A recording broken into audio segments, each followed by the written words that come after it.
Ce n'est pas la révolution ni la mobilisation, mais c'est affolant de voir. 1, 2, 3,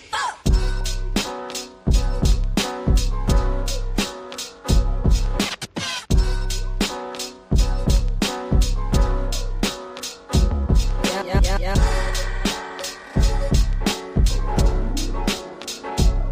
Non, ce n'est pas la révolution ni la mobilisation. Rendez-vous, rendez-vous. C'est comme on dit, rendez-vous.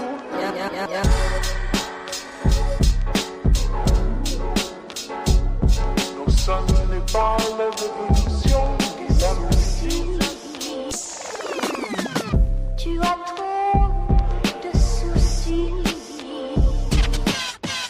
Tu as trop de soucis. Ce soir, tu es tout seul. Was the most unkindest cutthroat.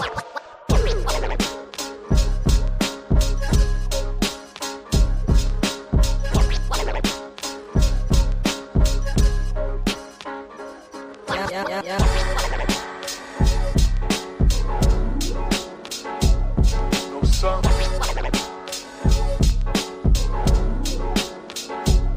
No sun.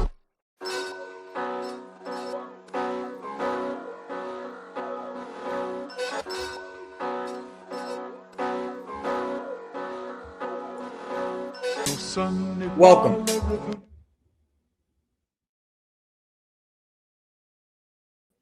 Welcome to the show. I'm back from yesterday. I don't know. I'm feeling a little bit raspy today. So if you guys see me drinking my coffee like over excessively, it's just because my throat is kind of bugging me. But big up to everyone rolling through. I am gonna do something that I don't normally do. I'm gonna go through people's tweets.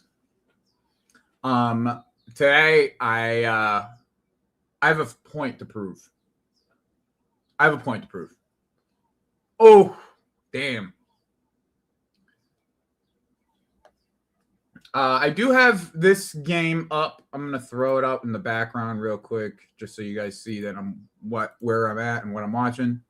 And then we'll get started here, bro. Yeah, Max. I feel like it was necessary. I just feel like it's necessary. There we go. Oh, man. All right. Before, I didn't do no like research or none of that. But before we do this, I got to say, some of the people that I'm going to bring up are my friends. Okay? I'm not here to hate on them. But some of these people are my friends. So, but I want to use their words for our point and for our example, right? So, for instance, today I invited him on here today. I actually invited him on here. But he had some other things going on. And I wanted to still speak about his tweet. Like, regardless, I wanted to speak about his tweet. 1 second here.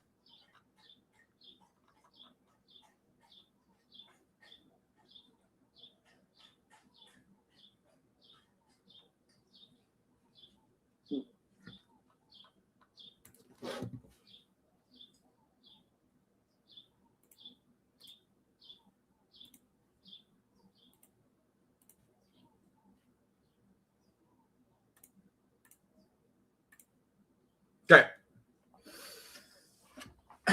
Once again, this is my homie. I was going to have him on the channel today. So, like, this isn't like, to me, this isn't like I'm trying to diss him. Okay. I just think his point's wrong. I truly believe his point's wrong. All right. So, first, let's use Eddie Howe. Okay. I'm not the biggest Eddie Howe fan. All right. But almost every single season Eddie Howe's been in this league, he outperformed De Zerbi in this league. Almost every single year that Eddie Howe and De Zerbi were in the same league, Eddie Howe's outmanaged De Zerbi. Has had better success, has taken his team to further lengths, has taken his team to win a trophy. Okay, like regardless on what we believe De Zerbi could be, like, and I love De Zerbi. I've been one who to say, yeah, we should definitely try to go and get him, but for the 16-something million that they paid him, like, it is what it is, right? But to say that Eddie Howe is in some way lesser than De Zerbi is absolute nonsense. In no way, shape, or form that is the case. Once again, he has outperformed De Zerbi at every step of his career, literally every step. So, like, I'm not going to sit here and tell you, like that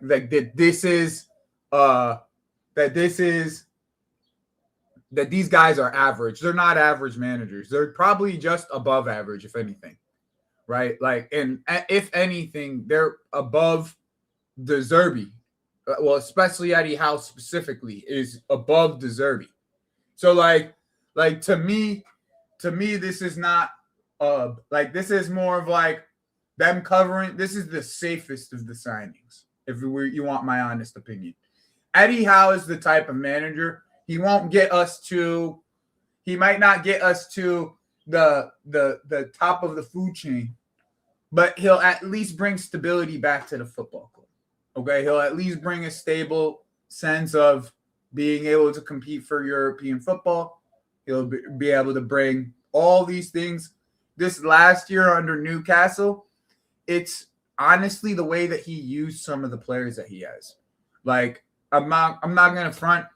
It disgusted me how he used Nick Woltemade this season. It disgusted me. It disgusted me. That's the only way I can describe it. It disgusted me the way that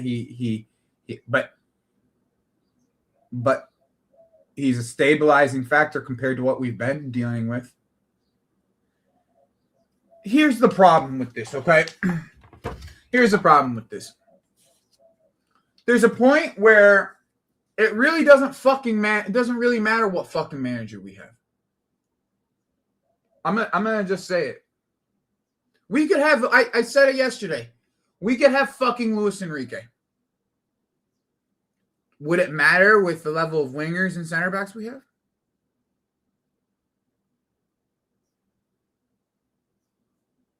Would that matter? With the level of center backs and wingers we have, would Enrique do something unbelievable? Would Enrique win us the league? You guys have to put the perspective of like where we are.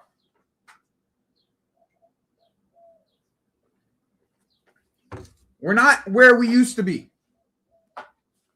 We are not where we used to be. Okay? We are not where we used to be. That being said, doing things like this just shows me that our football club and our football fan base needs to read the title of the show. I'm sorry, Aya. I'm sorry. Like, if you're just talking about respect factor, just because a player has a name doesn't mean that they get respected as a manager, bro. I'm sorry. It's just not how it works, bro. Like, I'm like, that's just not how it works. Like, this is just like, just because Cesc has a name doesn't mean he gets respected as a manager. Like, that's not how it equates, right? It's just not. Cesc hasn't won anything. Cesc has been getting his ass handed to him by every Milan team in Italy. He's gotten his ass handed to him by Milan 5 different times this year. That's 5 different fucking times. I wouldn't anybody telling me the Cescs, the Xabi Alonsos, I'm like, bro, have you actually watched enough Como for you to be saying like you know how Cesc wants to play? And what's the difference between Cesc and Iraola? Oh, if you guys have watched enough football, then you guys can tell me. Because I know what the difference is. What's the difference between Cesc and Iraola? Max, you're not allowed to answer these questions because you were here yesterday. You're not allowed to answer these questions, bro, because you were here yesterday. What's the difference between Cesc and Iriola? Someone give me an answer to that. I want, and Max, you're not allowed to answer that because you know the answer. I told you the answer yesterday. Tell me, what's the difference between Cesc and Iriola?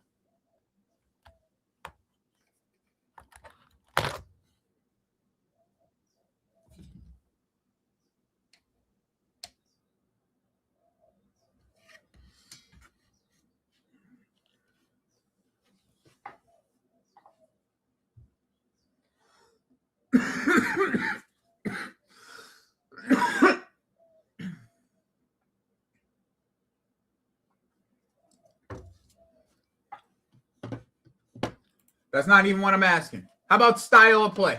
Aya, give me what's the difference between their styles of play? Because here's the thing, Aya. You might not be like, you might be looking, oh, we need to get a guy with trophies. All right, I can hear that. I can hear that. Like, I'm not necessarily saying that you're wrong. I want Glasner. What does that tell you? Like, Glasner is my preferred option. But I think Glasner already has a club waiting for him. Like, that's just the reality of it. I think he's getting the Leipzig job, personally. But who knows? Back to my question. What is the difference between Areola and Cesc?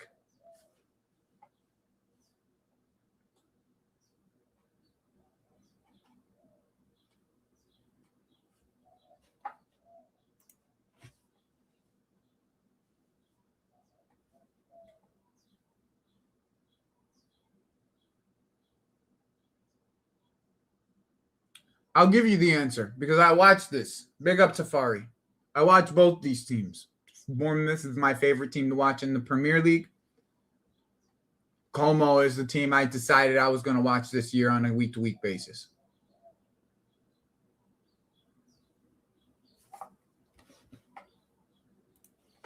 Actually, the funny part is that's what they both do that are similar.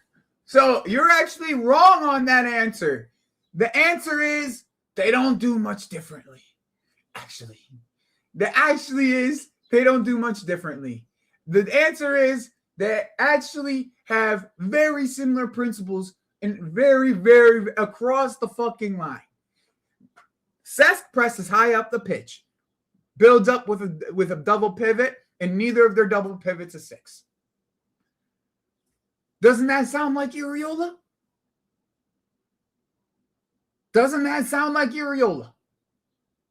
He presses high up the pitch. He wants intense football. And he builds up with a double pivot, and neither of those pivots are a 6. Doesn't that sound like Iriola? Doesn't that sound like Iriola?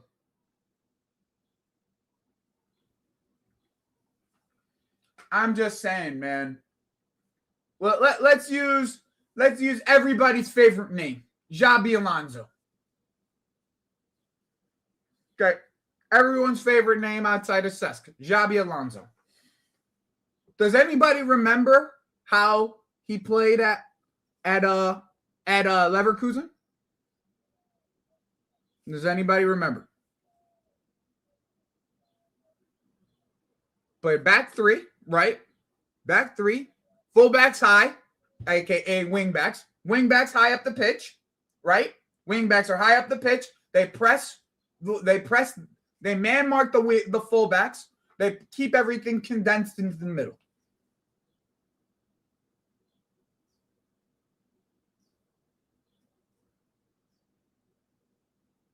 High intensity, high pressing.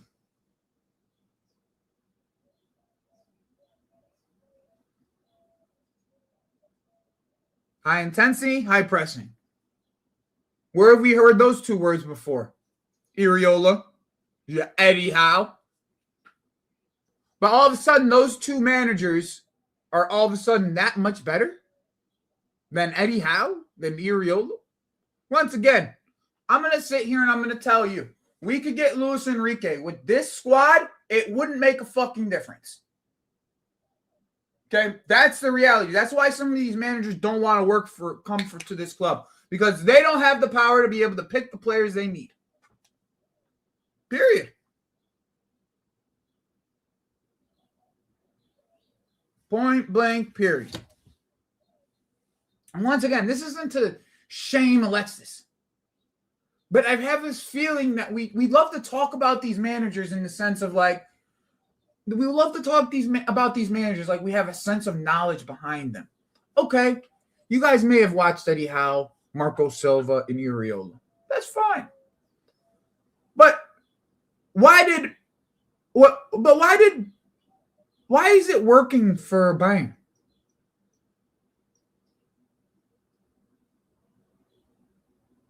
Can someone tell me why Bayern took a manager from Burnley and looks like they're going to win the Champions League? Can someone give me that? Company's never won shit.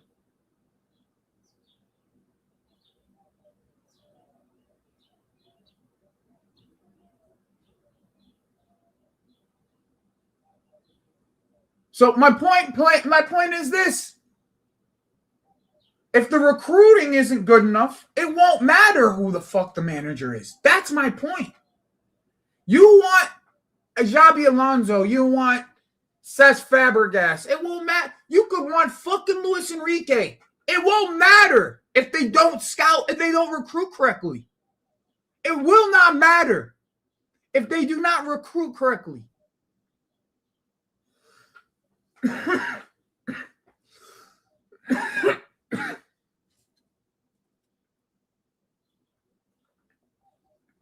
Fuck, man.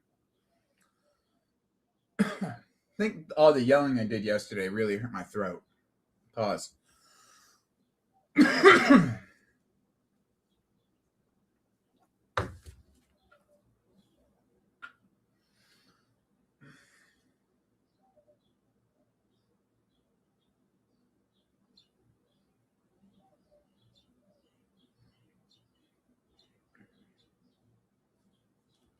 That's not necessarily true. That's not necessarily true, EE.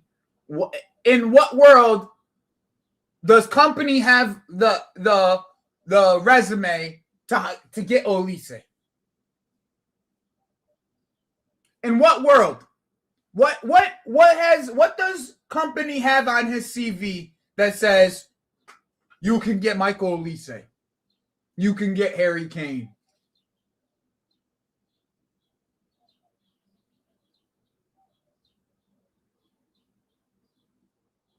I'm just waiting. I'm just drinking some coffee and then I'll make some, Max. I appreciate it.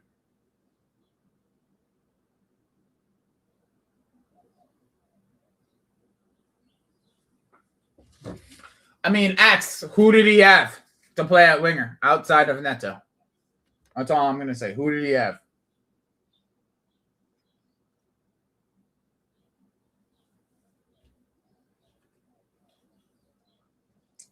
This is my point. Why all of a sudden? Why is it all of a sudden like? And this is the problem. Is this right? Okay, Esteval, that's fair, but we've seen now X what type of load we put on Esteval. We see now.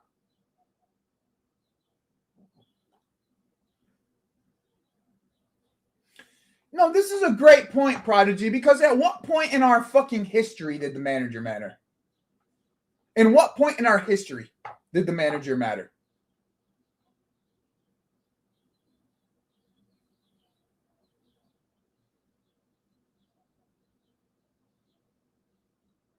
That's like...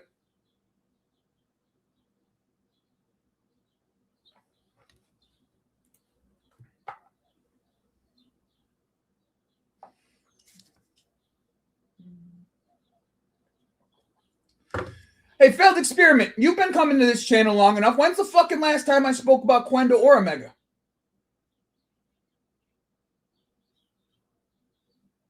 I'll wait.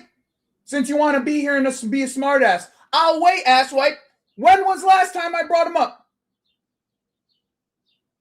2 players who have been injured. Why would I bring them up? Who the fuck? Yo, get this guy out my fucking chat, son. Who the fuck is this guy talking to? Like he knows who the fuck he's talking to.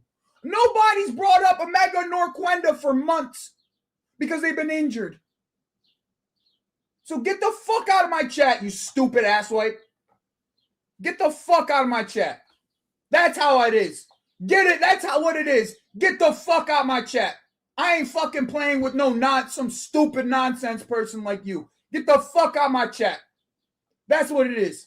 That's how it is. That's how I'm acting from now on. You want to be a dumbass? I'll treat you like a dumbass. That's what it is. From now on, anybody who comes into this chat who wants to say some stupid shit, I'll fucking send you to the gulag like this. I'm fucking done hearing from you dumbasses. If you want to act like a dumbass, I'm treating you like a dumbass. That's it. From this point forward, anybody who acts like this, all my fucking mods, you know what to do. I'm fucking done. I'm done dealing with stupid asswipes like this. You don't watch my content, you fuck. So don't come here telling me about hyping up people. You don't watch my fucking content. And if you want to leave, you can leave with them. Fuck off.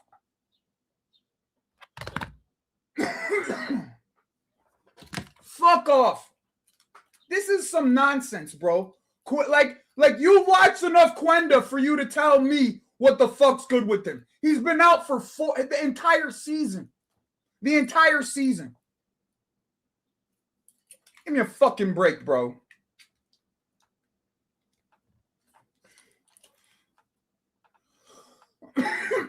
Omega's been out for the entire fucking season. He went, recruitment? You're the one who's hyping Omega and Quenda. Yeah, because they're quality young players. That's it. They're quality young players. But they've been injured the entire season. That's why I haven't brought them up. Not once. In months. In fucking months. To Corey. Ator. When's the last time I brought up Omega? When's the last time I brought up Quenda?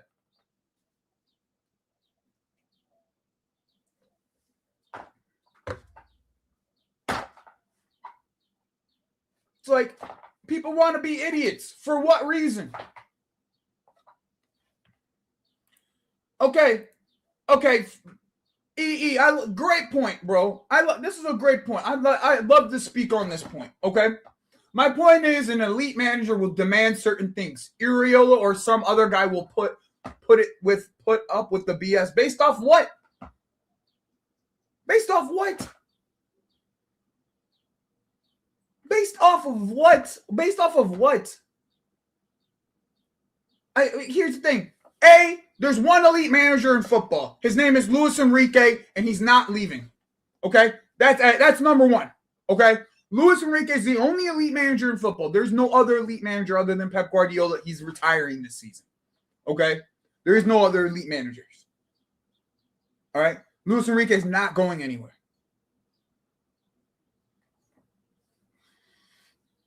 He's not going anywhere. Okay? So outside Luis Enrique, right? He's not going nowhere. And Rob, 1 second, bro. I'll bring you in, but let me just finish my rant. All right, Rob. Let me just finish my rant. You can jump in. Just let me finish my rant, okay?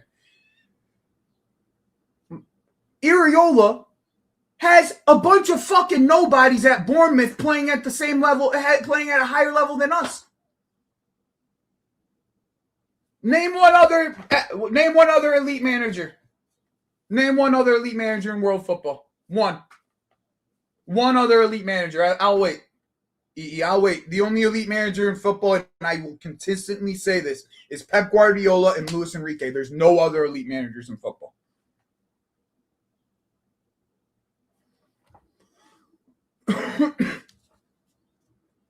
Simeone, when's the last time he's won anything?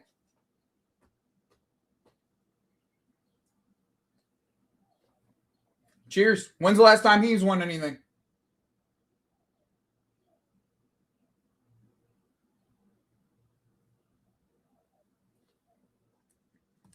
Serial bottler Diego Simeone, bro. That one. That's the one we're saying is elite. All right. Nagelsmann. The one that got ran out of Bayern. Nagelsmann. That's elite. You know who I will say who's at the cusp of being elite? De La Fuente. That's the only one. The Spain manager. That's the only one that I'd say is on the cusp of being elite. Outside of that, nobody in international play. Based off of what? Based off of what? Based off of what?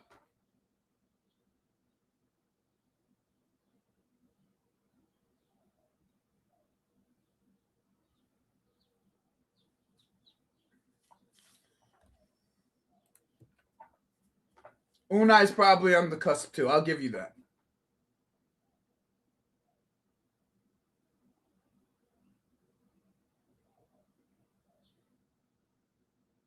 Are you done renting? What were you saying, Rob? Are you done renting? Yeah, I'm done ranting. For no apparent reason? This is my channel. The fuck you talking about? Hey, bro, get this guy out of here, son. The fuck we talking about? Get this fucking guy out of here, bro. What are you doing here, man? I'm done ranting about nothing. It's my channel. The fuck is this guy? The fuck is this guy?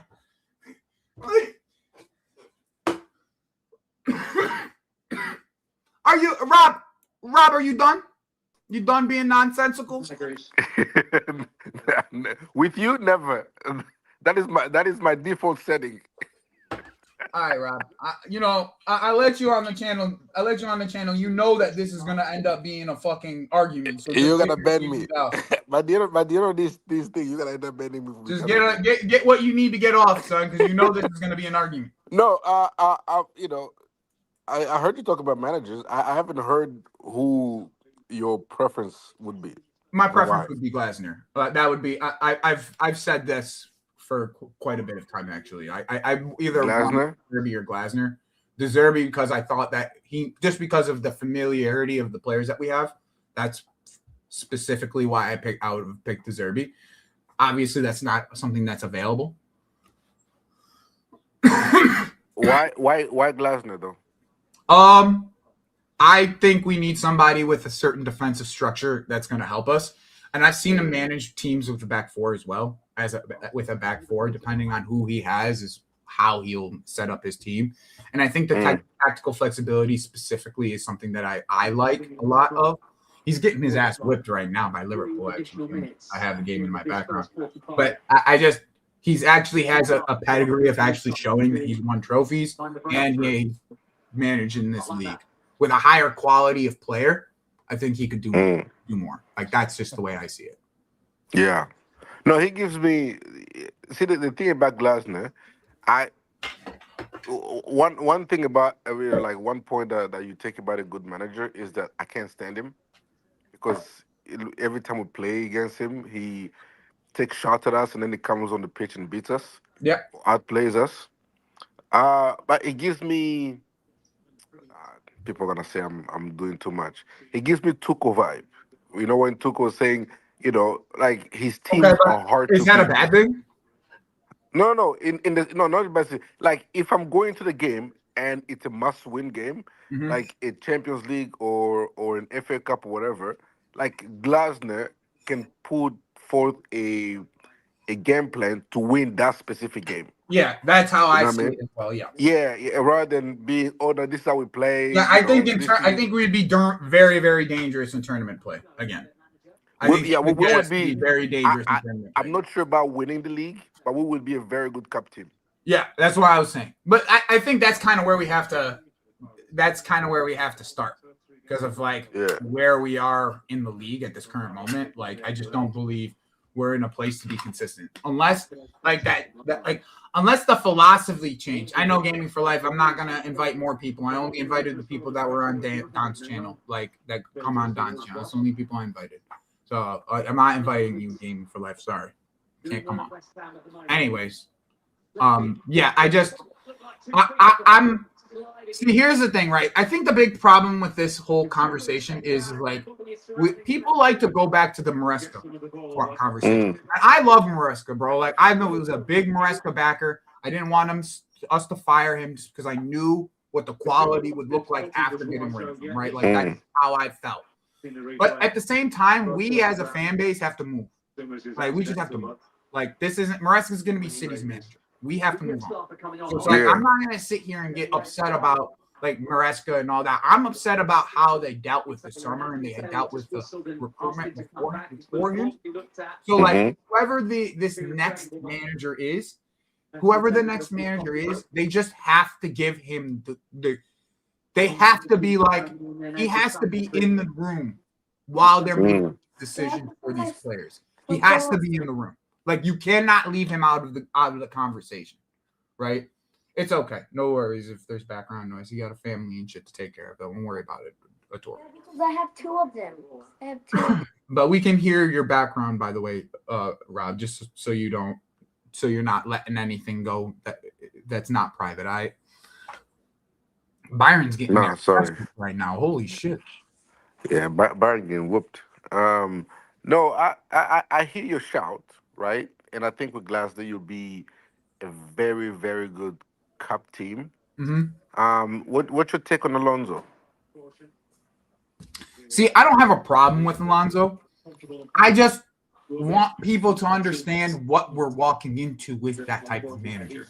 Like I have this there's this sense of just people not actually watching German football. Like regardless on like what you say, I know most people don't watch German football. Okay, like I know for a fact. All right. Now, if you want to judge Alonso based off of what he did at Madrid, that's fair. I don't have anything to bring to you from there because there was a clash of what his team was willing to do and what he was wanting the team to do.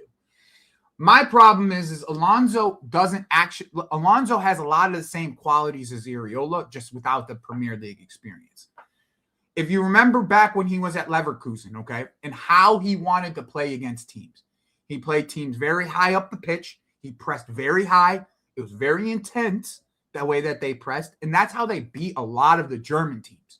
Now, I bring up that specifically. I bring up the style of play specifically because a lot of people who did watch Alonso watched Alonso versus Atalanta in the Europa League final. Yeah. What happened in that game? He got cooked. Why though? Because in this circumstance, right? His players were just getting cut open from the press. But it was the press. He was pressing high up the pitch. Yeah, it was the man-to-man press that what's his name again? That coach, the Atlanta coach, the old guy. Gasperini. Gasperini, yeah, his man-to-man press absolutely cooked him. Like he was pressing them man-to-man all over the pitch. And it wasn't even up the pitch they were pressing him. They were pressing him at the halfway line. They would let the ball get to the halfway line, and then they press, and then they had all that spacing behind. Exactly. And then they would find Lookman Lookman was a spare man every single time. Yep, and Lookman just hurt him, literally. Every time, Lookman would hurt him, right? Yeah. No, but I mean, that, to be fair with you, but as Gasperini that season, he cooked Klopp and Liverpool. Yeah, right. Well, Gasperini was just on smoke that season. Was good though. It was a good team. Like it wasn't like that Atalanta they had team a quality team, and honestly, that was the best I've seen Ederson play. When I say Ederson, Ederson, the DM. Yeah. It was the best I've seen him play. Period. Like he was just unbelievable during that time frame. Yeah, I think unbelievable during that time frame. They made Champions League that season. They were good in the league. They were like they beat Klopp 3-0 at Anfield, I believe. Cristiano, you know what, Cristiano? I'll give you the link, Cristiano. I'll give you the link, Cristiano. You come on and you speak to me about ball knowledge so I could put you in the dirt like I put most people in the dirt. Continue, Rob. Fuck out of here, bro. Like my ball. Yeah, so he's I think his team was just on smoke. It was just one of those teams. Send me a message, Cristiano. I'll put you in the dirt like I put most people in the dirt. Yeah, he's his team was just on a mad one that season, and so he was out coaching a lot of people like Klopp and Alonso and a lot of the guys that he was coming up against in Europa League. But Alonso, I think what impressed me that season about him, it was his in-game management, right? The fact that he was constantly making the right decisions during the game to get to a result. That's why they went unbeaten because he would make substitutions. He would have the feel for where the game is going, what the game needs, and make the appropriate substitutions or tweaks in the system to get either a draw or to get a win. At the very least, not lose the game. And so that is one of the factors that impressed me about him that season. Yeah, but I Uh, feel like that was also very much a league thing too. Because like in most of these other games a lot of these other games, especially in non-league phase, like in tournament play phase, he was it was very what's the word I'm looking for? He had like a default setting of like what he wanted to do, and he would always go back to it if like yeah, things just didn't feel right for what he was doing, like for the game plan. Like it most of the time it felt like this, right, Rob? Like he would set up a game plan. Like remember how we were talking about Tuchel? Like hmm it was like a we set up to beat this team. That's how we played, right? We set you yeah, up to beat this specific team. This yeah, setup might not beat the next team, but this exactly, setup is supposed to be this team, right? yeah, With Alonso, a lot of the times when I was watching specifically in the European play, because in Germany, you're 100% right. Like there was times where he go three strikers. There was yeah, times where there was times where you saw Frimpong in the 10, running exactly. from the fullback side. Like you saw Frimpong running beyond the strikers sometimes. hmm Like in that sense, yeah, it worked fine in Germany. Yeah, yeah, no, But that's but when you're talking about a team, when you're talking about teams that don't, because there's not a lot of teams that play counter ball in Germany. Like period. hmm Period. There's not a lot of teams that are going to set up in a low block, right? Set up in a mid block and counter the space behind you. There's just not a lot yeah, of teams that do that in Germany. Period. yeah, Like that's just the nature of the football that they play. They don't it's not a type, it's not a style of football in that league that's encouraged mm, per se. So like yeah, when he did come up against a team that was the two things, right? Defensively solid and willing to attack spaces in behind, hmm he got fucking flamed. yeah, but I think that's I mean, if you come up against a good coach, that's the weakness in the back three, But right? here's the Because problem, Rob. when the wing Rob, back what pushes I just forward, described to you is half the mid-table. Half of mid-table in this league that is their principles. yeah, no, That's their principles. That's how no, they I play hear football. I hear that, but I think he went back three at Leverkusen because that was suited the squad. I don't think he's married to the back to a I back don't think that three. that's the issue, though, right? Like, I don't think the back three is the issue. My problem is the principles in defending and behind. And in Mm, this league, especially right now, and once again, I'm going to keep going back to this. I'm going to keep going back to this answer, right? I'm going to keep going back to this, right? mm, If it does not matter who the fuck we hire if we do not get the positions that are necessary filled. Like yeah, plain and simple. Like I'm not gonna argue with you about Garnacho. I'm not gonna argue with you about Garnacho versus Gibbs. We mm, just need better. Period. yeah. I Period. hear it. You know what I'm saying? Like I'm not gonna argue with you about what center back needs to stay or what doesn't need to stay. Yeah, We just need better. Period. yeah, You know what I'm saying? So it's like yeah, that to me is first. Like that to me is the clear as day first. yeah. Because I I'm gonna agree. tell you something, right? Without Jacobo Ramon, over at Como. Because I don't watch football. I don't know what I'm talking about. Do anybody know who the fuck Jacobo Ramon is? Center back. Yeah, we're linked to him We were linked to him. January. Yes, you're right. Yeah. But still, without Jacobo Marone and without the way that Nico Paz was playing in that team, they can't. They could barely progress the ball. They could barely progress the ball. Yeah. Like even that manager.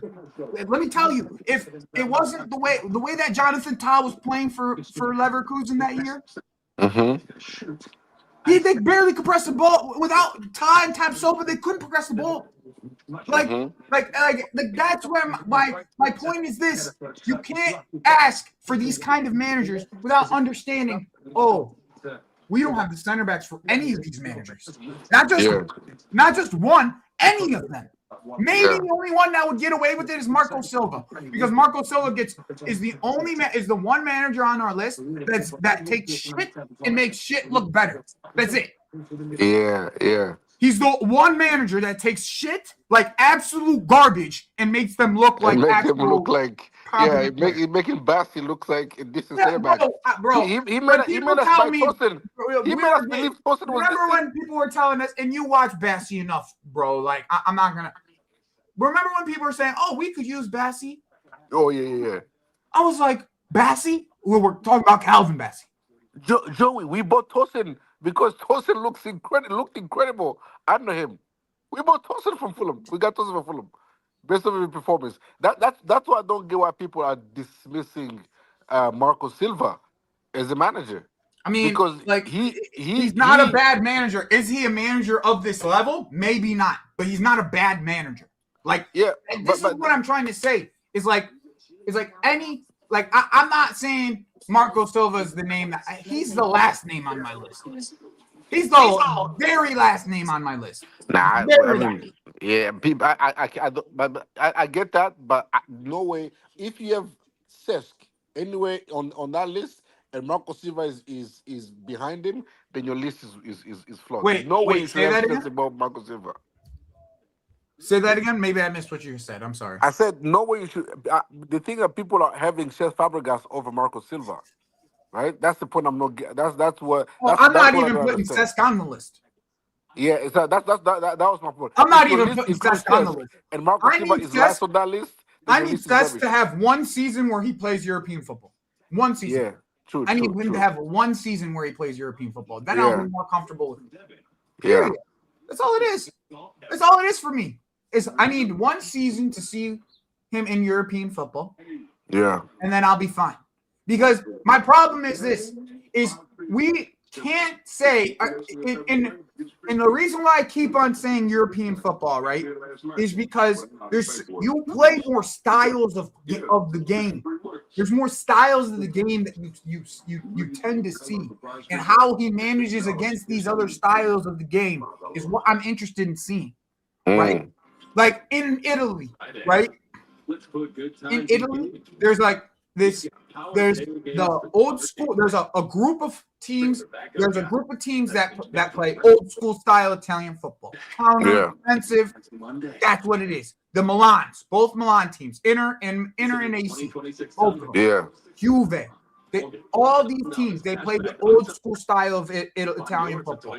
We're going to be defensively solid. We're going to counter you into spaces. That's old style of Italian football. Como has struggled immensely against these teams. Immensely. When teams come out and play them, they outplay them. They just outplay them. When it's a team that has lesser quality, they outplay them. Mm-hmm. So like how am I supposed to judge that until I see him play multiple different styles of play? Yeah. How am I supposed to judge that when the only teams that he's played in cup runs, that he's been knocked out in cup runs over the last 2 years, have been those Italian teams, those 3 Italian teams that I brought up. So how am I supposed to judge Cesc yet? There's not enough of a sample size. There's just not enough of a sample size for me to say, okay, this style of play that he's playing will work in this league. Like Yeah, that's the big thing for me. you, Where you know, I you know know, with Iriola's style of play and the way that he builds up, the way it will work. I know yeah. that.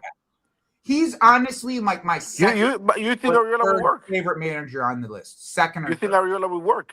Yes, I do. But there's one thing that has to change. Uh-huh. There's one. Actually, I would say there's probably one or two things that probably have to change. Uh-huh. One, I think that you probably have to buy another striker because João Pedro is going to have to play in behind, like as if he's Krupi. Like Just bring back Jackson. I was getting there. I was Yeah. actually getting there. Like I actually think Jackson fits Iriola way better, and I agree. I think there's actually quotes from Iriola about Jackson, if I'm not mistaken. Yeah, he loves from Jackson. when he was in he Spain. does love Jackson. From when he was in Spain. And wasn't Bournemouth linked to Jackson before we bought Jackson? Wasn't it Bournemouth? But yeah, it was Bournemouth, and then he failed the medical at Bournemouth. He almost joined him. Yeah, it was Bournemouth, right? He failed Jackson the was medical going at to go Bournemouth. to Bournemouth before he came to us. Yeah. Yeah, that's what I thought. That's what I'm saying. Like, yeah, he did his medical and everything. That's what I'm saying. I think a player like him, right? It would work because he wants to run up the pitch and press. He wants to. Where if I had Krupi, if I put Pedro in the Krupi role, you get the same kind of instincts around the box with Krupi. You know what I'm saying? Krupi's a very instinctual player. And this is why I knew he would succeed in any league that he plays in. I knew Junior Krupi would be a great player. Like I knew that. Krupi is an instinct player though. He knows where the ball's gonna fall. Like it's just nature to him. It's natural to him, bro. It's natural. Yeah. Like I'm not gonna lie, right?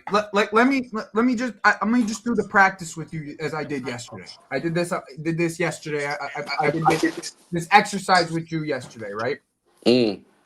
With my chat yesterday. Has anyone watched Semenyo recently? Yeah. How does he look, Rob? He's scoring goals, but his all around game is meh. Does he look like he played the way that he played at Bournemouth? No. Okay. He's more touchline. Next one. Thank you, Rob. You answered my question. Next one, Rob. How's Huijsen been doing over at Real Madrid? Who? Huijsen. Oh, he's been underwhelming. Doesn't even get to see the field anymore under Arbeloa. He doesn't even play. Doesn't even play. Even under Xabi Alonso, he wasn't. He was struggling. Who made Huijsen look like the world beater and get him to Real Madrid? Yeah, even Zabarni at PSG has been struggling as well. That was my next one, Rob. That was going to be my next example. Yeah. He had Zarbani. He goes to PSG. He looks like a waste of money for PSG. Kirk is the another one that was looking like the best left back in the league under Ariola. Bro, why is it that we are not seeing the signs? Why? Why is it that Kepa was looking like a decent goalkeeper. He had Kepa looking good. We saw what Petrovic was. He has Petrovic looking high. No, Petrovic's been crap though. I ain't gonna give you that one. He's been all right, bro. Dead. No, he's been crap. No, but I hear you on the overall point. You know which Italian manager that actually, if he was free, I would have brought it is Spalletti, because I love this football in Napoli. How he played with Napoli, he was making we would need to Osimhen looking like we would Firmino. need to go by your prototypical target man for Spalletti role. But he was playing some really, really nice football with Napoli. Right, Anguissa was absolutely cooking that midfield. He just denied us, by the way. Huh? Farioli just denied us.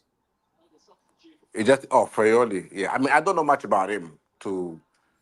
Bro, I'm league sensitive. I'm a very league sensitive person. I'm a very league sensitive individual, bro. We're talking about another manager coming from Portugal. We know how. He's giving you Amorim vibes. Very much so. Yeah.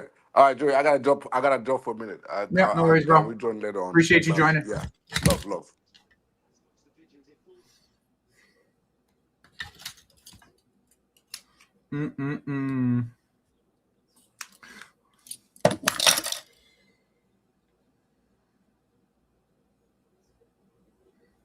What is this? Let me see if I can find.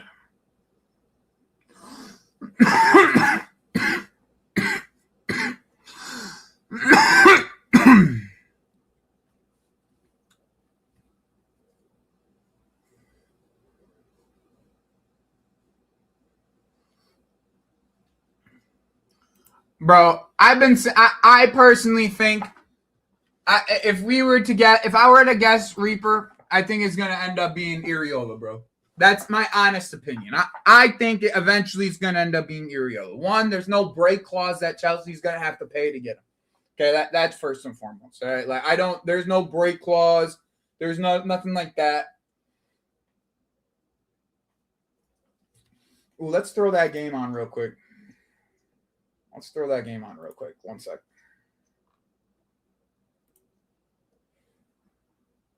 Oh, just the second half just started. I think you guys.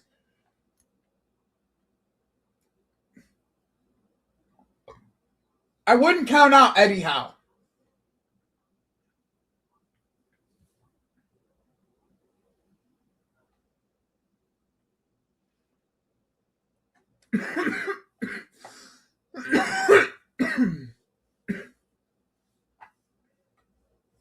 Yeah, I mean, depending on the circumstance, bro. Hopefully, we got to cheer for Villa.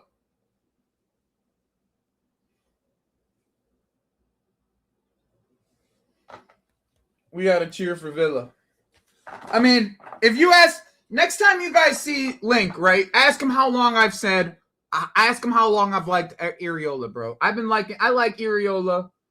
I've liked Iriola for 2 years, 3 years. Bro, yeah, here's the thing, bro. Iriola in the Champions League. God, man. Then what would you have said, Bolo? What would you have said if we hired Company 2 years ago? He's in the Champions League semifinal. How about it's not Iriola in the Champions League, God, man? It's Garnacho, Fofana, Neto, fucking Tosin, Badiashile. How about that? How about speaking about those guys, not fucking the manager. Gittins. How about speaking about that? The lap.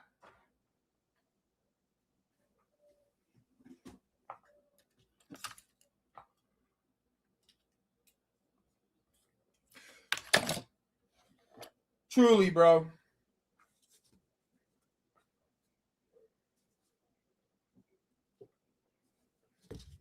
We watch this guy beat Arsenal every year.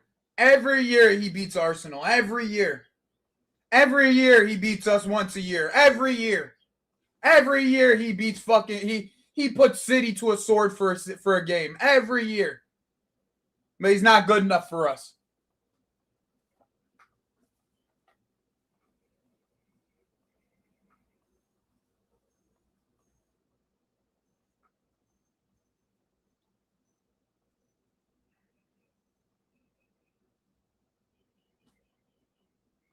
Ooh. Spurs better find a way to get 3 points here, man. Otherwise, it's gonna be it. Chat, who would you guys take from Spurs? He always slaps Man United. Thank you. Always slaps Man United. But he's not good enough for us. And this isn't even like a Potter thing. Potter never had this type of success against the top 6. Never.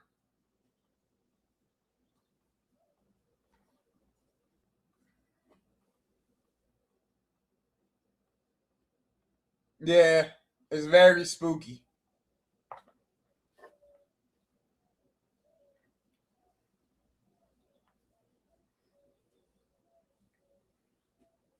Muhammad, I hate that name.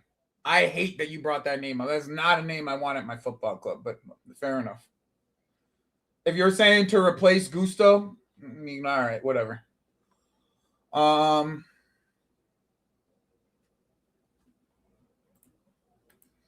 Pequeño saying Kudus and VDV. Kudus and VDV. Vuskovic. That's a name. I love Vuskovic. Axe. I love that kid. I think he's going to be absolutely quality. I just really want someone who can actually buy their own beer. Like kids like 19. Bro, point proven, bro. Point proven. It's point proven, bro. Bergval and Van de Ven. Kudus and Romero.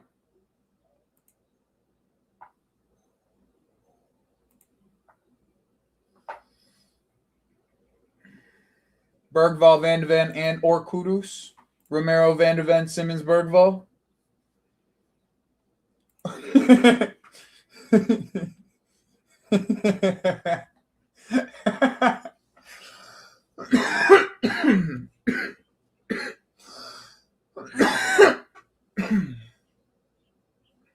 You know, that was one of the first conversations I've had with Rob where we didn't argue the entire time.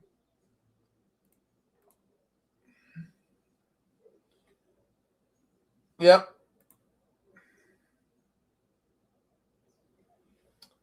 Oh, bro, we would. Oh, Xavi Simmons is what you're saying. I was thinking you were talking about Xavi, like the Barcelona Xavi. Bro, if we ever get linked to that guy, bro, I might take a hiatus from this football club if we end up with that guy as a manager. I swear to you, I might end up in a hiatus, bro. Straight up, bro.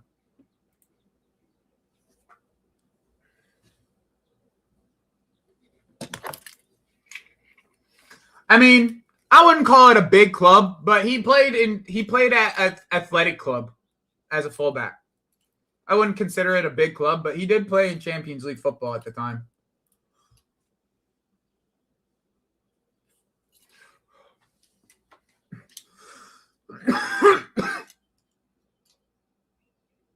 Oh, I'm watching Revolutionary. I'm watching.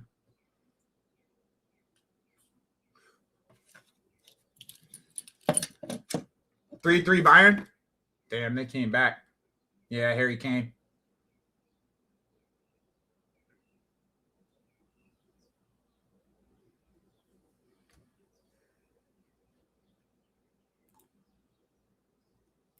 Do I think Zidane comes to us? No, Zidane's going to take the France job after Deschamps loses in fucking the World Cup because he can't manage for shit.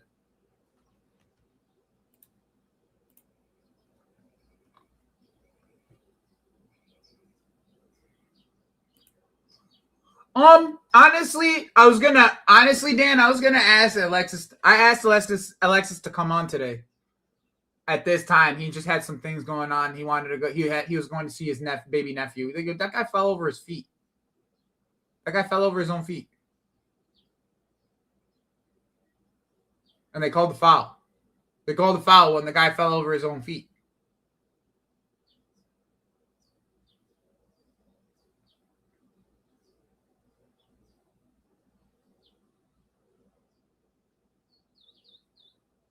Oh, they're actually fighting, son. What's good, Ace? 4-3? Oh, wow. Shit. Yeah. Thoughts on Johan Mazambe and Keith Smith? Keith Smith's going to be a player, bro. He has a little bit of something about him that I really like. He could play on the half turn really well. So like when he gets pressed, he plays on the half turn very well, bro. Very, very well. And his weight of pass is very good. Now Mazambe, I'm pretty sure Mazambe is the kid. Isn't he the kid who left his family because his family wanted him to go to like a big club like Madrid or one of these kids? And then he told his mom and dad he's going to Ajax, and they deserted him. Is that the same kid thing? Am I thinking of the same kid? Is that the same kid, X? No, I'm wrong.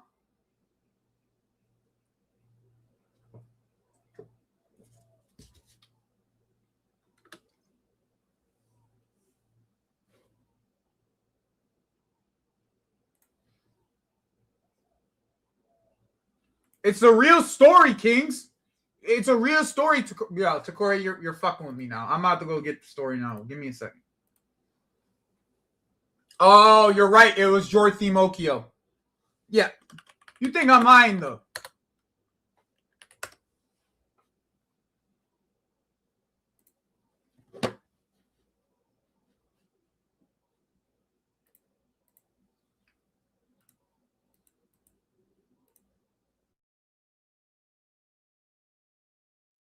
Story. Simmons is injured.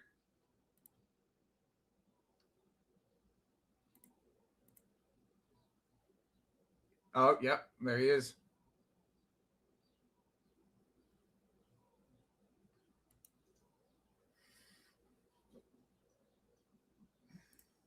Yeah, me too, bro. Me too. I honestly, I don't know too much about this kid. The one kid that I do like, what's the winger's name? Ator, what's the winger's name that I'm thinking of from Ajax? The Belgian name, Mika Goetz. Mika Goetz, that's the kid's name. Mika Goetz, that's the kid's name. I like that kid, bro. I like the way he plays football.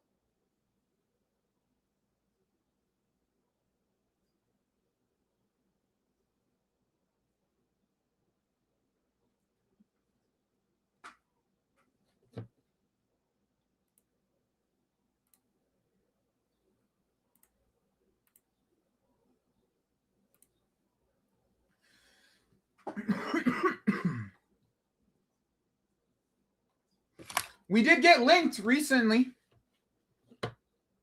We did get linked recently to him. It was only a matter of time with his stat profile. It was literally only a matter of time.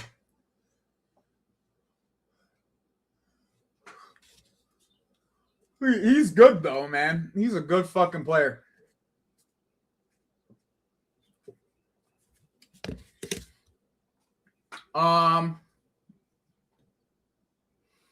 I think the manager will be Iriola.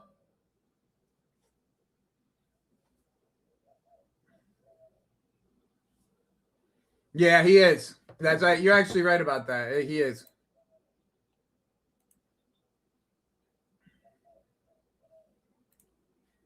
Correct. So, I think personally,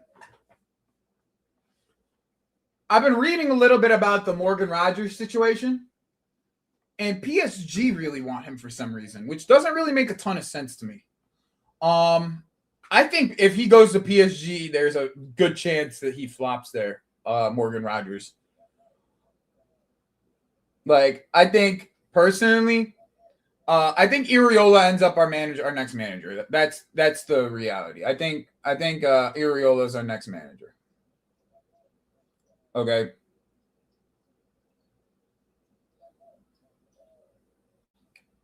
Yeah, Salah got a hamstring injury too?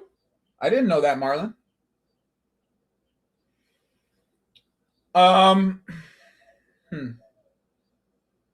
Fulham beat Villa. Dude, Javi Simmons is really injured, bro.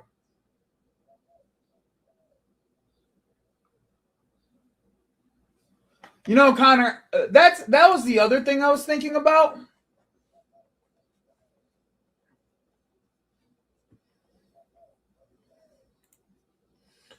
Actually, I don't think this is as bad as you think it is, Dang. So let me put it into perspective, okay? I think, obviously, the one that's going to be the consistent is João Pedro, okay?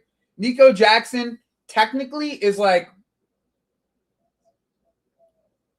Nico Jackson's technically like a squat. He is enough interest in other places where he could get moved. The other side of it, if we get Iriola, I think he stays. That's the other side of it. Okay? You will be the first person to Strasbourg. They'll send you right to Strasbourg. If not Strasbourg, back to Spain. The Lap has plenty. When I mean plenty of options across Europe right now. Well, specifically England. Plenty. Okay? The Lap is not going to be hard to move. Okay? He is. Anyone who's going to tell you the Lap is, how are we going to sell the Lap? Bro, we'll make, if not more money, equal money to what we bought the Lap for. If not more, by the way. All right? If not more.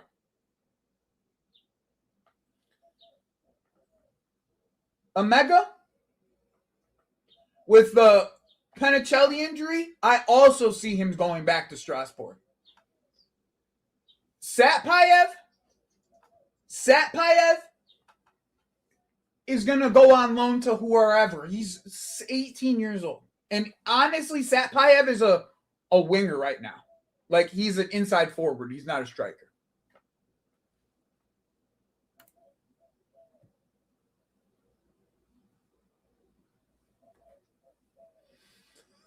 I mean, bro, I'm not going to sit here and argue about Bobby Fairfield and what he thinks he knows about financial institution.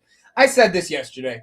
Bro, if you've never even worked with finances for a small business, I don't want to hear what you think it takes to get what you can do with $100 million worth of loans, hundreds of $1 million worth of loans. I don't want to understand. You don't have understanding. Why would I sit here? Why would I? Oh, bro, Dan, he hates me. Bobby Fairview hates me because I challenge him at every corner, and every time I challenge him, he looks like more and more of an idiot. He just looks like more and more of an idiot. And you know what? I invite him to come on this channel and speak to me face to face, but he won't because he hides behind his little picture because he's probably still living in some apartment, bro, in Toronto. The likelihood this guy has even taken a loan that was more over $100,000 is slim to none, based off of the way he talks. Slim to fucking none. Then you ask him what type of things do you have on your CV for you to be able to explain this? The only thing he'll tell you is my Twitter speaks for itself.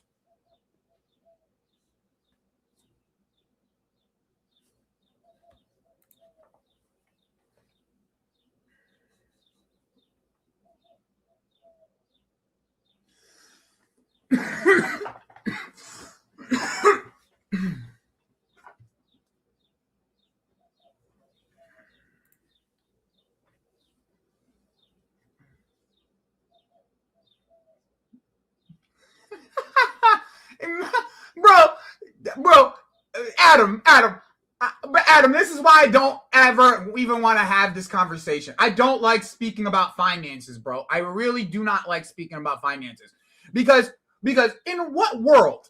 Okay, because they are in their hope. Here's the hope, guys. Here's their hope. Here's these people's hope. Their hope, the lenders will take Chelsea away from Blueco. That's their hope, okay? But in what world will they do that? The only time they'll ever do that is if they default on their loans. And before they default on their loans, they'll just refinance the loan. They'll find new lenders for the loan. There's 8 different ways they could get away with it. 8 different ways before they default.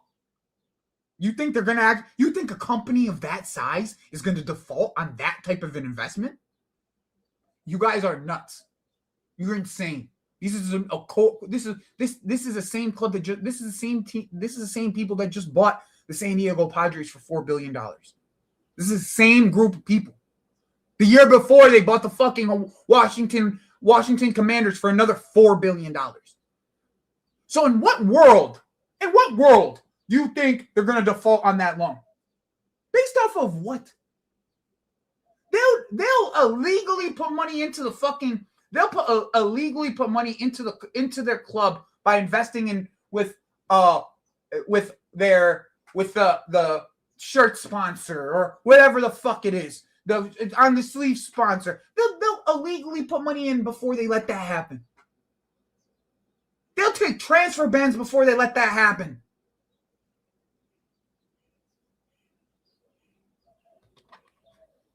They'll sell Strasbourg before that shit happens.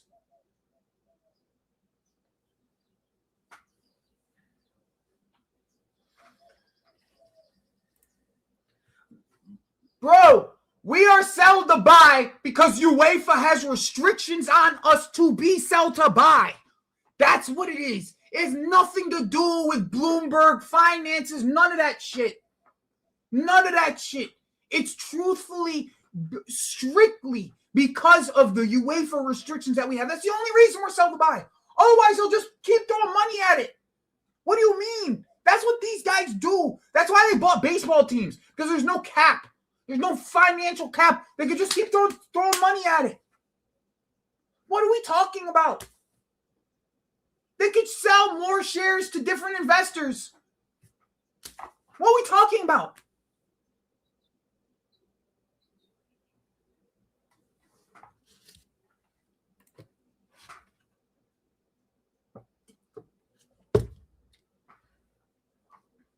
I would like to see this quote, by the way. I would like to see this quote, Revolutionary Pot. I would like to see this quote. They don't plan on funding Chelsea beyond keeping you afloat. That doesn't make sense to me. Doesn't make sense to me. Revolutionary Pot, I'm sorry. That's been the case since the Roman era. That's literally been the case since the Roman era. Where this football club has never been a profitable business. Never. And in the Roman era, bro, in that Roman era, we were fucking getting destroyed. How do you think, why? Let me ask you people something. Why do you think Roman had $2 billion to pay off before we could sell the club? $2 billion. How did we get to $2 billion? And can someone explain that to me? Can someone explain to me how we had $2 fucking billion in debt before we could before we can move on the club? Do people forget that?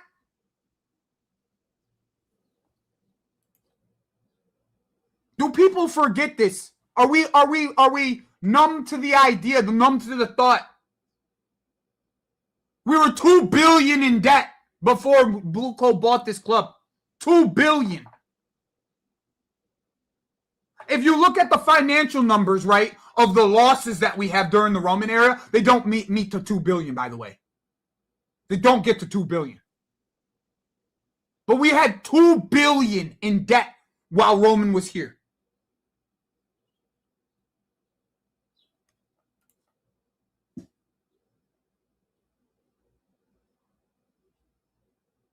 Bro, this is why I don't like...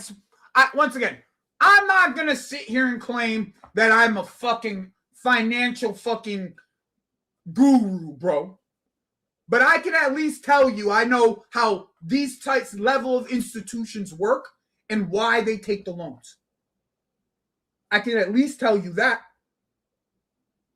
When you ask Bob, anyone in this chat, if you see Bobby Fairfield, ask him why do corporations take these level of loans? Ask him why. Ask him why. He won't answer. He can't answer because he's a fucking knob. That's it. He's a knob. I don't know what else to tell you. Every time you ask him a question, a financial question, he just acts like he's stupid. He acts like he's stupid. Bro, CFC, I'm the biggest Krupi fan. There's nobody who's a bigger Krupi fan than me. Nobody. Nobody's a bigger Krupi fan than me. Nobody's a bigger Krupi fan than me. Nobody. Period. There is nobody in football who's a bigger Krupi fan than me. I was on the Krupi train before he even touched English. He touched England. I was a Krupi fan. I was a Krupi fan when he was at Lorient. I was sitting here telling people, Yeah, by a Krupi. He knows where the goal is. I watched him when we had one striker. Nico Jackson was the only striker before he got injured. When we were left with no striker at the end of last season.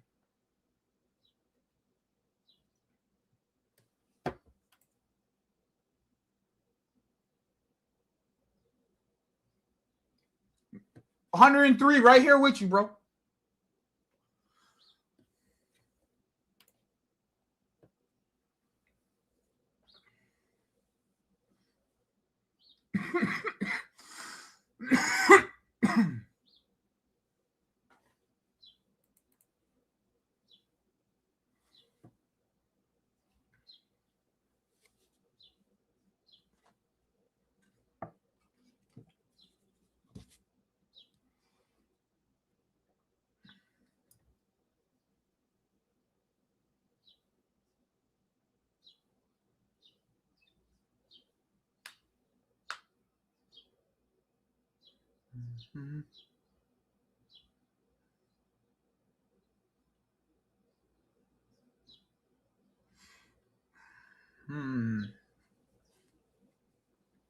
Just looking at some tweets. Yo, why is Romelu Lukaku still acting like an idiot?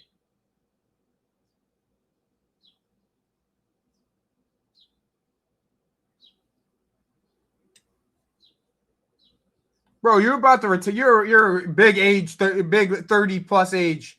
And you're still acting like you're a child, son.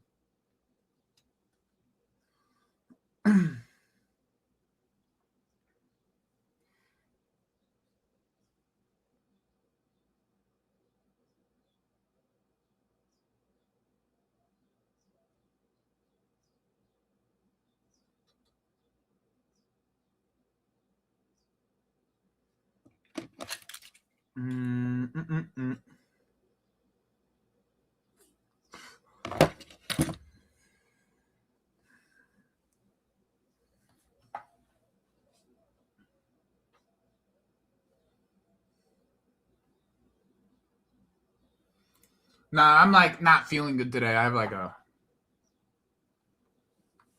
I remember that stream. Yep.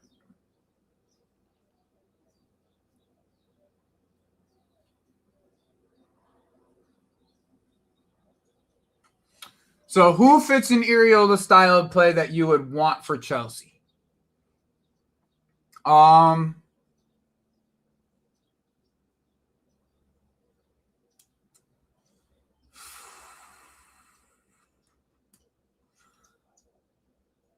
If he could get Leao to run, oh, he would be such a demon. If Iriola could get Leao to run, because that's the style winger that he actually kind of likes, I think he would be such a demon. Fuck. I actually think Neto fits pretty well. Unfortunately, in this case, I think Neto does fit pretty well. I think Esteval fits pretty well. If I were to say midfielder, Enzo Fernandez probably has to be sold. We probably have to go get like a more physical midfielder, Elliot Anderson, Bergvall, Alex Scott, someone who covers more ground. Van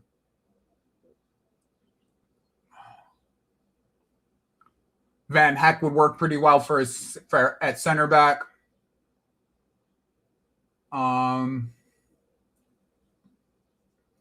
I think Gusto fits all right, but I'd prefer us getting Coyote if we can. We're probably going to have to sell Cucurella. I don't know who I would get at left back. There isn't like a Coyote version of him at left back, in my opinion. I love Coyote. I've been a big Coyote fan for a while. If you guys remember Cass, right when I was on Never a Foul a while back, and Cass and Man United were linked to Dorgu, and I was telling Cass, I was like, Cass, you're looking at the wrong fullback.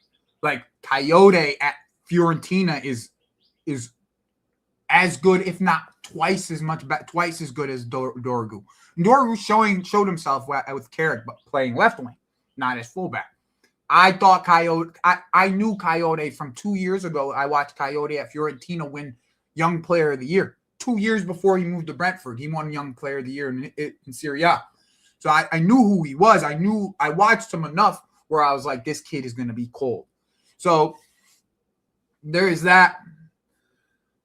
And then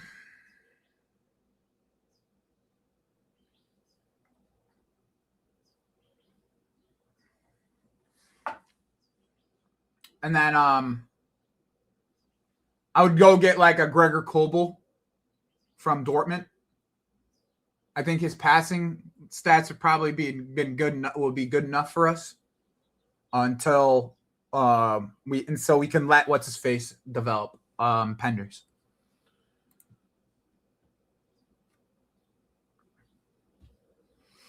I don't know if it's like crazy, but there's like the numbers are pretty high. I don't think it's going to take much to sell these players though. Like the one that's really difficult in my mind it's going to take a lot to sell is Fofana because of the wages he's on. But everyone else, like if you bring up any other name, if you bring up any other fucking name, I can easily tell you that I could easily show you a route for them to be sold easily. Very easily. I mean, there's not the only player on our team that's going to be a difficulty to sell is going to be Fofana. Tin hat theory for this year is Igor Thiago. Before all these Igor Thiago links started coming up, which they're starting to come up again, my tin hat for this summer is we're getting Igor Thiago to replace Jackson and Delap. That was my tin hat theory for the summer.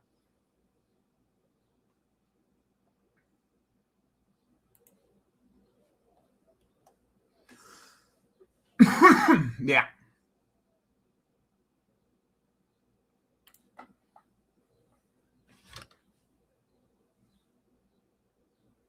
Bro, you just bring me a tweet. You bring me a tweet from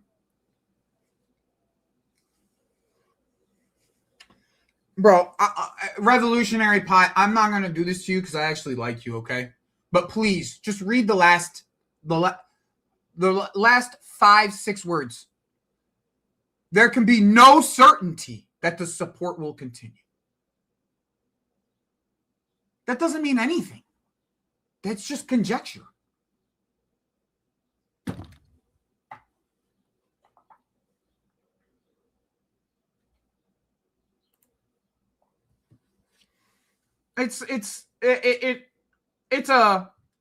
Experience is a misnomer, bro. It's a misnomer. What we just need quality. Experience, like the problem is like this, right? With quality, what we want is quality that's been experienced. That's the problem. We don't have many leaders on this football team. That's the problem. And we expect Enzo Fernandez to be this leader that he's not. In Caicedo to be this leader that he's not. That's it. I think this Matthias Fernandez player is I like him. I just think that move up feels very much like, what's the kid's name that plays at City? It's Fernandez, right? He's Fernandez as well, isn't he? He plays fullback for him now. It feels like that. Giovanni Reed is the most. He is the highest quality of youngster that you can get for that position. At his age, he's the highest quality of youngster you can get. I wouldn't be surprised if he ends up at Barcelona because they're having some issues with Balde right now. So I don't know. I wouldn't be surprised if he ends up at Barcelona.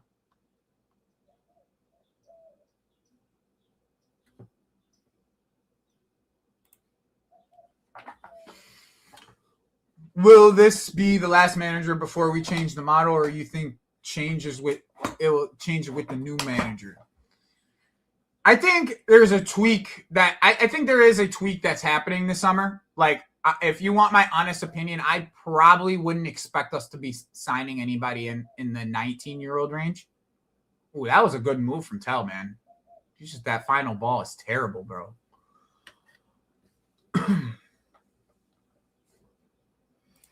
I mean, Josh, I want this to be clear. I personally do not want Cucurella to be sold. I personally do not. I think Cucurella is as key of a player as what we have in this football club that to anyone. Okay, that's my personal opinion. Cucurella and Reece James allows us to have the quality we need at fullback. Period. We don't need it. Oh, he's on. He's off. He has to be off. Paulina has to be off, bro. He looks offsides.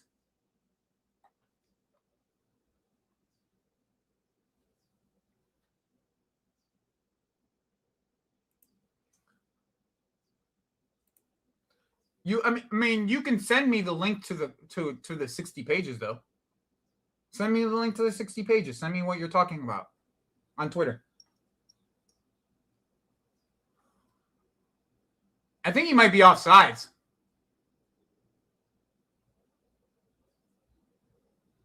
No, he's not.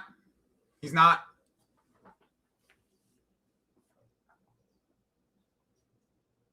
He's not off though.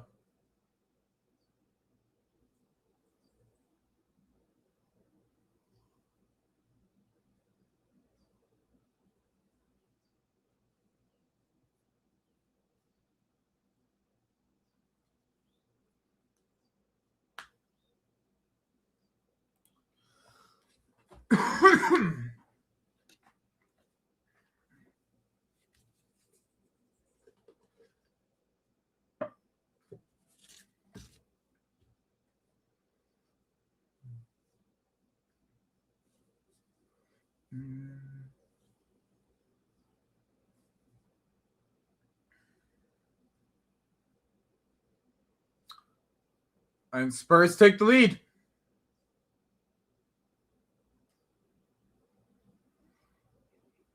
Yo, Levi Colwell played nearly 100 minutes today for the U21s.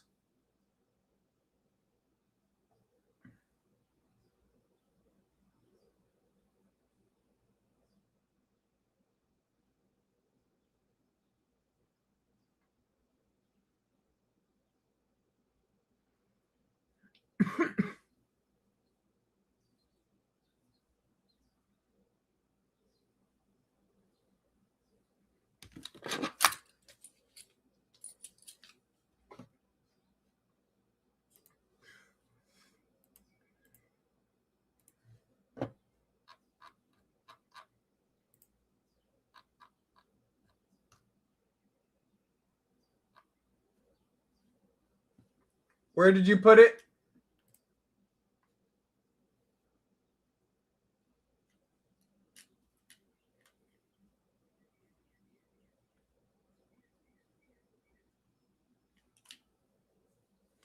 I'm in the chat right now, Tor. I don't know what chat you're talking about.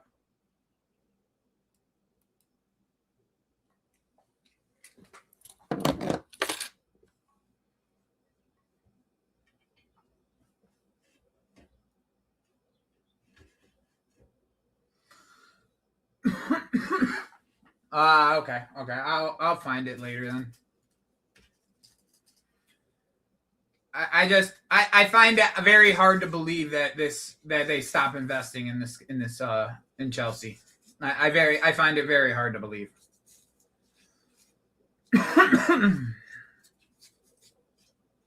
But we are buy to sell. That's not anything that's out of the ordinary. But that's buy to sell because of the way that they moved in the beginning.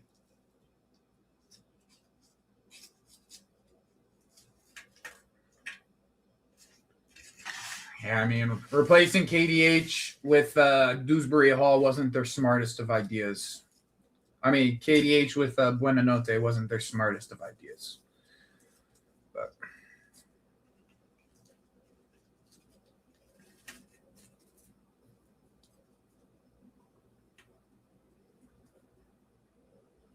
oh yeah. I knew that.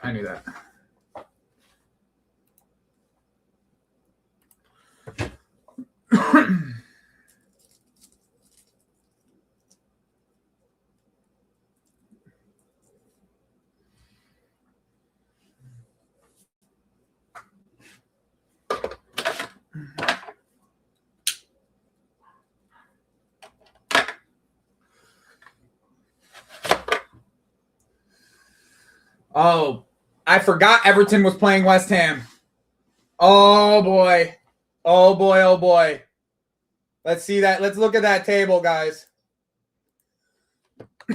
Let's look at that table, guys. Because I'm pretty sure Spurs are not relegated, guys. I'm telling you. They're not relegated yet. Mm-mm.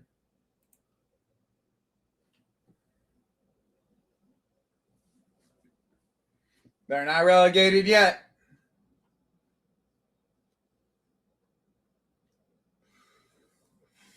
Yo. Newcastle are like 8 points off relegation. That's crazy.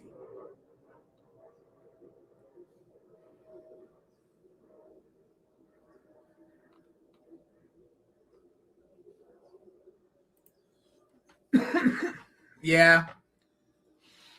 But once again, like, there was a group of players that were actively trying to get Rosinha out the club. Cucurella, Enzo, and Caicedo were all part of that group. No, that's a live table. Yeah, that's the live table to go ahead of them. Yep.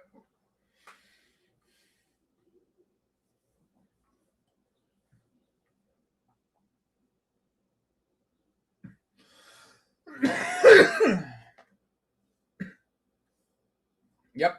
I know, JK.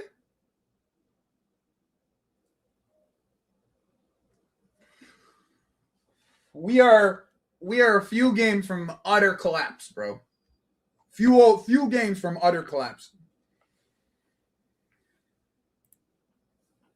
Which I expect to happen, by the way. I still expect us to not get any European football, by the way.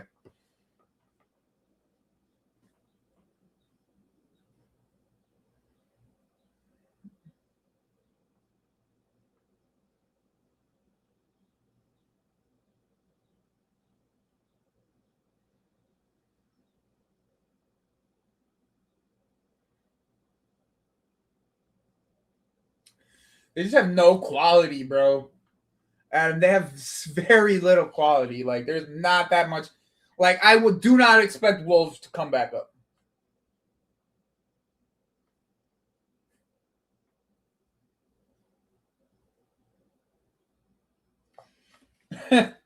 One can pray, Zito. One can fucking pray, bro. One can pray.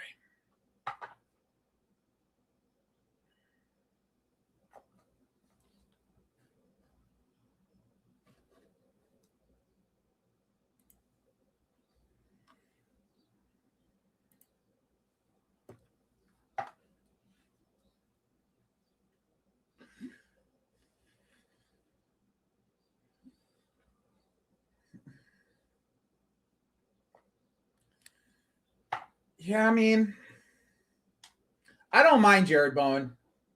I just no way.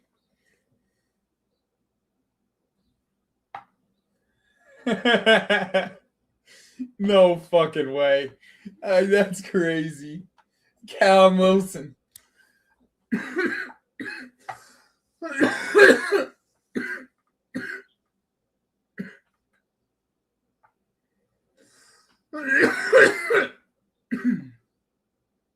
Who scored?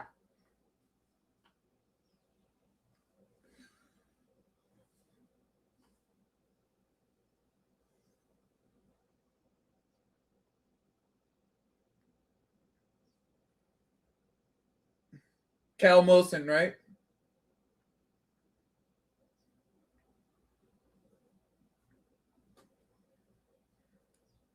I don't know. I'm watching this Wolves team. I'm watching this Spurs team right now. They don't look like they're going to concede. I'm going to be for real with you guys. They don't look like they could concede.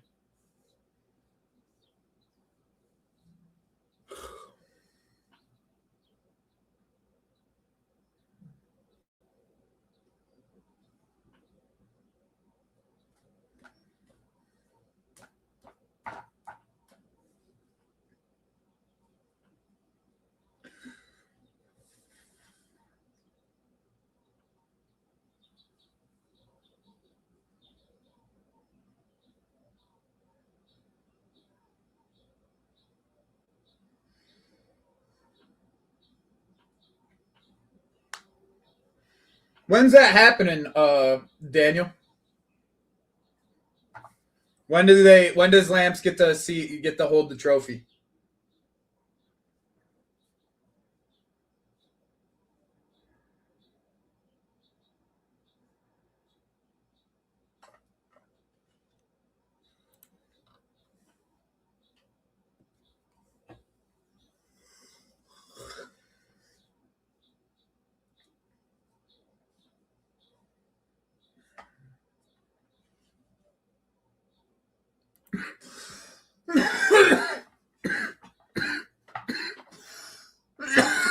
It looked bad. It looked bad, Autor. It did look bad. However, he got it. Like, I didn't see the injury itself, but when he was down, it looked bad.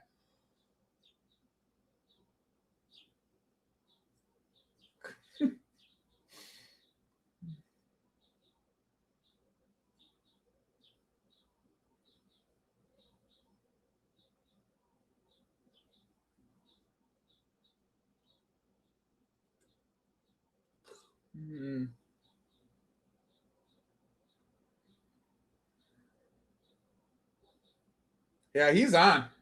He looked well off, but he was on.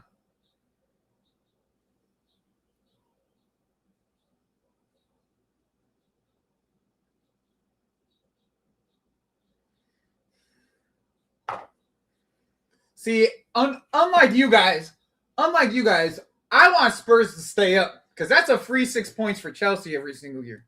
That's my thing. You guys want Spurs down for the wrong reasons. You guys look at things for the wrong reasons. Spurs go down, then where do we get our free 6 points? We can fucking lose to all these relegation teams every year. So newly promoted team get our fucking shit, get our shit rocked by newly promoted team every year, bro. At least once a year, twice a year. With Spurs, we know we're gonna get our 6 points. That's fair. If you guys, I'm American, bro. Like I don't have that correlation. You know what I'm saying? JK, I watched Graham Potter beat Spurs, bro. Like that's a free 6 points, bro. Like they had fucking Kane back then, and it was 6 points.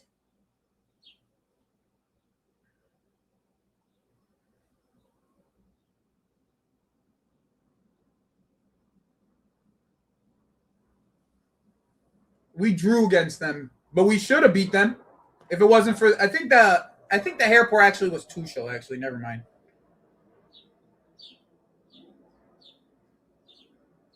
Did he? Maybe I'm mistaken. Maybe you're right, and I'm mistaken. I might be wrong here. I'm as you can see, I'm high, so like I might be wrong.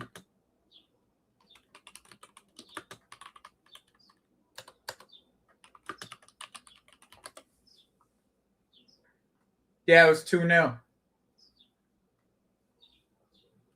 You're right. That was the last time we lost the Spurs.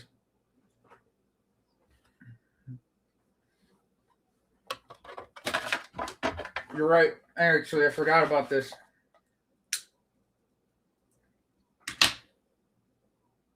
Oliver skipped right after halftime, or it was right before halftime. I can't remember. One of the two. You're right, Sir Pro. My bad.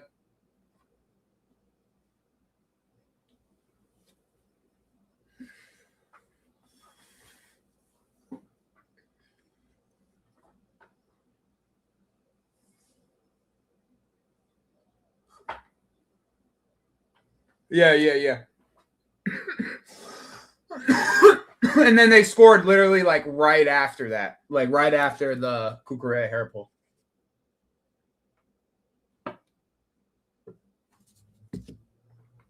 The biggest stadium in the country will be in the championship next year. That's the interesting part.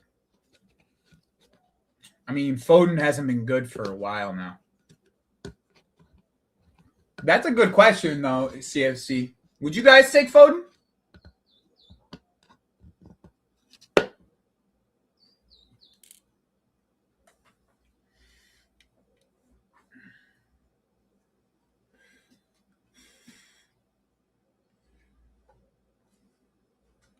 Most expensive, JK, not the biggest. You're right. I think Wembley's still the biggest for you guys, but same thing.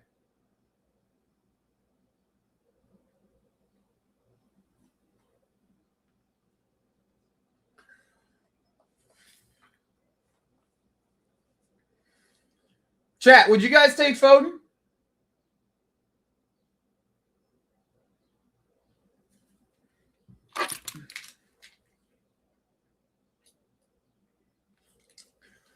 This is a good question, actually. I like this question.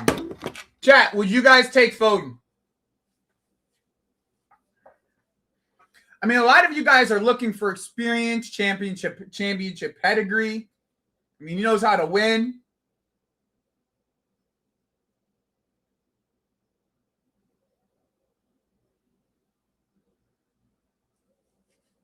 I mean, yeah, and this doesn't have to be for Chelsea either, Yusuf. If I know there's some Man U fans in the chat and there's some Arsenal fans in the chat. Would you guys take Foden? Let's say 50 million, Pequeño. Let's just give it a flat number of 50 million. Okay? At 50 million, would you guys take Foden?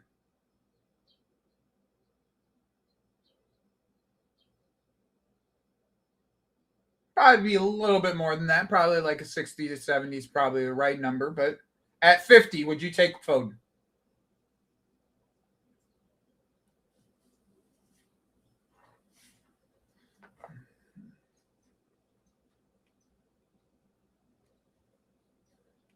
I'm gonna be honest, Adam. I'm not giving up on Gittins just yet. Woo! Oh boy, what a save from Kinski! Oh my God, Kinski that saved them. They nearly bottled it. That's a good fucking shot. That's a fantastic save from Kinski, bro. That's a great save from Kinski, bro. That's a great save from Kinski, bro. That is a great save from Kinski. Oh my days. That Kinski save just got him 3 points, bro. Yo. That Kinski save just got him 3 points. Oh my days.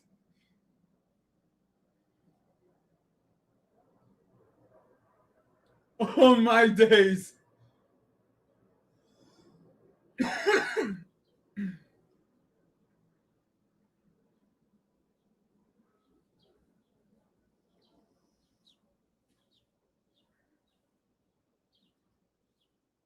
I know.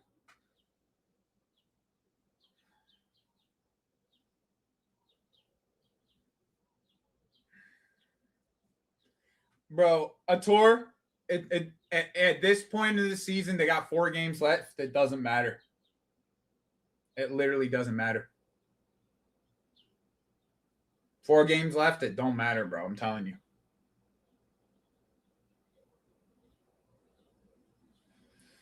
And JK, City rested a lot of players midweek. I'm not gonna lie to you guys. City rested a fuck ton of players this week.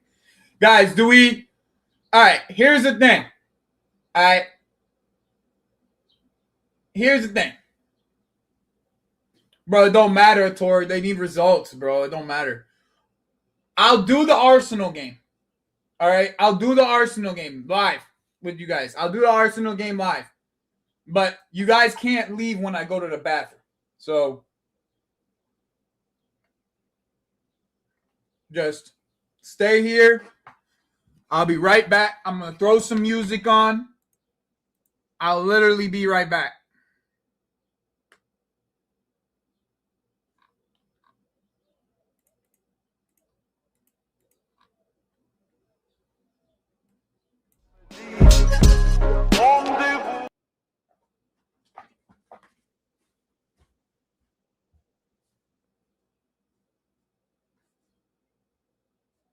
What the fuck?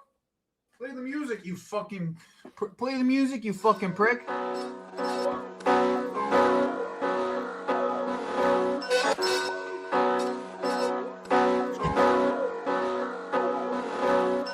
Ce n'est pas la révolution ni la mobilisation, mais c'est affolant de voir tout. 1, 2, 3,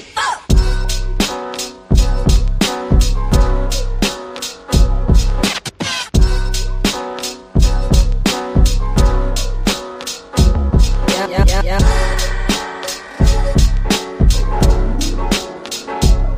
Non, ce n'est pas la révolution ni la mobilisation. Rendez-vous, rendez-vous. C'est comme on me dit, rendez-vous.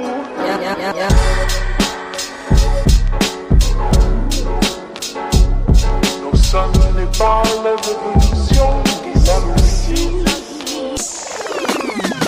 Tu as trop de soucis. Tu as trop de soucis. Ce soir, Was the most unkindest cutlaw.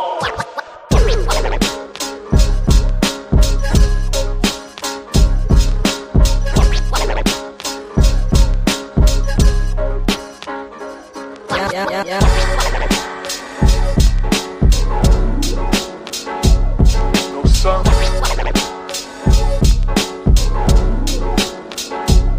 No sun.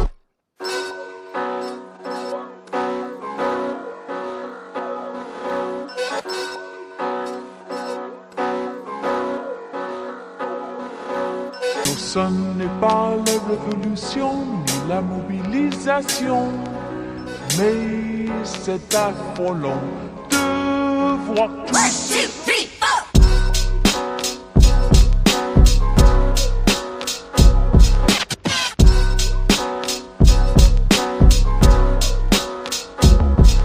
4.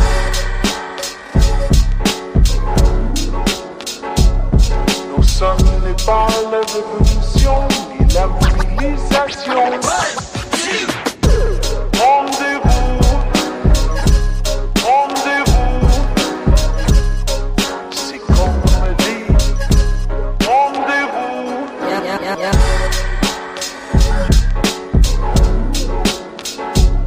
Non, ce n'est pas la révolution ni la mobilisation. All right, I'm back. Thanks for taking all 14, 15 of you motherfuckers who left. Don't know what to tell you. I needed to go to the bathroom.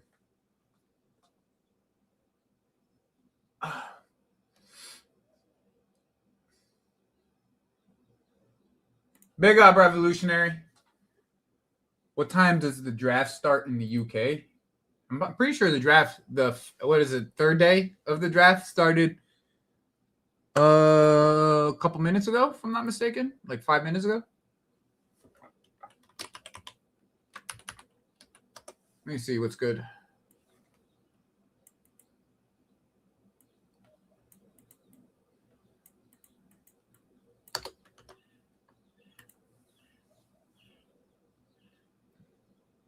Yeah, started like 5 minutes ago. Oh, yeah, I went for a shit. Fucking drink all this coffee. What do you think I was going to do? You're a Raiders fan? Bro, McCoy has... I heard about McCoy's injury, though, bro. McCoy's crazy. NFL. The injury for McCoy is crazy, though, bro. Like, it's crazy. Like he has, like, a bone spurt in his knee that, like, it potentially could be, like... It could potentially be like devastating for his career, like absolutely devastating.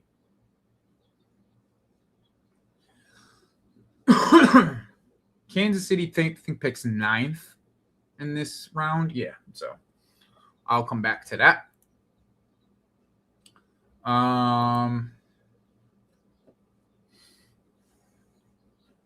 Let's drop this off here.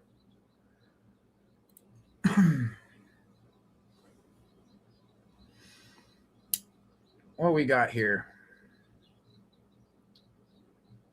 I gotta go get my car I got to go get my car registered today. My Lexus car's registration went expired. Man, 2 weeks ago, guys, I was about this close to buying a fucking Porsche. This close. Literally, 2 weeks ago, I was this close. You think we will go for who? Who? Cafalori? Is that supposed to be Calafiori? Like, fun to watch in the NFL. Bro, my shit's they sold the Porsche before I could get it. I was just a zombie last weekend, bro. Like, I did that 6-hour stream, and then ever since that I did the 6-hour stream, I went zombie mode. Today, no matter what, I'm stopping at 3 hours. Like, after 3 hours, I'm done. I'm doing other shit. I'm not gonna sit here for 6 hours. The most fun team to watch in the NFL?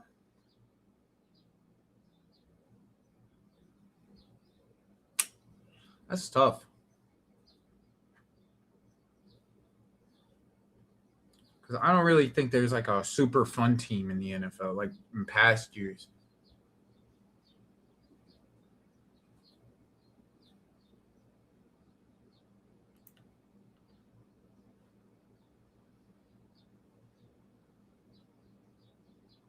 That's fair. That's fair. No, I won't kill you. I won't kill you. I won't do that. I enjoy a lot of sports, guys. It's not just like European football. I like watching the NFL when I get a chance to. I like watching it. I watch the NBA religiously. So, like, well, not the NBA. I just watch the Knicks religiously, but like outside of that.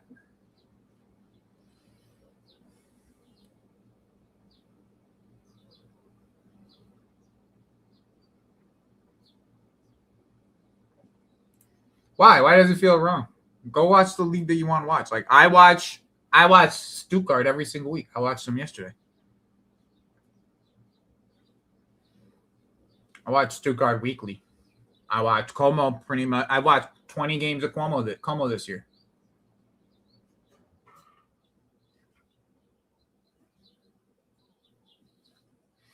That's because there's not really that many rivalries. Revolutionary. It's like playoff rivalries that you can get to. Like, it's really the Knicks are the only team people have rivalries with, bro. Nobody has rivalries outside of the Knicks. The Knicks has rivalries with Boston, the Heat, like that's the only team. Yeah? Any good players I should look out for, Marlon?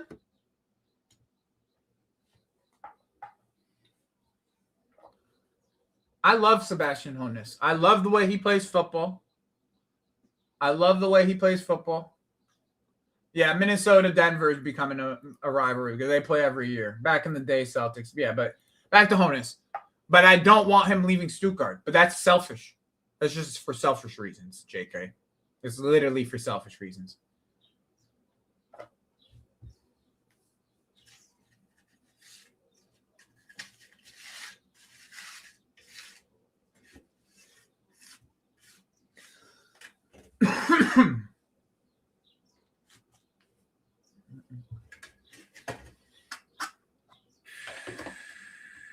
Arsenal, Newcastle in what? 15 minutes?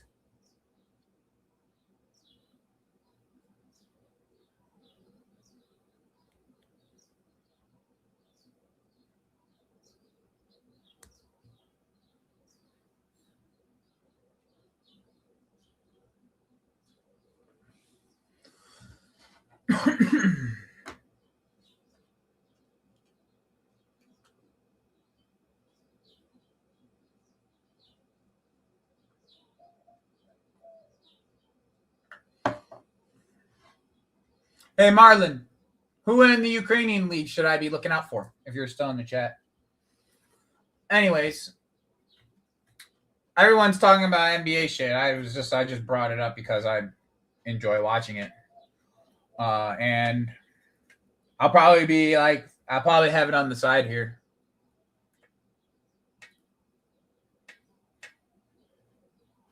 He's 41 actually. Allison Santana. Shakhtar. I'm pretty sure I heard that name. It's Shakhtar if I'm not mistaken.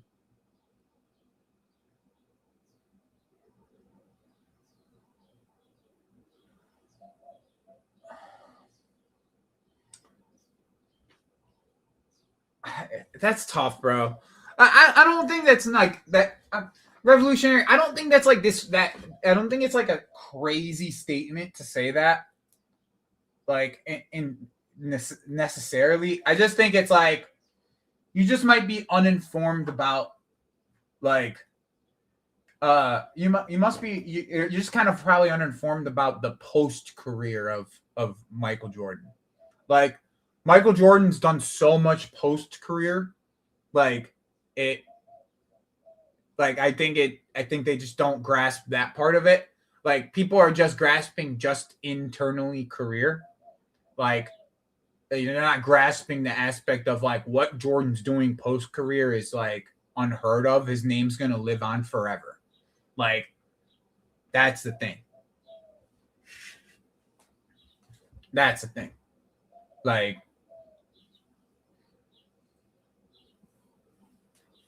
Yeah, I this is kind of it too, but I think the other side of it, Max, is how big the it's here's the problem, right? If you combine China and the US as like if you combine China and the US as like just as a volume of people, like just between those two volumes of people compared to Europe, I bet you that there's more people in China and the US than all of Europe.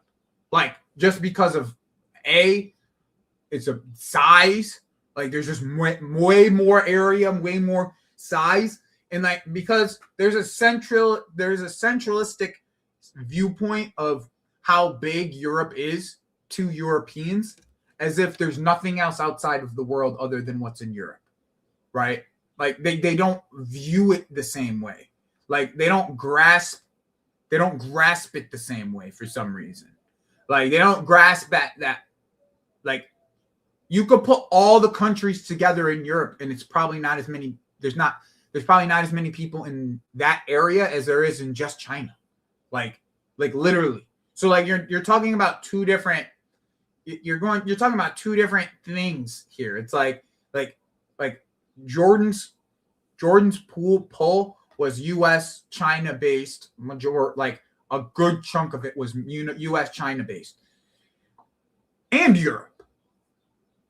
I think the post career aspect is what will always keep Jordan ahead of everybody else in sports. I mean, I'm not going to put that on the screen, Adam, but you're right. I'm not going to put that on the screen, but you're right. Let me change the...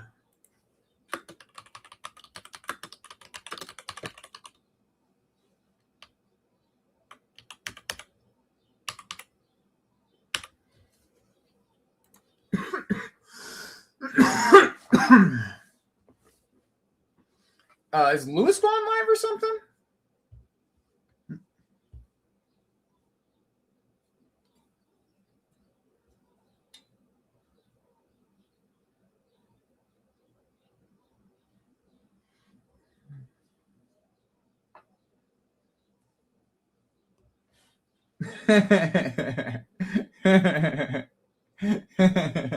I'm just messing with you, JK. Yeah, you see how upset they get over that shit? Oh, Lewis is live? All right. Then, you know what? Let's, I think I might end this here soon. I'm going to reach out to Lewis, see if he's going to send me. That makes sense why my viewers went down. That actually makes sense on why my viewers went down. I was like, wait, why are my viewers going down by like 15, 16 people, bro?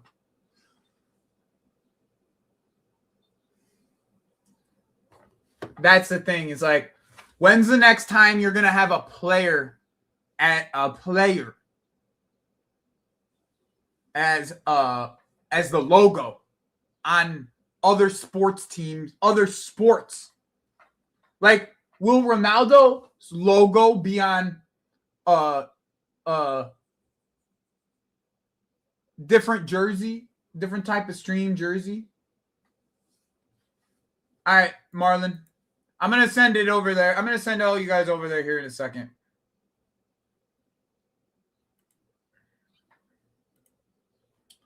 Let me actually get that set up real quick.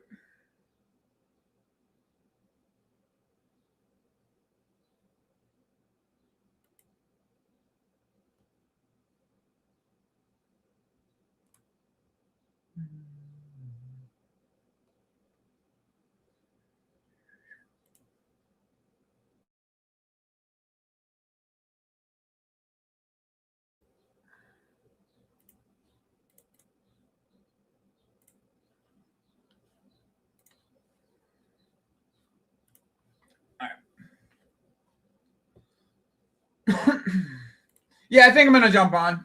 I think I'm gonna go jump on that. That's the whole reason I'm gonna send you over there is because I'm gonna just get Lewis the link from Lewis and I'll jump on there.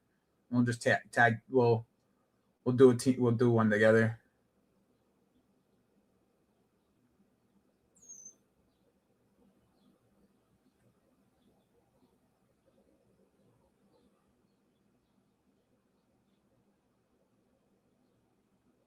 Bro, if honestly, Adam, if that's the case, I'm probably just gonna dip. Like, I got shit to do too. Like, straight up, I have shit I could be doing. Like, I really don't have time for that shit. I don't have time for David, bro. I straight up do not have time for David. Like, I do not give two fucks what David thinks about any of that shit. Like, Enzo, any of it, bro. Oh, look at that. Word score today. Good for him.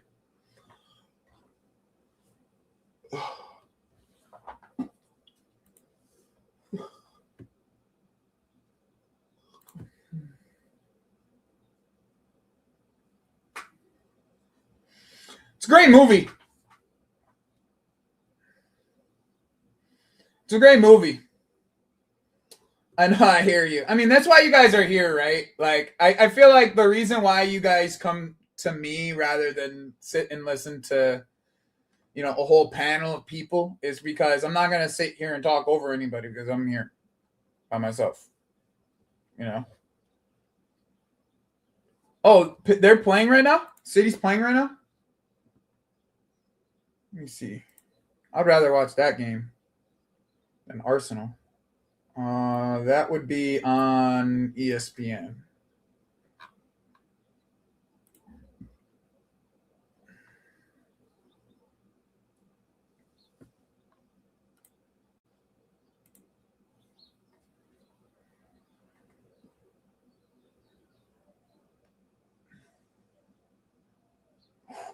It's a good save.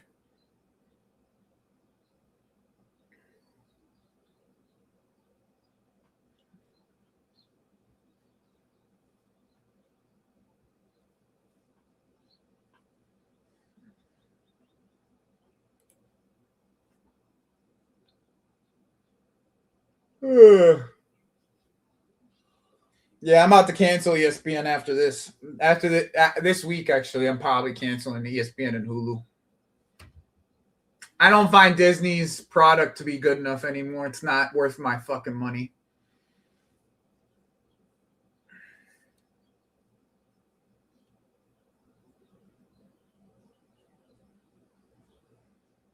ESPN barely got shit. Plus, I actually like YouTube TV. That's and that shit is expensive, so I'm probably getting rid of that shit. Yeah, let me see something here.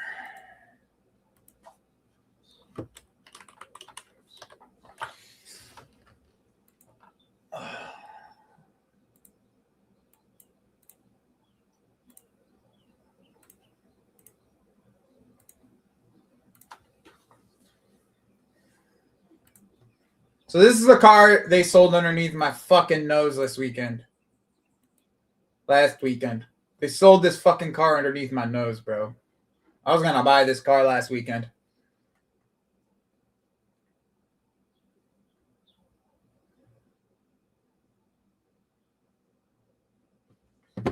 Man, that's dank. ESPN, Hulu, and Peacock? Is there just a sports package? Adam?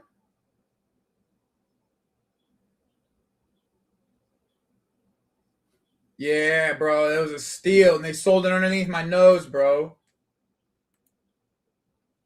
Oh, that's what I would have been driving at this week if I didn't fuck up, Connor. If I didn't fuck up, it's on me for not going.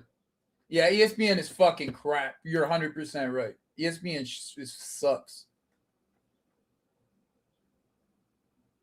Oh, I gotta do that.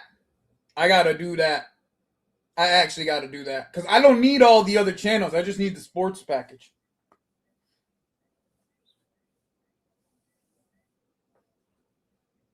Oh, that's sick. That's sick. Yup, Connor, you're dead ass. I think that's what happened too. To Corey, I would have had to pay nothing, bro. I would have traded both my cars in and I would have been walking away with that. I would have had to pay nothing. But it's sold. It's sold. It's upsetting to me that it's sold. I was so mad when I heard it sold. I'm literally, yeah, Adam, I'm doing. Yo, Adam, can you send me the link to that on can you send me the link to where you got that on Twitter? Connor, bro, I've been wanting Connor. This is the whip I've been wanting for like the last, I don't know, decade, bro. Like since they dropped back in 2015. I think this version dropped around 2014. I've been wanting this whip for a minute.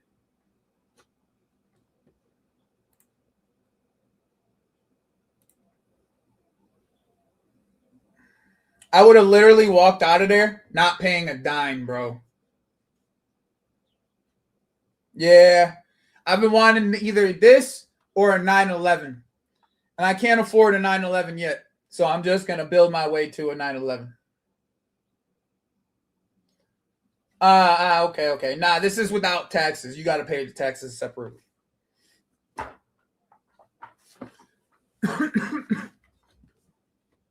This or 911. Bro, you like the thing is, Revolutionary, like I've owned American Muscle. I've owned tuners like Mitsubishi Eclipses. It's either go Boxer or go Supra. It's one or the other for me now. I have a Lexus now. I've gone luxury. I have had I have a, I don't know if you know what a Polaris Slingshot is, but it's more like an ATV three-wheeler. I've had that. Yeah. O'Connor. O'Connor. Connor, you know it, brother. You know it. Next one I see around this price, G. Next one.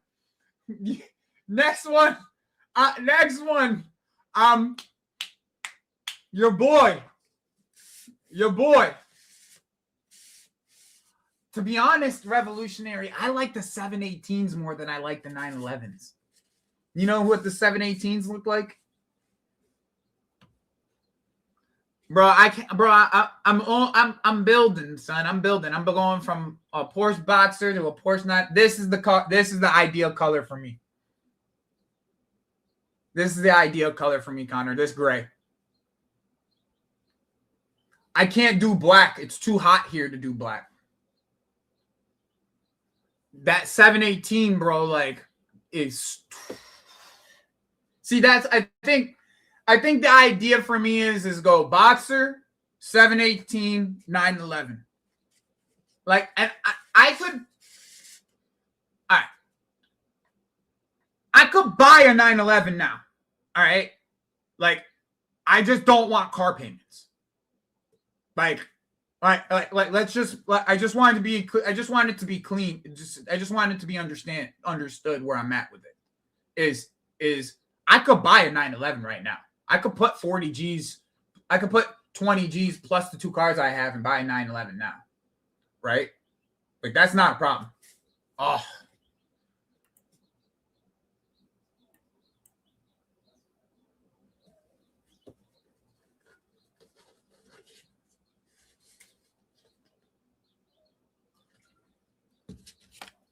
But I just don't want a car payment.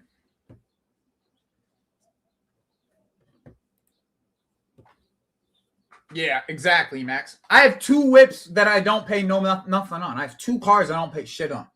I don't pay a single dime on. Yeah, he's off, unfortunately. I have 2 cars I don't pay a dime on other than gas, right? Gas and insurance. 2. My whole thing is I want to consolidate. So moving those 2 fucking cars around and cleaning both of them just gets to be a headache after a while, bro. Like, I got other shit to do. Like, I got a fucking lawn to take care of. I got a fucking backyard. I gotta get new plants for. Like, it's just too much shit to take care of, bro. Like, having 2 cars is just too much shit to take care of. And honestly, I barely drive my Lexus. Well, at least until the summer comes around. Bro, I have a friend. I had a friend paying $500 a month for his fucking truck. $500 a month.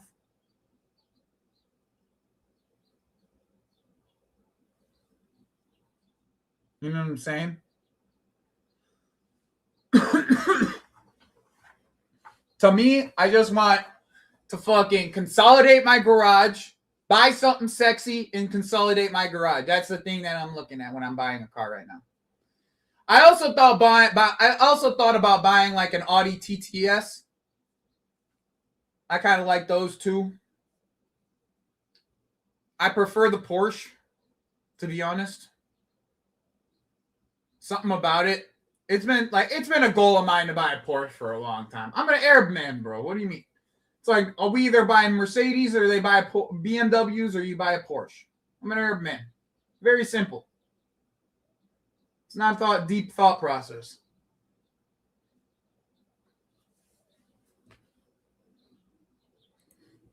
Yeah, I hear it.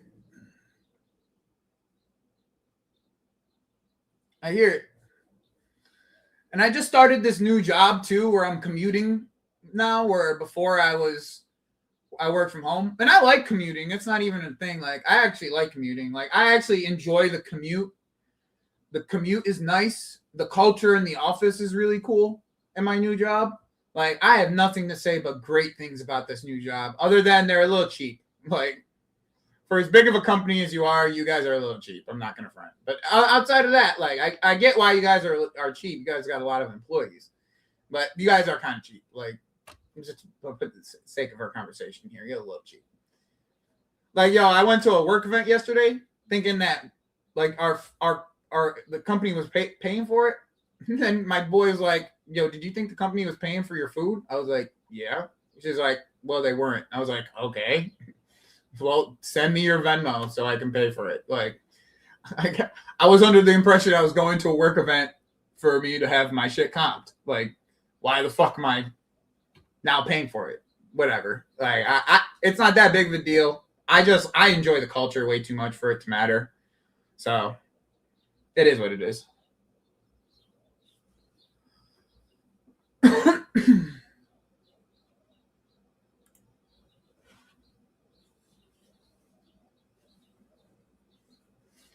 Yeah, RSX Savant is a sexy car. I was just looking at those the other day.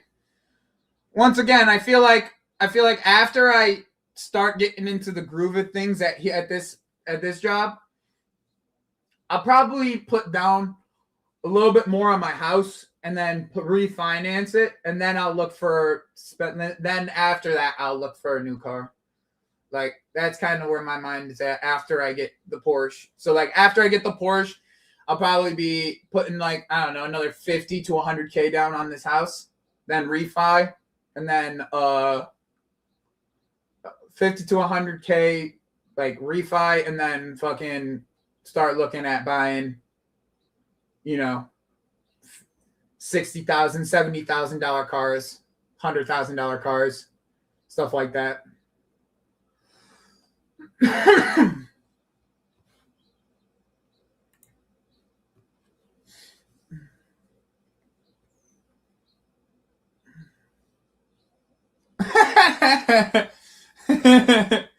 Every random check you were stopped. It's like, black man can't have that shit. Oh, Marmouche is poor. That's poor from Marmouche, man. That's very poor from Marmouche.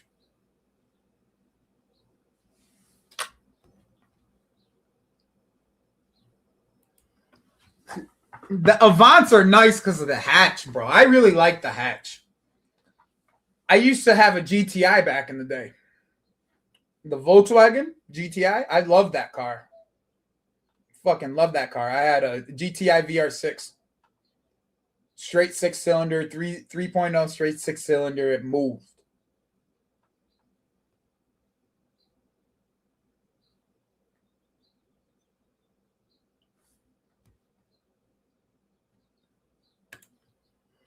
Yeah, that's kind of the thing. That's kind of the thing is I'm not into electric cars either. The Taycans are nice though. They are nice. I'm not gonna do an electric car. Something about it just feels weird. Especially that's like for someone who's worked on cars for as long as I have, like.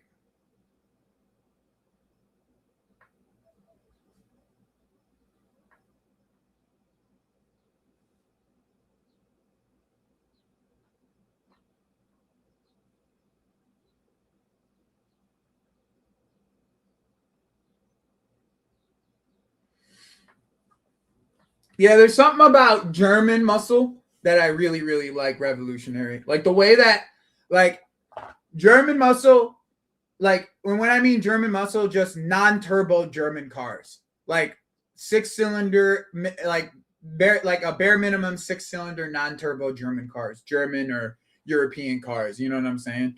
Like, something about those engines, there's something different about that Mercedes AMG engine. There's something different about the VR6, the Volkswagen VR6 engine. Ooh, Kovacic. There's something different about that fucking the RS6 engine, the RS6 engine, like the Audi. There's something different about those engines, bro. Like I have a Lexus right now that has a turbo, and I don't like it. I wish I got the 300. Rather than the 200T.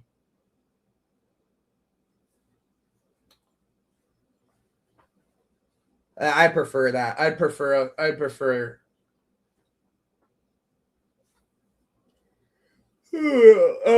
that.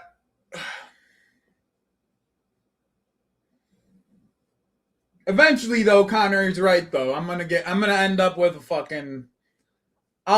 a Porsche eventually. It's just a matter of time now.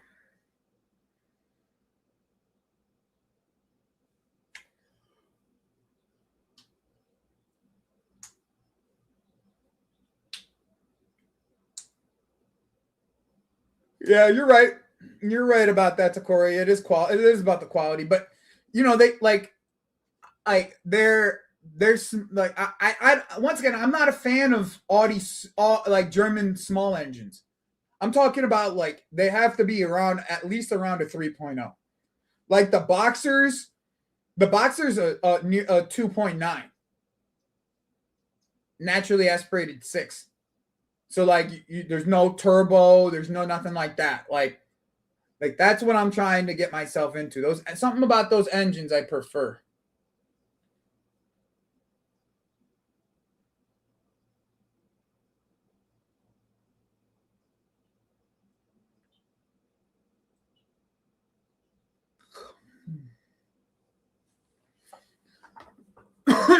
Bro, Adam, but we knew that this was coming. Like this happens every year to them, bro.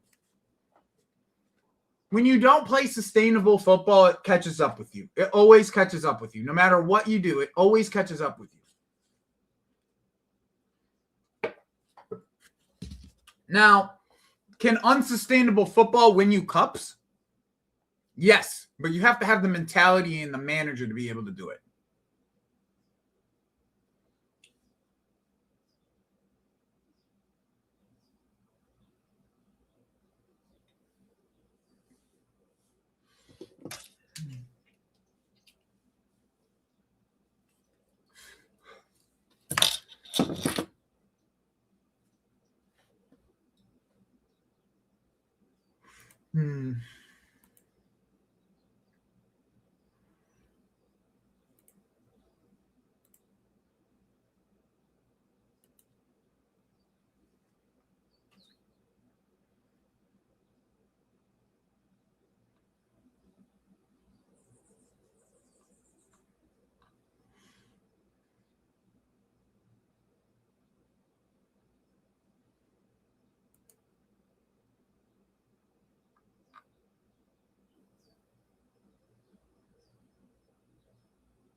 Yeah, I have.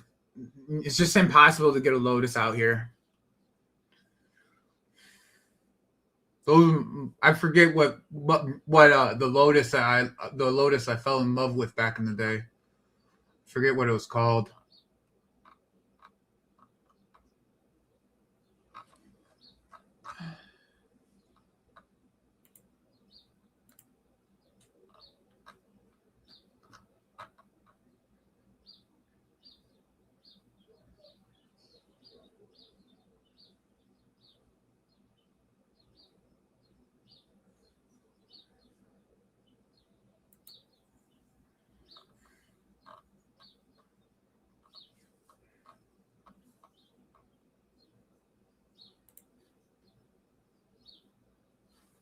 Whew.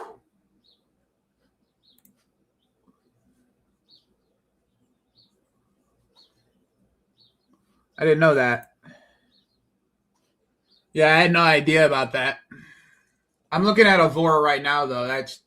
There's only one Avora away. There's only one Avora within 1,000 miles from me. Actually, two Avoras within 1,000 miles of me.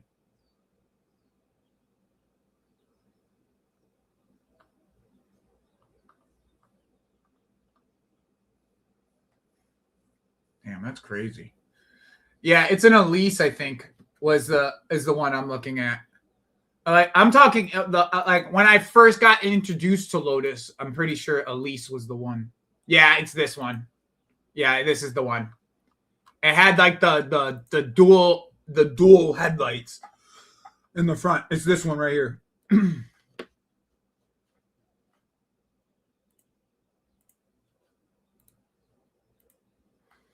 And Yasir, aren't you in the car industry? 1-0 Eze? Is this one.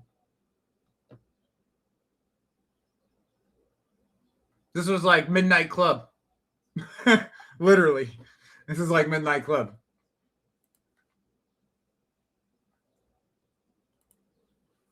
Yeah. I'm looking to buy a Porsche. I'm gonna buy a Porsche. Within the year, I'm buying a Porsche. Before we hit 2027, I'm buying a Porsche. I want a Boxer personally. I don't need anything more than that.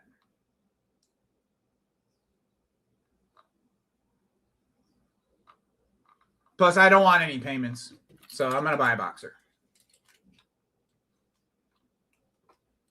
And I don't have kids, so I'm gonna buy a coupe, preferably a convertible, and then eventually go from Boxer to the 718. Is the idea, at least.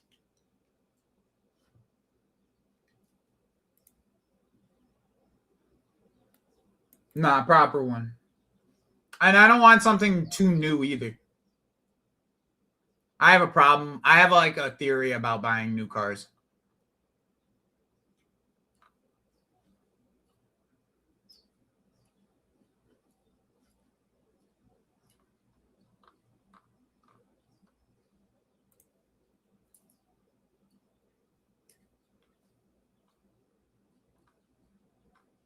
Like, I could probably go in for something like this eventually after I buy a boxer.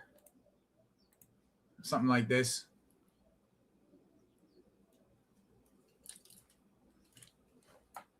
I mean, I could probably buy this right away, but finding this and not having to drive 1,000 miles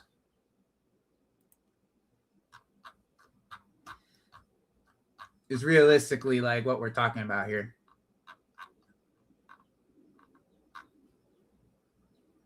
Part of my problem is there's not a fucking ton of used cars out in Arizona right now.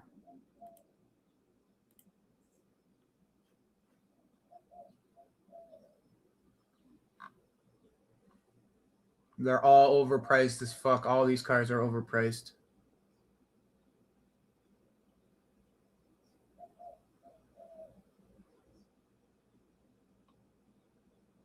And the price of used cars right now in America is crazy, to be honest. You can't find a good deal anywhere.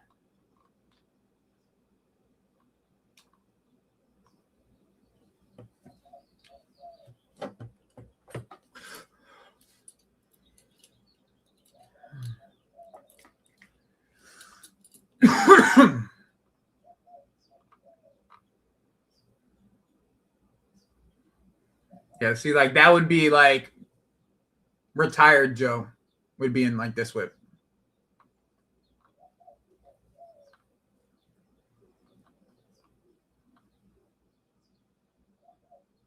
I used to fuck with these cars.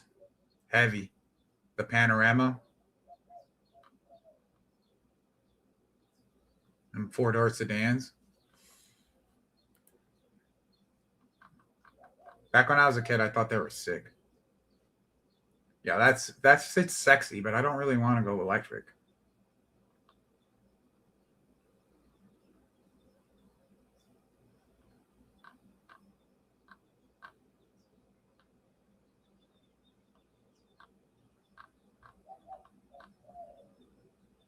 This was the car that I was going to buy, though. Yes, sir. This was the car I was going to buy last weekend. Yeah, Mercedes is a bad boy car, but the reliability on them is not good, bro. I'm not trying to plan divorces to Corey.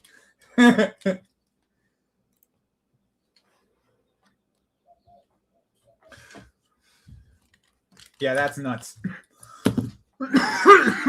My kids are gonna get humbled as fuck. Even though I know I'm gonna have a lot of money, my kids are gonna end up being humbled as fuck.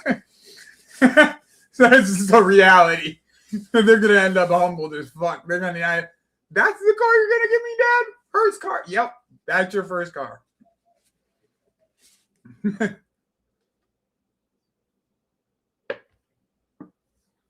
Word? I'll keep that in mind, JK. I just have a lot of friends who buy C classes and they hate it because they just end up finding it to be a money pit. But the S class I could hear probably.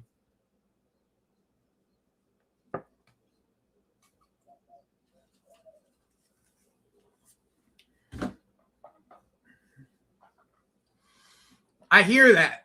I actually hear that, yes, here. But this is, to me, this is like a steal to me.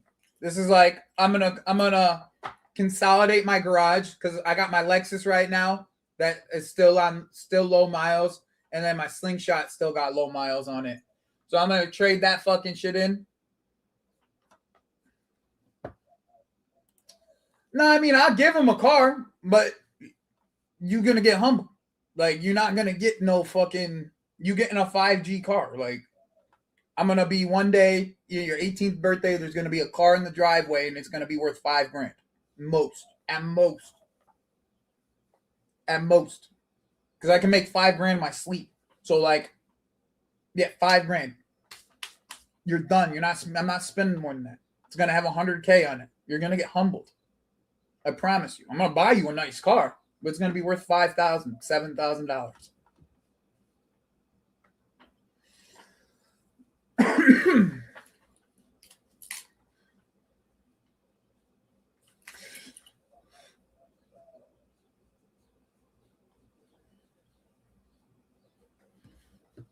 See, me and JK are more alike than me and JK are way more alike than we would like to even admit. I'm just gonna not even lie. Me and him are way more alike than we probably want to admit. Straight up.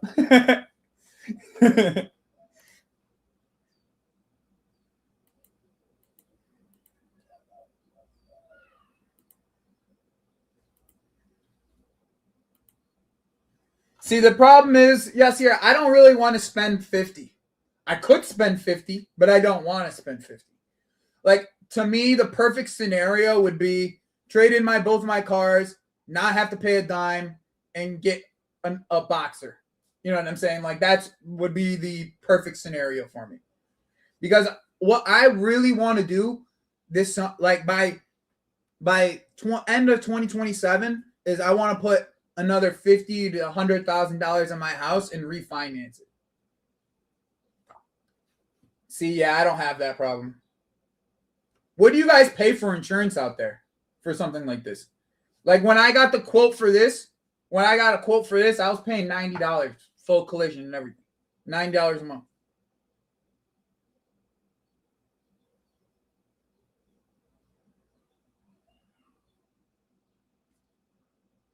JK, what do you pay for your insurance? Out in the UK, bro. Yeah, I want to know that. That's a good question, actually. What's good with the UK insurance? Like what? How much you guys paying? I literally spent $90 a month. I would have spent $90 a month on this. My 2 cars right now, I spent $130 for my 2 cars a month. Both of them have collision.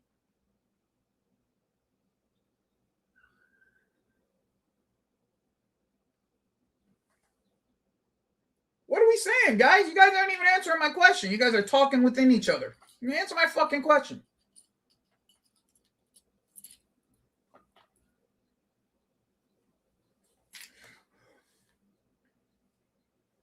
$1.3K was 5 bags a year?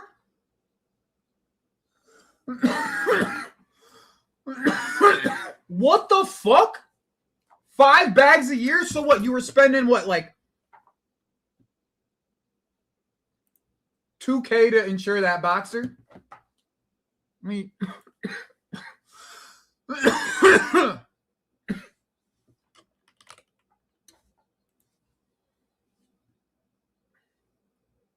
so if I spent 90 for 12, I would have spent about 1,000. So you're saying it's about $200 a month. About revolutionary.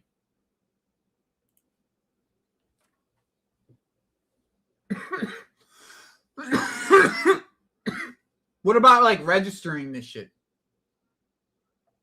And getting your plates and stuff? Like how much does that shit cost?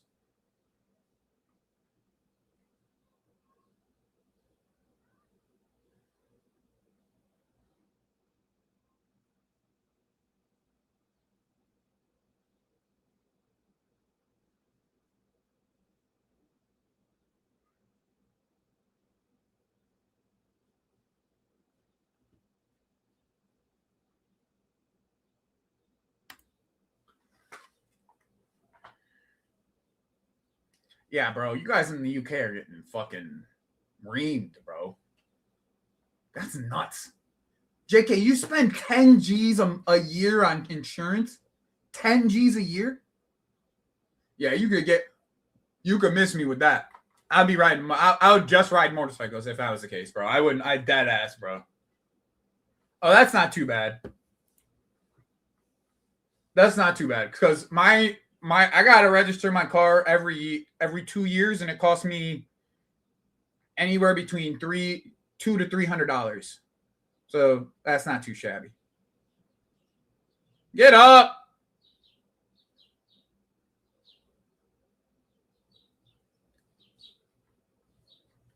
Bro, Max, that's why I'm saying, son. That's nuts.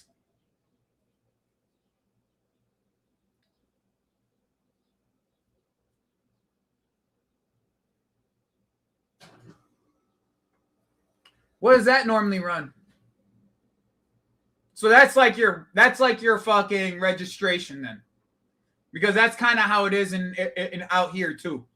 Your registration cost is based off of how much your car is worth, pretty much.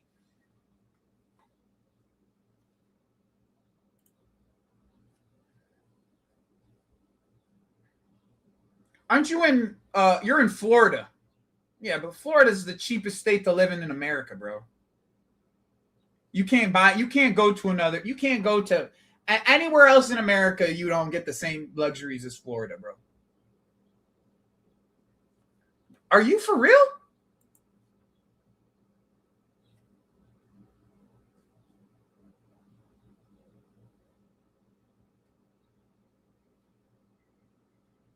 Are you for real?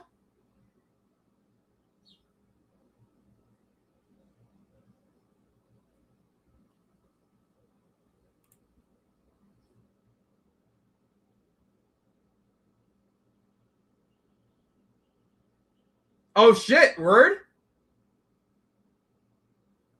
Because I think there's like a push for people to buy cars in Florida. Like it's a big industry in Florida. So I'm pretty sure there's like some type of tax. It's like a tax correlated to it.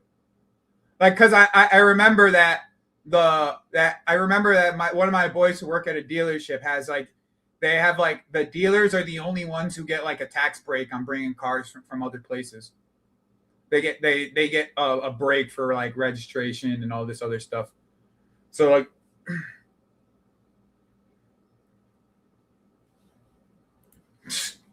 yeah. You might be paying Cali though in that sense, not Florida. Like you might be paying Cali to get the car unregistered to Florida, unfortunately, just because California is such a prick to live in.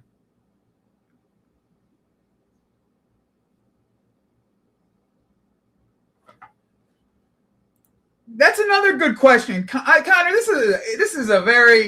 is one of them streams I'm learning a lot from. Connor, yeah, guys, do you guys own any property? How does that work for you guys? Like, what does that look like?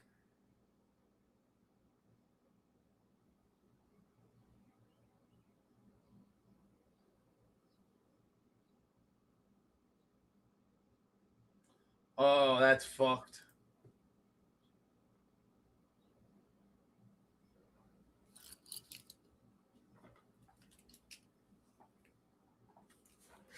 That's fucked.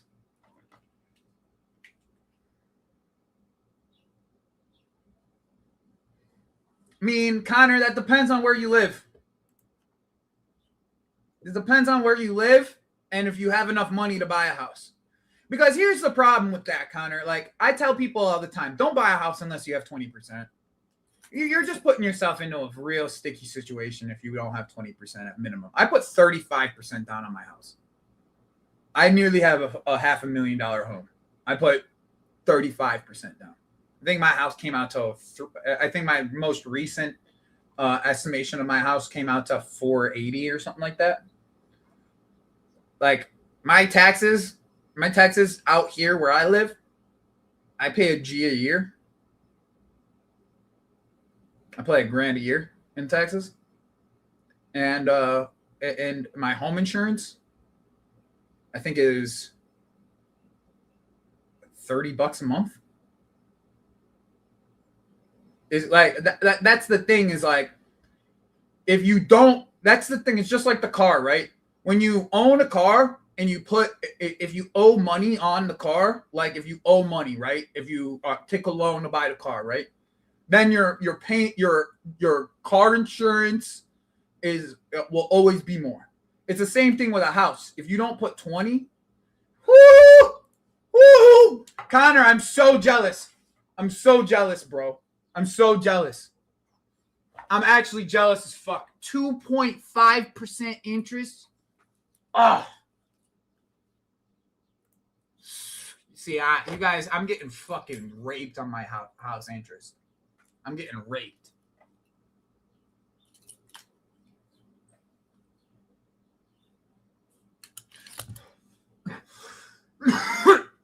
JK, you don't have to continuously pay for those property taxes, though, because we have to pay taxes every year on our property.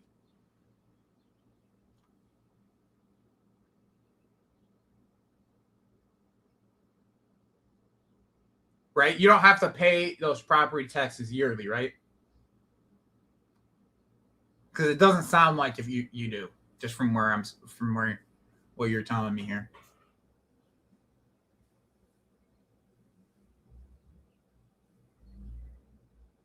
Kusanov is coming on.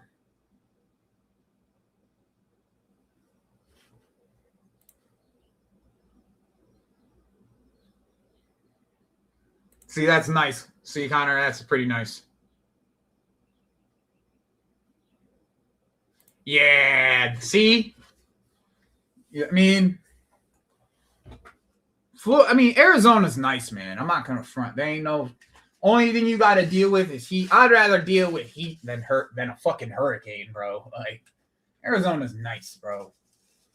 I live in I don't even live like in the city. I'm like right outside the Phoenix area. So like I get good, my insurance prices are nice. Like my my housing property taxes is nice. Like I'm in the expensive part of the town, but I'm on the side. I'm like right beyond the border between two towns where I'm on the cheap side of town rather than the more expensive side of town. If I live like a mile west, if I lived a mile west, which was like 2 kilometers west, 2 or 3 kilometers west, if I lived 2 or 3 kilometers west, I would pay another $500 to $800 in taxes, probably. I mean, but still, it's different. You know what I'm saying? It's different. You pay it one time rather than paying it every year. What's stamp duty? England do have some crazy taxes though. I've known that for a fact. There's a lot of random fees just to be in England. Could be living in England. There's a lot of random shit.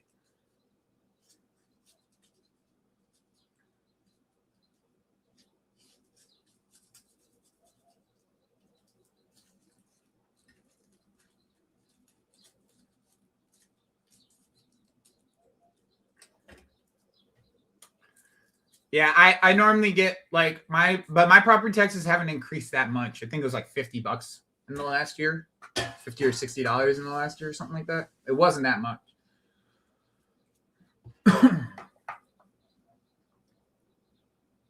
Oh, so that's what JK was talking about, stamp duty.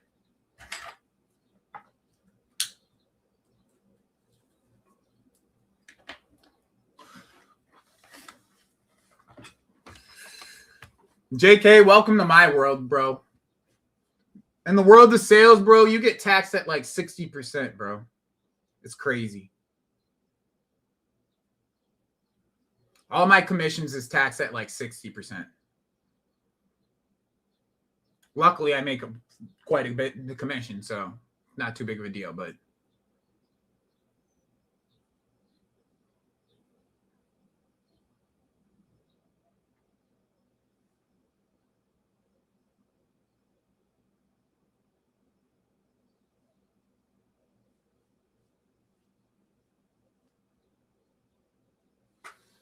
interesting.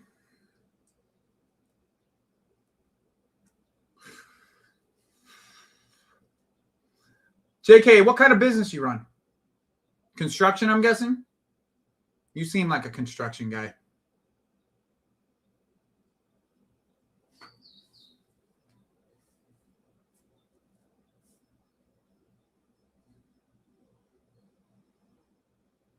Interesting. That doesn't seem very profitable for like the renter. Like if I'm saying like if I were to buy a house and rent it out to someone, it doesn't seem very profitable with those types of surcharges.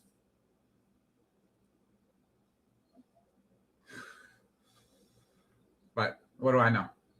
I don't know shit about England.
Interesting.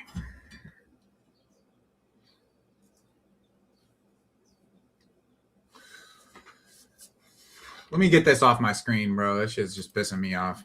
I'm not even gonna front. That shit just pissing me off looking at it.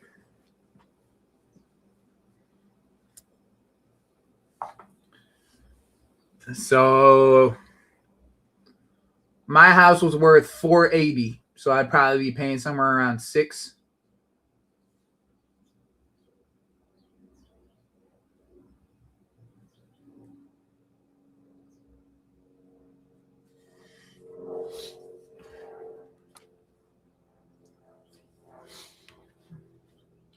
Let's switch over to Arsenal.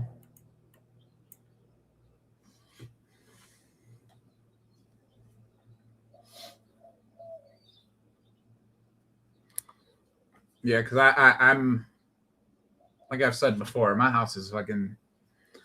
I'm lucky where I'm living right now. The cost is really not that high.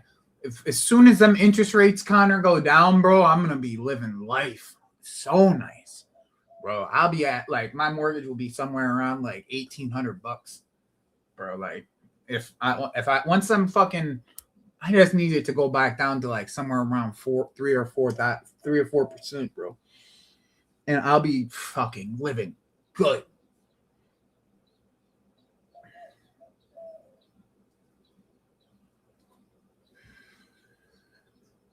I need that 3 or 4% to hit so bad, bro. I thought Trump would have got the fucking the interest rates down, but he's done exactly the opposite.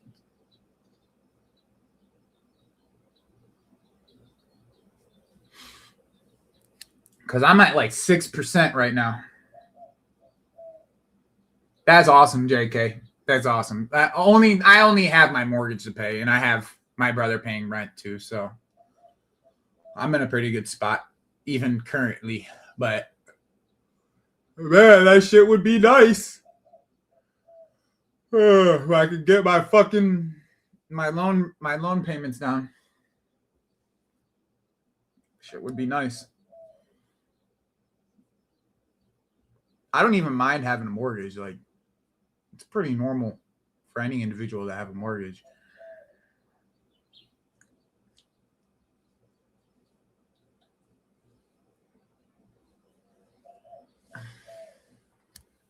But it makes sense why you can spend money on your cars, though, if your house is paid off.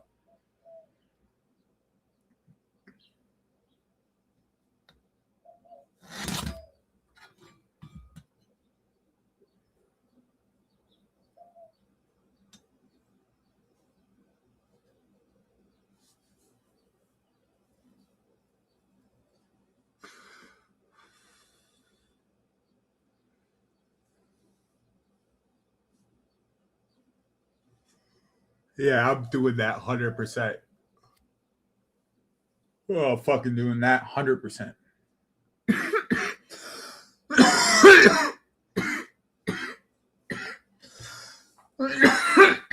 You guys also don't have fucking health insurance that you have to pay for either.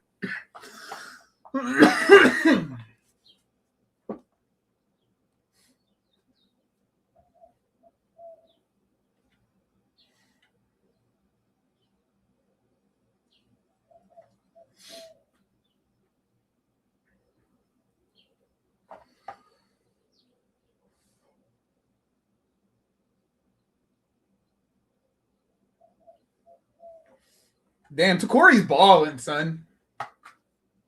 Takori's out here balling, bro.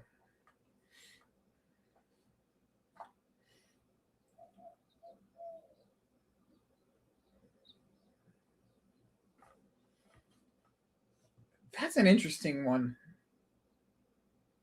I don't know why they would let her go. I feel like there was a story there with her and Io that they could have done eventually, but they just kept on holding their bat.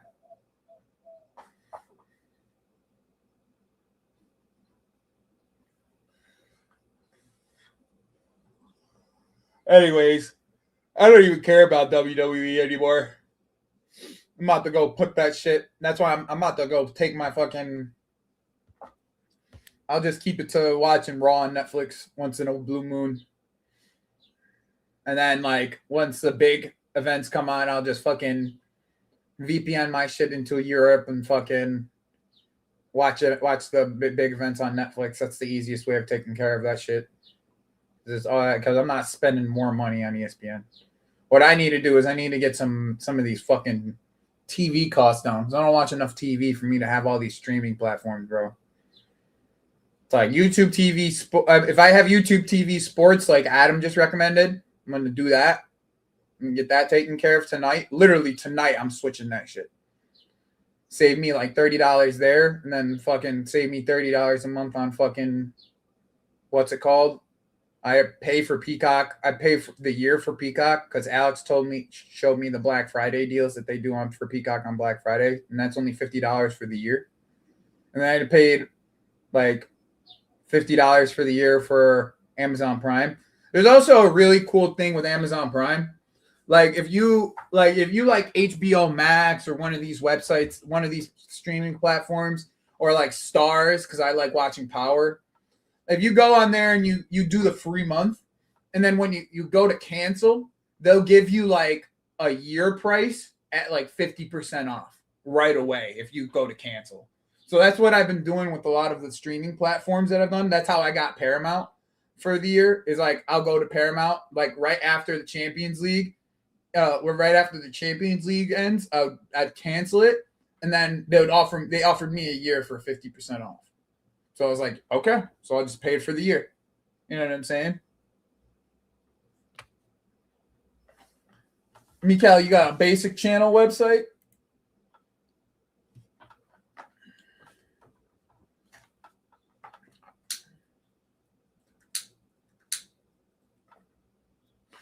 Like the intent for the antenna? Yeah, send it to me, Mikael. Send that shit to me.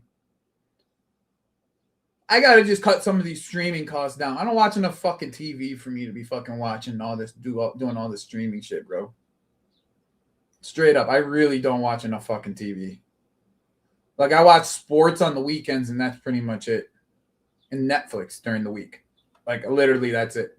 Then I have Amazon Prime and Crunchyroll on Amazon Prime. Crunchyroll, HBO Max, and Paramount and Stars.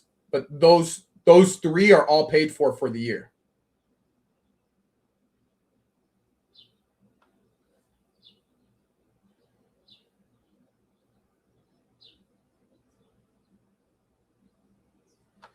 Shit.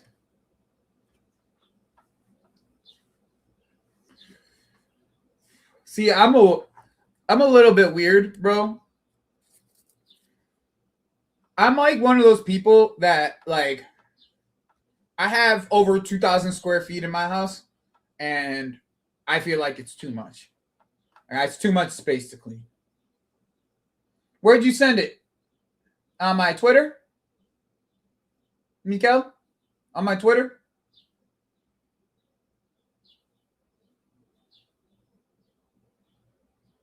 Discord? You can do it through Discord too, I guess.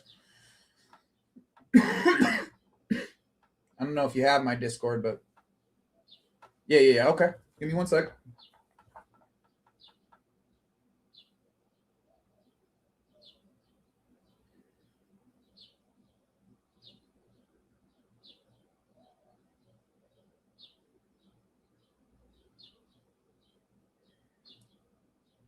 All right, cool. Yeah, that's solid. That's a solid website. We're gonna bookmark that shit. That's a solid website, bro. Yeah, so if I want to watch anything else, I can watch anything else on this. This actually covers almost everything. I wonder if this would work on my fucking on my TV. I mean, I can always just smart play it off of my tablet as well. Yeah, that's good. That's good shit. Thank you, Mikael. Nah, I won't, Mikael. I won't say nothing. That's mine, bro. I won't be saying nothing. I appreciate that, bro. I appreciate that.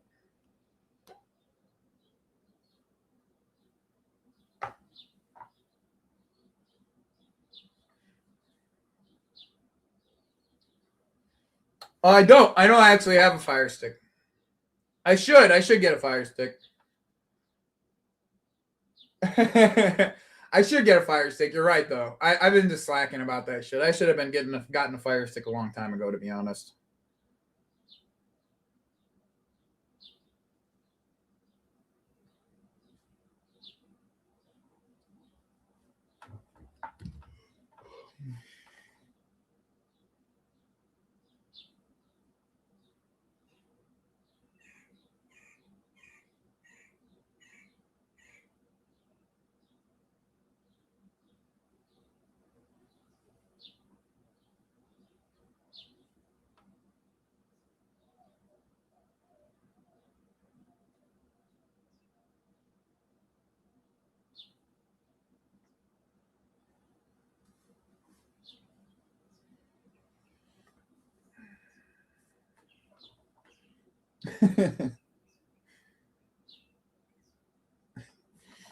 Hey, the more the merrier, Mikael. You can send that. You can send whatever you like to me, bro.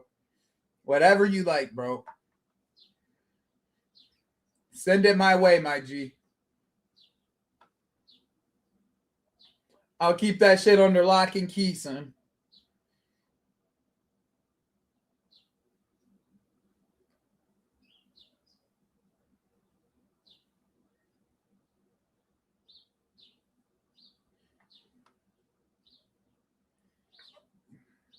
All right, this Arsenal game about to go into halftime. Let's see where the City start back up yet. Not yet.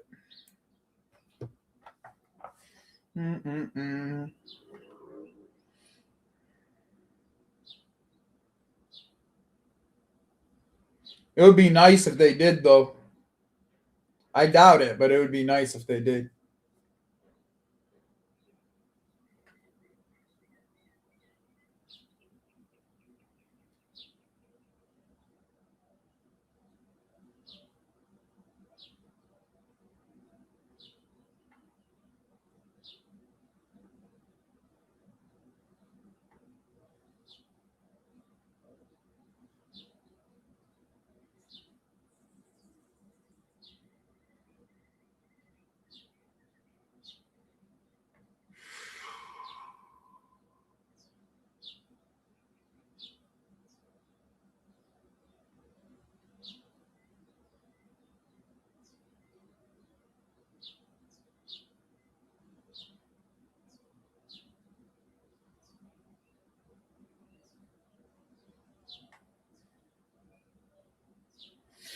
You know, I think I've actually had this website before, Mikael, too. Or I've actually had this one before.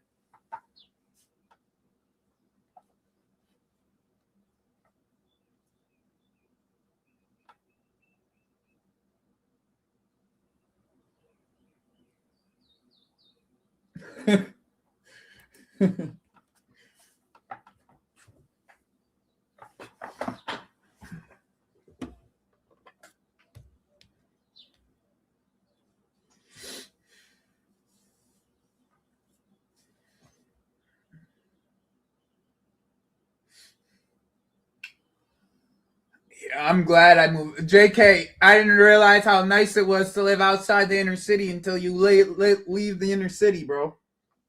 I've been living in the inner city for most of my life. When's the next time I'm pulling up to the East Coast, bro? I don't know, honestly. I don't know. I should really go back to New York soon, bro. I've been just pushing that shit off. And I just got this new job, too, so I don't know, bro. That's the reality. The truth of it is I don't actually know. I wish I did. I really wish I did know when I was going back to the East Coast, but this new job is a lot, bro. I'm not even about the front.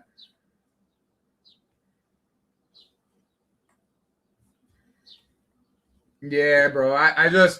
Mikael, I just love the fucking weather, bro. Yo, City fans are literally asleep in the stadium. Two men just sitting there asleep. I didn't catch him, man. Yo, Egal gonna be. I got you.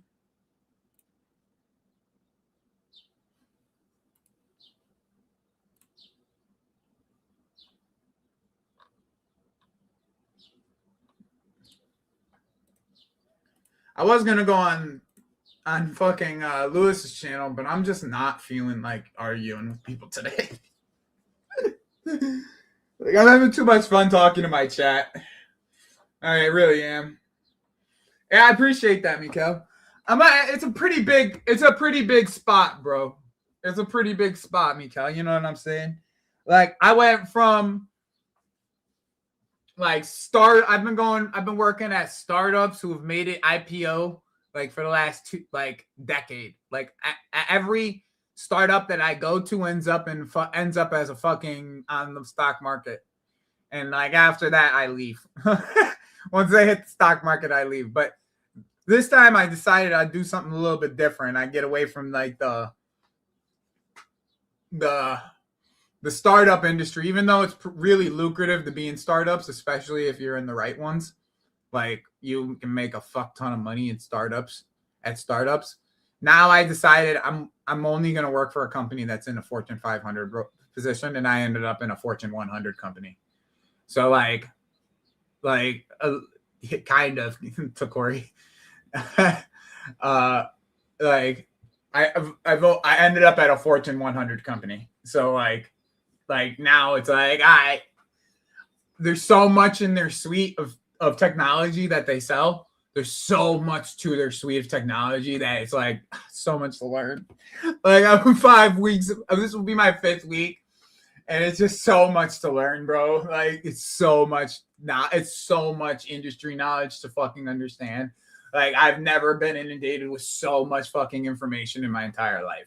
Like that's literally what it's like coming to. Like, and I'm grasping it all. That's not the issue. It's just the aspect of like how like going from startups that their suite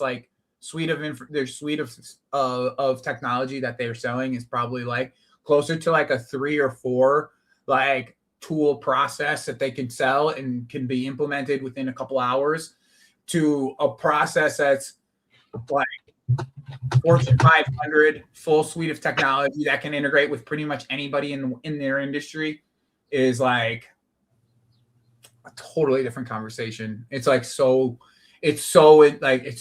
deep. I'm just so excited to be a part of it because I know how good I am at what I do. Like I just like that. Now you're giving me a suite that's $20,000, $30,000, $40,000 worth, and you're telling me, Joe, you make this sale, you get 70%. You make the sale, you get 70%. You're giving me that suite of technology, and you telling me I can make 70% on each sale, bro. I'm gonna be making ridiculous money. Like, So it's like the green elite thing. You get me? You mean swimming in success? Yeah. Hey, that's funny. It's like not even like a conversation. It's like going from like the best way I could describe it, because I know I spoke a lot of jargon there. I know I spoke a lot about it. Best way I could describe it is this, right? You're going from a mom and pop dealership to a dealership that has used every kind of used car that you can have. An auto mall. You're working and selling at an auto mall now. You're going from your mom and pop dealership. You know, you could do well at a mom and pop. Don't get it twisted. You can do well. I know people who make great money working at mom and pop dealerships, selling used whips. To going to the auto mall of the entire state or the entire country. In this case, unfortunately, the entire world, because this is not just an American company. This company covers the entire world. They have locations in every continent in the entire world outside of Antarctica. Right? It was the same as going from a fishbowl to a swimming pool or to a beach. You essentially went from a swimming pool to a beach. To the ocean. Yeah, I went essentially. from a fishbowl to the ocean. They dropped me into the ocean. They're like, Yeah, because I know what you're talking about. Because I come from a computer science background, innit? mm-hmm. So even though I might not be, like, I might not understand the sales. I might everything not understand the sales everything aspect, that I but said, the terminology you would understand. yeah, but I get what you're saying. But then again, we have to think, if we had to build one of those suites that you're talking about, we have to think of all the companies and the What adjustability. the company would want and how many tools it could potentially use, what the company's in need of. But this is a company that's been around for 80 years. It's like selling Windows. Like, it's like selling Windows. How many companies? Pretty much. Then you got the Microsoft. school version. You know how, like, you got the Microsoft. education Exactly. version. As long as you know it's versatile, it could play in every position. You get me? If you build it the right way, you're chilling, because you have the obviously in England we have the NHS. So, like, you have the computers that only work if you put your ID card in it. The Windows don't really work unless you log in and put your ID card into this. Marmouche has been terrible, bro. Like, he's been ass. There you go. Pass just in the box. How long is he keeping it, bro? Oh, he's been awful, bro. And man are always saying, why is he not playing? Why is he? I watched him in the AFCON, bro.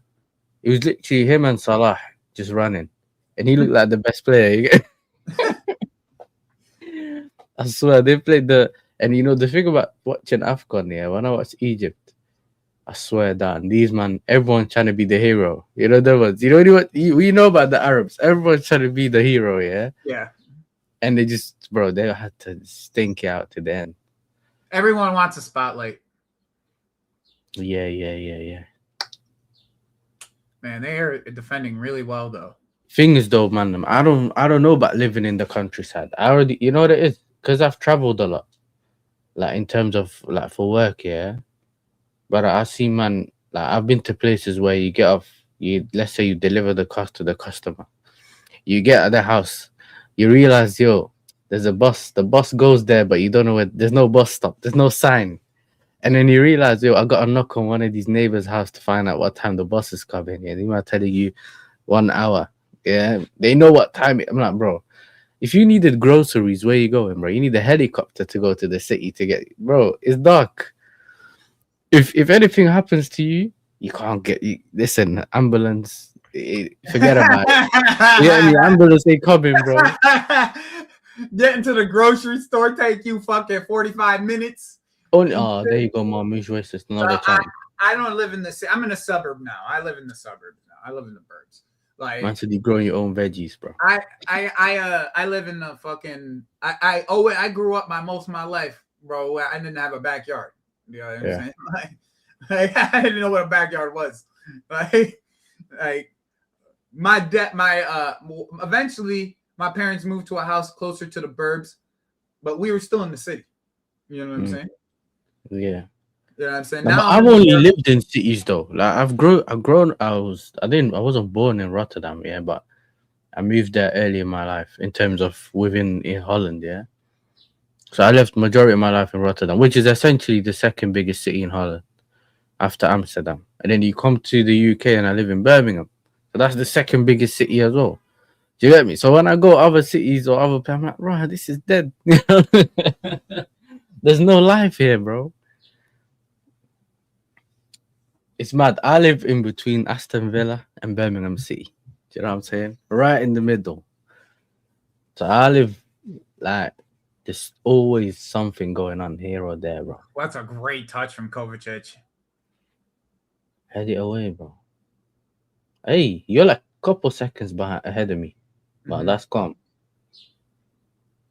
I said Perry Bar. Perry Bar's so I'm always there because of work, but it's very close. Perry Bar is like, is it Junction 6 on the M6? Spaghetti Junction, bro. That's that bit. Hey, Kovacic still got it, lad. Now, Perry Bar's rubbish, bro. Man only go there for work at night.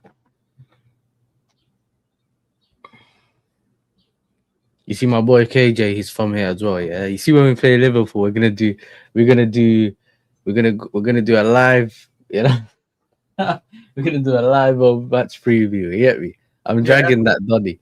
Yeah. I'm dragging like that KJ, Donny. Liverpool fan, KJ. Liverpool fan KJ. Yeah, he was in I'm my chat dragging. last night. Yeah, he was in my chat last I'm night. dragging that Donny to do the preview. Like, do you know what I'm saying? Yeah, he was in my chat last night. We were talking last night. Yeah. Now I went to BCU as well. Yeah, Max was surprised I went live back to back. Last night I went live until like 9 Eastern, and then it's mad though. The thing never sent me no notification. It's only when I refreshed and I went down. I was like, "Oh, Joey's live." Mm-hmm. You know what I'm saying? I don't care, bro. I'm not in like, you know me. I don't give a shit about that shit. This is just me neither, bro. If you're there, this is truthfully just fun for me. Like I just had fun doing this shit. And if I'm not having fun, we do. You know, there's it. me and you similar in that. You know, we did the other day. I think it was like we done a 4-hour stream. I like Bedford actually. But in Bedford, like in the UK, Bedford. I think I think he might be talking about in Florida. I don't know, because in the UK, Bedford's by Milton Keynes. So I don't know which one. We both stuck. You get me? I don't know where he's from. Florent. Yes, so the first day I was in Perry-Bar in accommodation, some drug dealer got stabbed in the gate. So I got in the UK. He's saying in the UK. Hey, listen, bro. Them areas, bro. I swear down. You see, I'm calm, innit? I can go any area I want, bro. I ain't got no issues with anyone. Yeah. You gotta know how to act, bro. Just that's all it is. Yeah, but even if you do, like, you just know how to behave, innit? It doesn't matter who I hang out with. You know how to act. That's what I say about a lot of places, bro. Like, people talk to me about the hood here in Phoenix, bro. I've driven down these places. People consider the hood in my slingshot, wide open. No window. Man, you know that, Joey, they come over like, what's this? You get me? They ask you what it is. Yeah, shake your hand, keep it moving. They're not really on the. You gotta people know are how cool, to move. bro. If you interact with people the right way and give the right energy to people are cool, bro. Even people in the hood don't want no problems. I can't lie though. I think you see, London is a bit iffy though. You see, when I went to London, I remember going to London. I went somewhere with someone I know. I wouldn't walk nowhere though, bro. I'm done. What am I walking for? Where like I'm not gonna walk into London. Like if I'm walking into London, I'm walking to a specific location. Okay, and even if I'm walking in a specific location, majority of the time, I know where not to walk. There's places where you just don't walk because people take territory very seriously, so you just don't walk there. But if you're driving, bro, majority of the time you're not gonna have no problems, bro. Yeah, but you see, he'll tell you, yeah. What's it called? Kings will tell you. Like Birmingham, if you know what you're doing, is actually all right. It's like a baby London, yeah.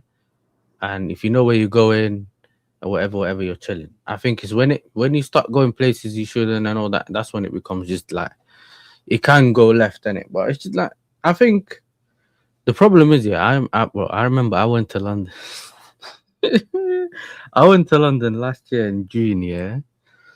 Where did I go? I went to Northside, yeah. And then me, him, and Rashid went out. Bro, you see when he goes Shoreditch? All the Arsenal fans, all the Arsenal fans see you, yeah. And they go, you're that Northside guy, innit? Oh, I like your content. Then they look at Rashid. Oh, yeah, why all of you together? And they look at me and I'm like, right, I done the Arsenal tears the other day. You get me? Hey, they might be pissed. But and I think more people see you on your reels, the reels you do. Oh yeah, the shorts and that. Yeah. So they see you anyway, innit? So you kind of they see you. They just see you through the shorts. Especially you be doing the trolls for Arsenal through the reels. I'm sure that they. I don't know if you put it on what's it called? Do you put it on TikTok? I put it everywhere. I film it on TikTok. So I just post on the rest because it's like I've already filmed it. Reels, bro. Like especially Arsenal reels. I'm sure you jump in. Oh my days! What a shot! He worked Cobham Rev. That's Max, and Max works for Max dad works for Disney and he works for, I think it was NBC, if I'm not mistaken. Max, is what you said.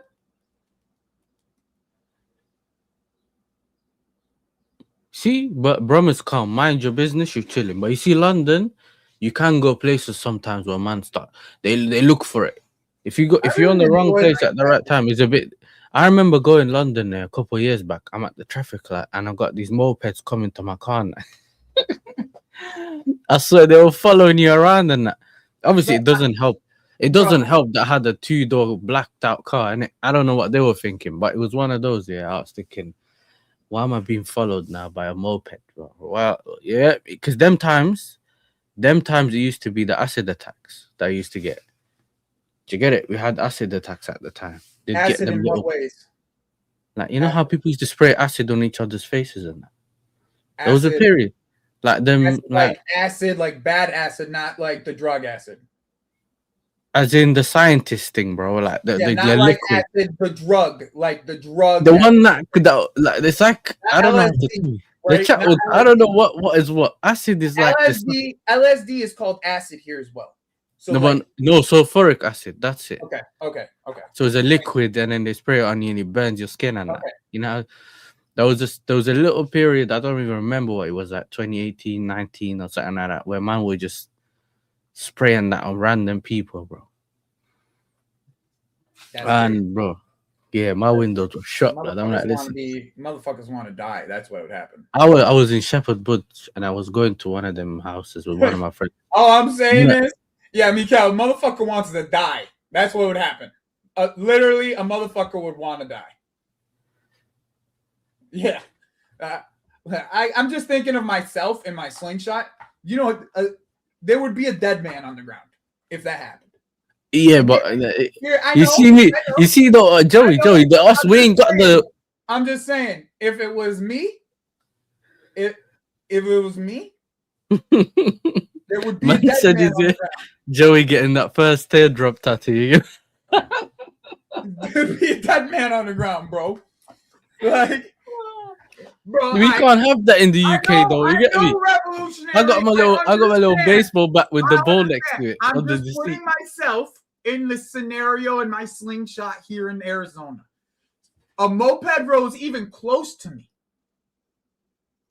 Hey, it's like if the a video. moped rolls up to me on the side, I'm starting to rev shit. I'll start spinning my back tire, bro. I'll literally spin my back tire. I'll hit you out. I'll take you out. You think I don't know how to fucking spin my back tire? I'll spin my back tire. I'll take you the fuck out. You'll be here, and I'll be pointing. Look, yes, here. You'll be here next to me, right? Hmm. In 3 seconds, I'll be pointing this way. Yeah. Like in 3 seconds. Like you'll. And I'm not even talking about what I carry.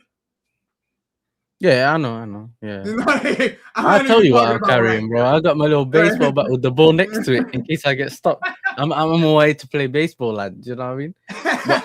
Because in the UK, yeah, if you get stopped, no, in the UK, if you get stopped by police and you got, let's say, a baseball bat, oh my days, bro, how did you miss that? And my mooshi scrub, bro. I'm telling But you, if you have, let's say, a baseball bat in the car and you get stopped by police, they see it as a weapon. But if you have the baseball bat and the ball, it's not a weapon. and the ball. Hey, you don't get stopped. It's mad. Because now you can say, "Yo, I'm on my way to play baseball," but if you just have the thing, they'll ask you, "Why do you just have the thing?" But bro, UK police are useless, bro. They're just giving him better cars every year. I would just use like a tire iron or some shit. We can't even have phones on it, bro. You can't. You can get. They can do you for driving with your phone, yeah. If your engine's running and your phone's in your hand, bro. I swear the UK is backwards, bro. Nah, it's proper backwards. And recently, that shit would piss me off. Can drive. If I couldn't drive with my windows down, that shit would piss me the fuck off. Nunes, I don't even have fucking windows on my car. I don't even have windows. Yeah, but you see us though. Like the thing about me, is I remember there was I accidentally got stopped by police one day, bro. All I know is I stopped the car. Yeah, I'm about to jump out of the car. I'm seeing MP5s and like the darkest thing that could happen to you. Yeah. So I remember I must have been driving to uni in the morning. I was driving to uni in the morning. I'm seeing a car similar as mine. So for the people in the UK, you know what like a Mark 5 Astra is there, the two-door one. Yeah. So I've got one of those, the 08s. So I'm driving down. I'm seeing man get jumped. I see a similar one on the side, and they must have been jumping some dunny. I'm seeing baseball bats, and I'm like, right, is that how you say how you saying good morning to my man like that? So imagine I'm driving. I got my music on. I'm driving. Bro, all I know is, I swear down, I'm seeing this A6 flying behind me with the lights on. Because in the UK, they drive the A6 estates, the 3-liter diesel ones, yeah? Mm-hmm. And I see the lights on, so I pull over, innit? All I know is, well, the car stops. I'm thinking, why is it stopping? Like, I'm trying to let him go. Bro, he stops next to me, bro. The window's open. I'm just seeing guns aimed at man, bro. I'm thinking, what? I'm like, don't worry. He's like, put your window down or something. I'm like, bro, no, I'm getting out, bro. Just get me out of here, bro. He opened the door, got out, and he goes, they started talking to me saying, da, da, da. All I know is, because I done security, you can hear the radios, innit? So I could just about hear the radio in his ear. Can you please confirm the reg? He confirms the reg. He's like, nah, wrong car, you get me? I started laughing, bro. He goes, why are you laughing? I said, bro, they went the other way, you get me? He looked at me, he goes, how do you know? I said, bro, I've driven past them. You got the wrong dunnies, bro. I ain't got nothing in the car. He goes, oh, apologies. I said, listen, I can add that to one of my experiences. Because I didn't expect it in the beginning, yeah? And you could tell it was an accident. It was literally, the cars looked exactly the same. But even the Southampton fans asleep, you know? Yo, even the Southampton fans asleep, Joey. Bro, man's just knocked That's out. the state of that. I feel like this is like a great example of what fucking English football has turned into, bro. Like, Man are just falling asleep. mm-hmm. Yeah, I've never got nicked, bro. I'm smart, fam. I don't get nicked. I've gotten nicked once. It wasn't my fault. I was actually. Brother. But it's a totally like it's a long story. So, But you see me though, Joey. All I remember is with me. Because remember you were talking about the car insurance thing, yeah? Mm-hmm. Everyone knows how I got away with my car insurance, bro. Because where I live, so essentially the way it works in the UK, yeah, you go on Comparisons website, you put all your details in, where you live, where you park the car, is it on a drive, garage, on the street, and then you also got to say something, your age. Eze is down. Your age, and then you also like what job you do, and then the car and all that, innit? And then all these insurance companies offer you insurance essentially, and then you choose whichever one's the cheapest one, innit? I'm telling you, bro, it's dark. That's how you get to the prices, brother. You know how systems work, Joey, innit? One different answer could mean a difference between £1,000 and £1.5grand, for example. So you could say I'll park it on the street or I'll park it in the garage. There's a difference in price.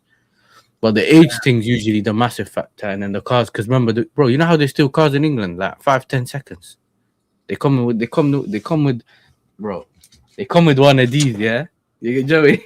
They come with one of these little signals thing, blood, intercept your key signal, and your car's gone from the drive, bro. You see, man, kids robbing cars in England, bro. So you got that, but then obviously. Yeah, Corey was saying that Range Rovers have a. Bro, you know what they're doing to Range Rovers, Joey? Like, they're literally breaking the back window in the city centre in London and that. They break the back window, they put the hand in, and you know how you have all the modules behind the headlights? Mm-hmm. You know, some cars you got the battery in the boot or in the rear. And then they put like most of the SUVs have their battery in the trunk. They have the battery at the back, but they also have like you behind them panels on the right and the left, yeah, and your quarter panels. They'll have like, I don't know, your security module, like one of them little motherboards. Or you got like your sound module, like you know how people amplifiers, they hide them there, but before that, they put all of that in there. These man connect two things, car starts, they leave. So now your 150 grand car, is God, especially the new one. So now even if you put your little steering lock on, they smash the steering lock. Yeah. But you know what they do? What they do is they stop you when you're driving and just GTA thing. You get me? Get you out of the car and drive it because some people got ghost alarms on it. And the ghost alarm, which is this new security system thing, what they do is they just add like a when you stop the car, you got to press a couple buttons in the car, yeah. That All you it know, is like. nowadays is just put a fucking AirTag in your car, and you'll never fucking lose it. But remember, if you're close to another AirTag, your phone will tell you. Yeah. So they could still okay, cool. There's an AirTag around here. Let's see where this AirTag is, bro. So they'll try to get that anyway. Yeah, but by the time they figure out, like, they stop the car, like, the thing is like if you lose your car by then, and you have your AirTag in your car and they stop, you know where they stopped.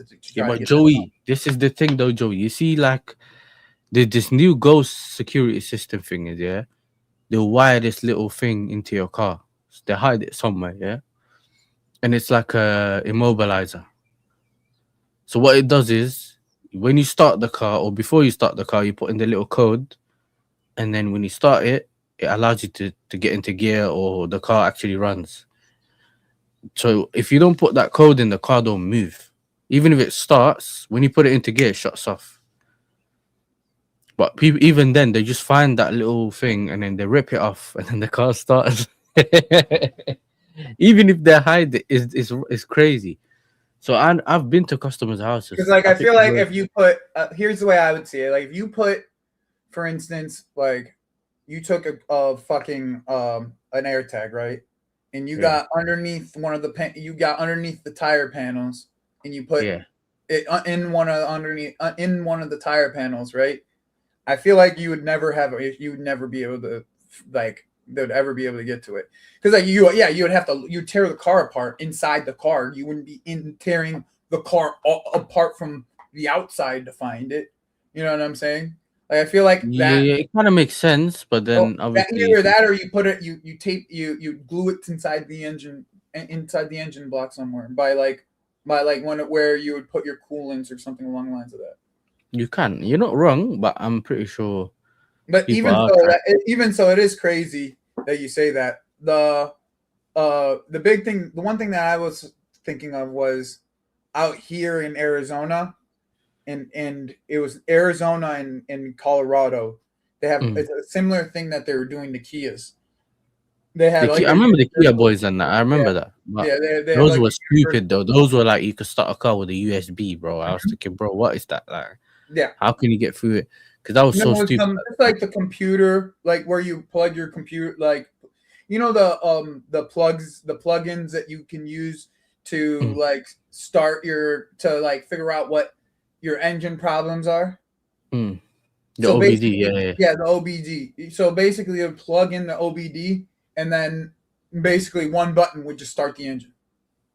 I know. They had a little design flaw. I remember. Yeah, you're right. That was a little thing that they had to fix. But even Kings of London's right. Yeah, I'm telling you, brother. I live in Birmingham, bro. The city of the chopped cars. Yeah. They'll steal your car and chop it up within like half an hour, bro. Oh yeah, your car will be in pieces. Everything's so tight in London, bro. So I can only imagine like the other side of it is like where you could hide these things, bro. If you don't have like some type of recognition of your car in this, it's especially in a city like London or New York City, like they could hide that place anywhere, bro. Yeah. Straight up. But this is the thing though as well, yeah. We have chop shops, we have all kind of places, bro. Your car's just gone. Man are driving cars with different VIN numbers, bro. They don't even know. Do you get me? There's a guy who bought a G-Wagon the other day. He got stopped on the M6 a couple of months back, if I'm not mistaken, bro. He got boxed in by the police. He thought he bought a brand new Range Rover, bro.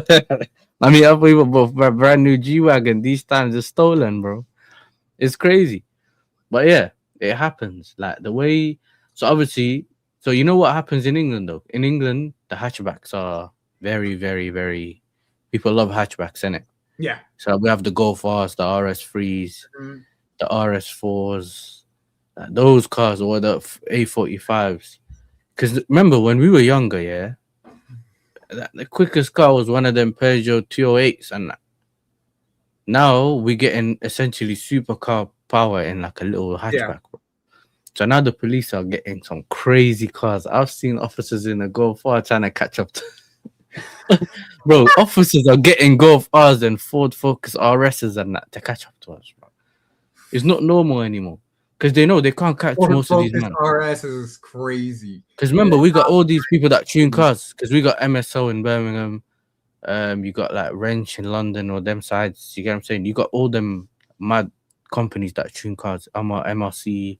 There's so many of them here. Yeah, everyone's running stage 1, stage 2. Is that the M4? Is that the B58 thing in America? It's inexpensive to get that shit done out there, though. Yeah, but Joey, it's like the beef You know how much the more- B58 hype. You know how Bro, much Joey, it's like the B58 hype in America, bro. Just Yeah. get what did they call it? Down pipes and tune, yeah. Everyone got that over here. Everyone's got pops when they go past my house because I live on the main road, yeah. Yeah. Bro, you just say, You just say, yeah, bro. Everyone's got it. So now everyone now got crazy cars and that, and the police officer just can't catch up. The A6, the XC90, and that they ain't catching up to you. They're getting the plug-in hybrids to save them. They can't save them. And then they don't do anything when they're there anyways. It's like So it's not like America. They don't take you out. Some of them do. It just depends on what they think you I have. watch videos of them, dude. I watch videos of the police and you're in. Yeah. You don't even carry around barely any weaponry. Man said I got a great story. I had a classmate, man, got a new bike. He was telling us about specs and security. One van pulled up, put 2 rods between the wheel and lifted it in the van and drove off. Less than 1 minute gone. He found the engine parts in eBay. Bro, I swear that I've seen man lift the bike and just dash it in the back of the thing, yeah. You know what's bad? You could go to a different city and see the same Donny driving your thing, he's selling it on the street. I'm gonna be badass though. I'm gonna tell you this right. I'm gonna be straight up. If I grew up in London, I'd probably end up being one of them motherfuckers.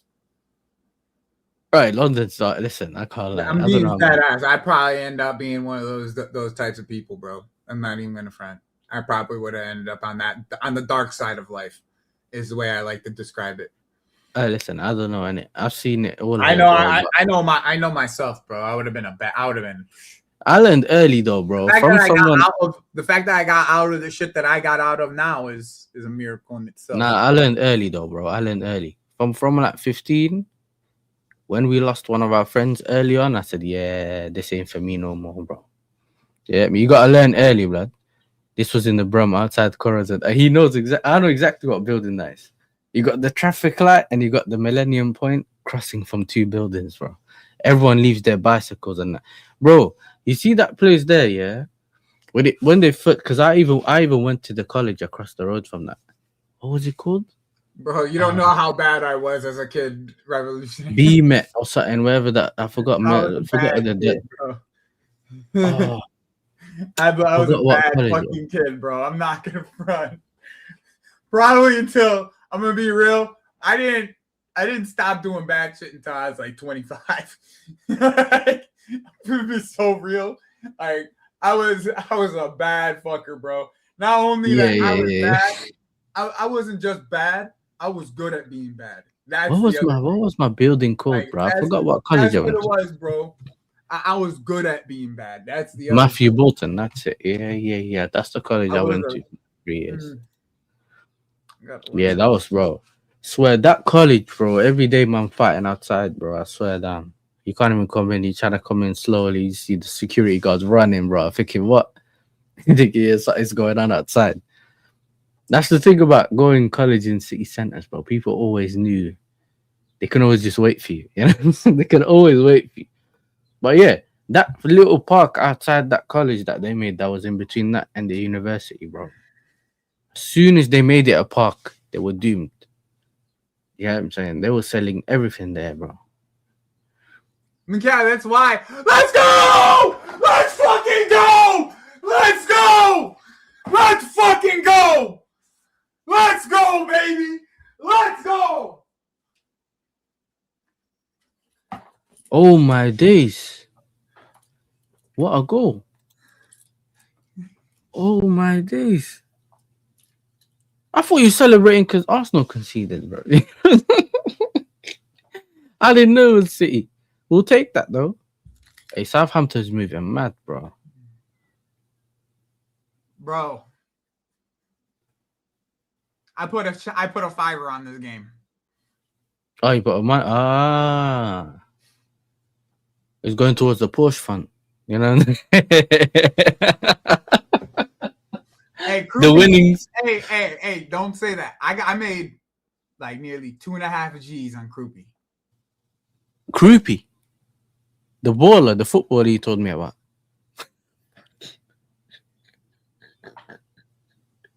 Hey, I bet that I he would can't score bet 10 you get goals. me, so I'll chill it. I know. I scored. I'm not Muslim. Yeah, I know. But how many? What's it called? How many? I bet that he would score 10 goals in the beginning of the season. Hey, he did as well. Mm-hmm. That's sick. It was 250 to 1. Something like that. It was like 250, 239. Yeah, because most man didn't even know who he was. And I put $100 on. Yeah. Yeah, because most man didn't even know who he was. You when you told me who he was, I was like, well, he came from like a League 2 side or something. Yep. This is funny. I was like, have someone put in the group chat? Surely not. Surely not. Bro, if we could win tomorrow. Hey, if we win tomorrow, hey, we only play at Southampton. You get me? If we win tomorrow, bro. Hey, imagine McFarlane gets a trophy. Would it be crazy? Would that not be? Would that be something that you would not like? That's so Chelsea. Like that would be so Chelsea, bro. Like, but I feel for Fingy, you know, Kings of London, blood. You listen, if we don't get to the FA Cup, bro, I don't know how you're gonna live in Leeds. Man said Kobo back for the final. I didn't even think that brother played this season, bro. O'Reilly. He played 90. He played 90 plus minutes like today, actually. In the U21s, they won 1-0. Did he? I ain't checked my phone today, bro. I've just been out today. I was thinking, yeah, allow it. So, bro, the sun's out. We got 20 degrees, 21 degrees. Oh, that's nice. Let me enjoy. For the UK, bro, it's boiling for the UK. Blocked. I think that might be hotter than what it is out here. Because I've been moving reckless. Yeah, that's your problem, lad. You know what I'm saying? Yeah, we should have behaved, lad. You know what I mean? Yeah, that's about the same temperature it is out here in Arizona. Yep. So it's considered nice. Mm-hmm. Don't tell me it happened. Yeah, they're about to score. It looks from cross the ball into the box. Cleared. Reinders. Doku. Cuts in. Fake shot. Hey. Deflection. Hey. Like a triple deflection, blood. Yeah. Short-lived joy. Yeah. What's it called? Take that back. Bring that back. Yeah, Specs. The Saints. Oh. Hey, listen, you never know.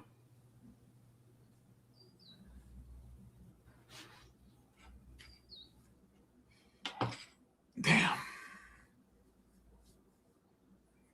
All we can hope for is like it deflected off of somebody's hand or something. You see, the group chat's so funny, bro. I swear that. Every time one of us concede or behind here or losing, Paz comes in that chat and he goes, surely not. Yeah. So today, as soon as City conceded, he put surely not. Now Hussam started it. And then Paz said, see you on Sunday, Hamza, yeah? And then they scored. Good save. Unfortunately. Ahwa tomorrow, 7 p.m. All right.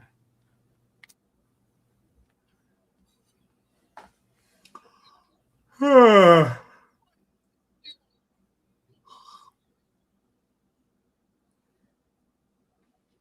should probably go make some tea.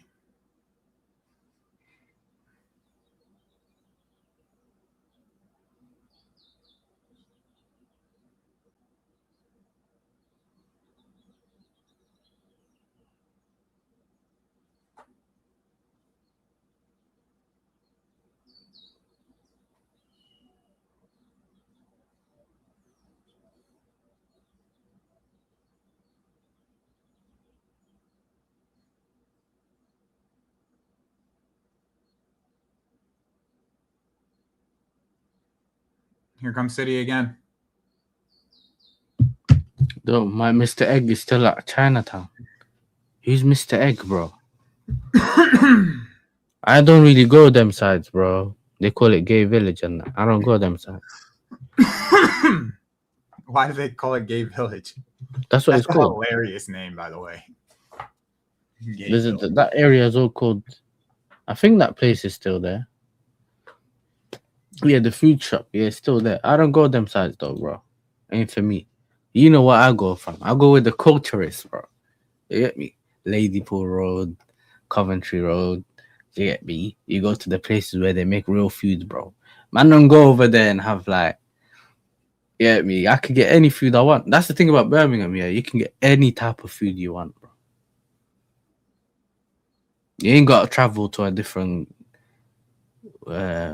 state or something to have food. Oh, who is that? Savino? One for that, bro. Bro, I was a broke uni student. I hear it, though. I hear it. It's dark. When you're a uni student, it's dark. Especially if you move cities to go there, yeah? This is the thing I used to tell everyone. Anyone that comes to Birmingham as a uni student, yeah, I'm telling you, just go to the ends, bro.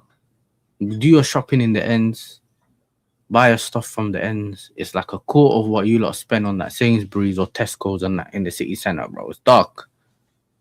Like, if you know where to go, brother, you can get everything cheap, bro. The problem with uni students, they go to that supermarket down the road and then they get shagged.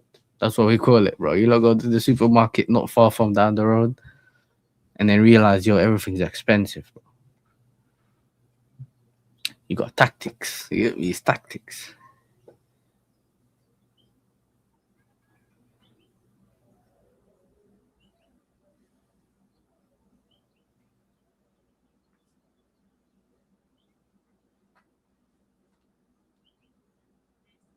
And Newcastle, bro, you're violating. We just need Newcastle.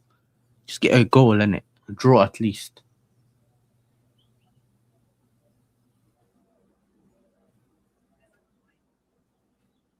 I was living with them tycoon Chinese. Hey, you see them, man, yeah? Dark. You see them Chinese dunnies, bro. It's dark with them. Cause bro, I swear, I've seen them Chinese dunnies go uni, they go Selfridges, yeah. Fuck. That's game.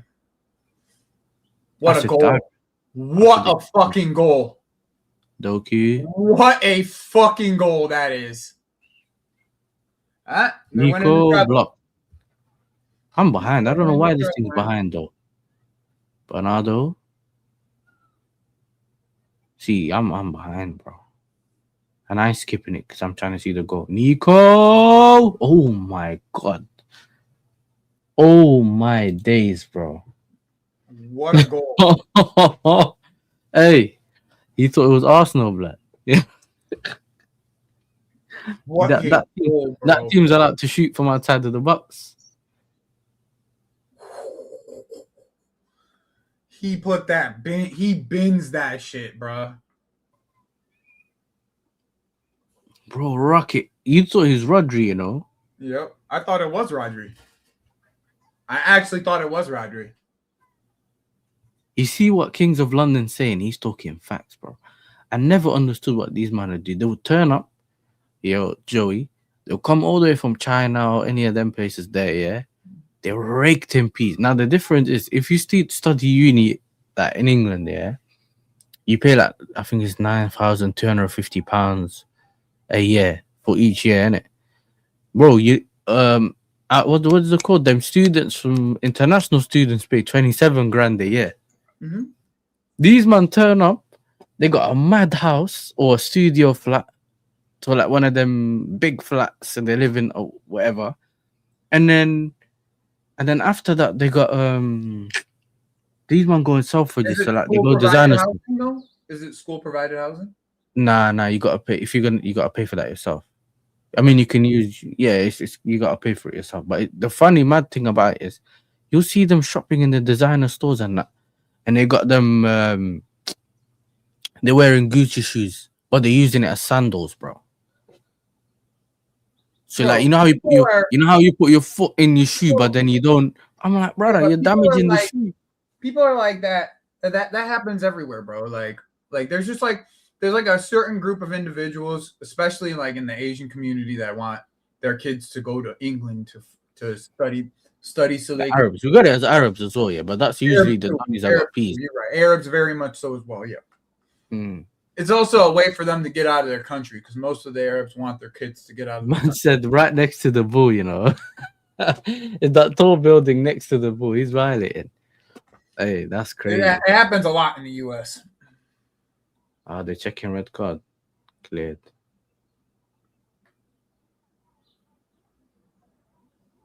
Yokeres got scared of the thing, yeah?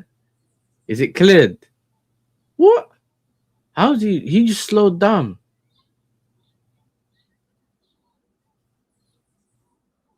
Yeah.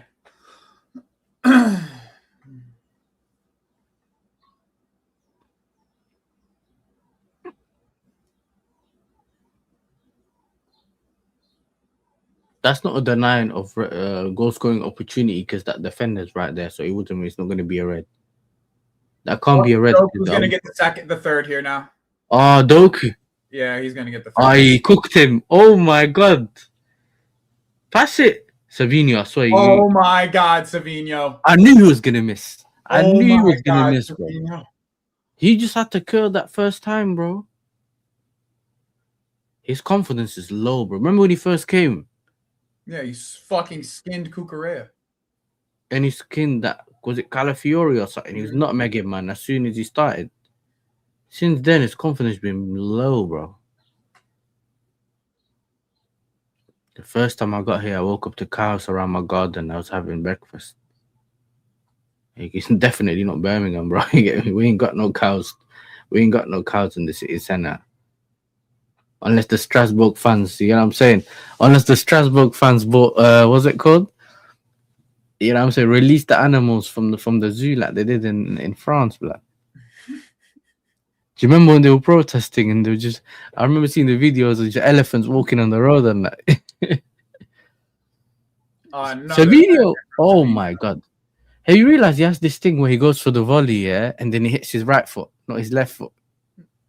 I don't know. It's always it's one of those things of like I don't know what happened to him, but he used to be a very balanced, like on-balanced player, and recently he's just looked more and more off-balance things. He just does more and more off-balance things that he's ever watched. Like at Girona, he always was on-balance. Like he was on the left, and he's that playing on the left thing, left-footed on the left.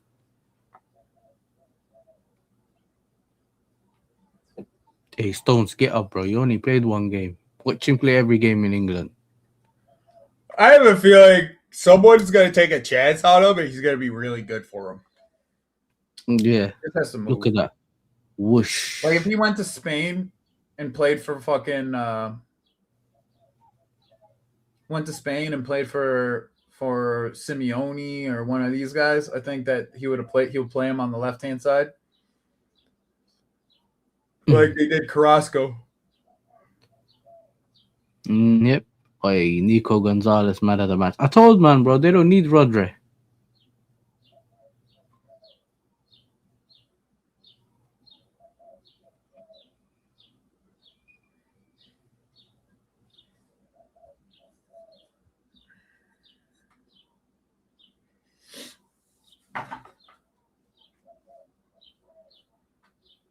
Don't worry, lads. At least he got to the, you know what I'm saying, he got to the Wembley and that.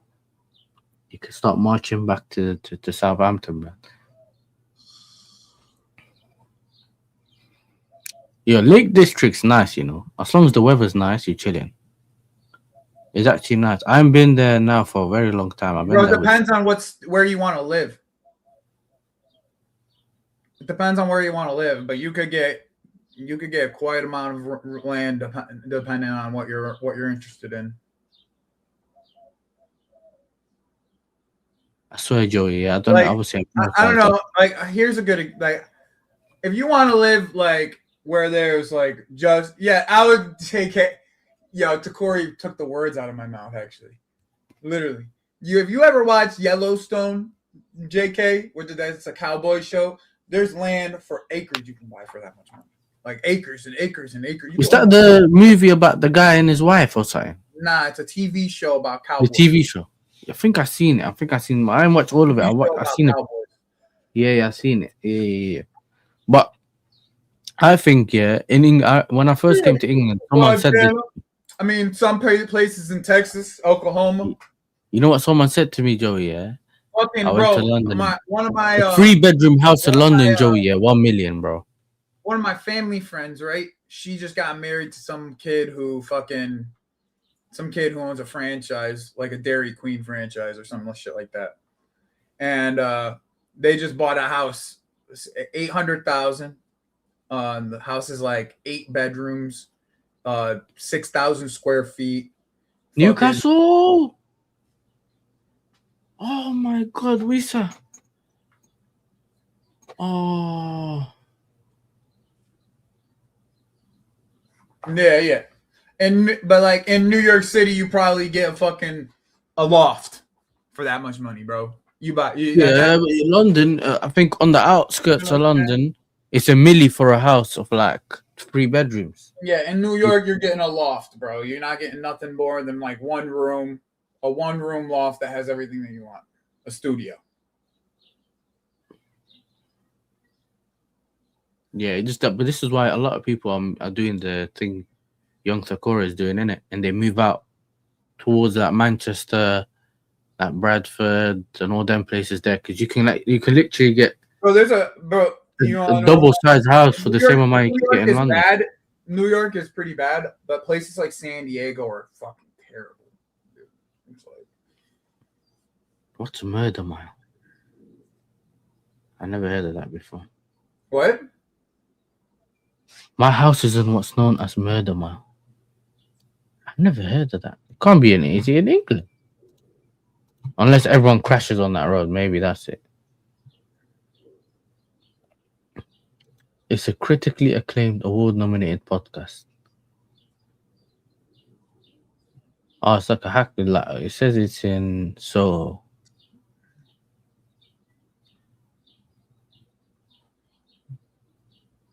Oh, okay, I get it. It's either a lot of murders on that road or the Hackney sides. Okay, cool. That makes sense. All them places there near the city. All them places there near Central is just mad money, bro. Stacker.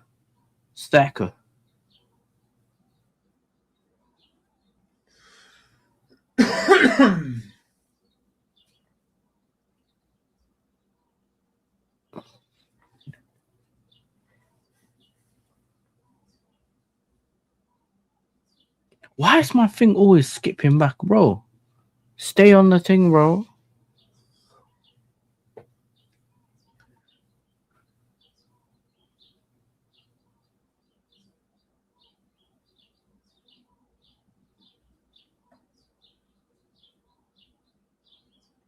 Crossed in. Oh my, who's that? Martinelli chat did the overhead kick. Hey, I swear down, yeah. I don't know why you seen it. The Saints manager, yeah, is giving Pep a dirty look, bro. Pep looked like he was gonna headbutt him, bro. He's looking at him, he's telling him, "You're well done," and all that. A man's looking at him in a dirty way, yeah. Hold that rocket, lad. I think Doku is very underrated for what he does for City, you know. You know how like, everyone just says he's like a PMP winger and that, but I think he's improved way more than the threat he gives them on that left-hand side. It's dark. Ball retention, bro. That is just not something ever. Oh! What game you watching now? The Arsenal. Mm-hmm. He's not on the Discord, lad. Do you know what I'm saying? I know. I'm gonna put it somewhere else because this one's freezing. You want me to put it in the Discord? I can do it right now. No, it's all right. Let's find a different website, lad. Hey, listen, Bayern Munich's comeback, yeah. We were watching Spurs when that happened. These men are doing on what's it called? Unexpected remontadas, bro. But this is what I was telling people. Even if they concede, it doesn't mean they've lost the game. They're used to coming back. You know, they sometimes just concede a goal or two and still create enough chances and score, innit? Whereas when you watch some of these other teams, bro, once you concede, it's out.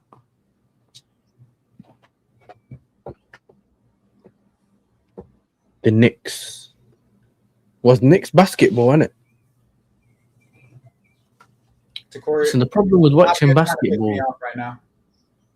The Even problem though watching we're all Knicks fans, me, Mafia, and Mikal are all Knicks fans. Yeah, but the reason why I don't watch it is like it's late. It's because it's just late, bro. UK like basketball is like 2-3 a.m., bro. Yeah, I know. Credit to Flawless. He was watching almost every game, bro.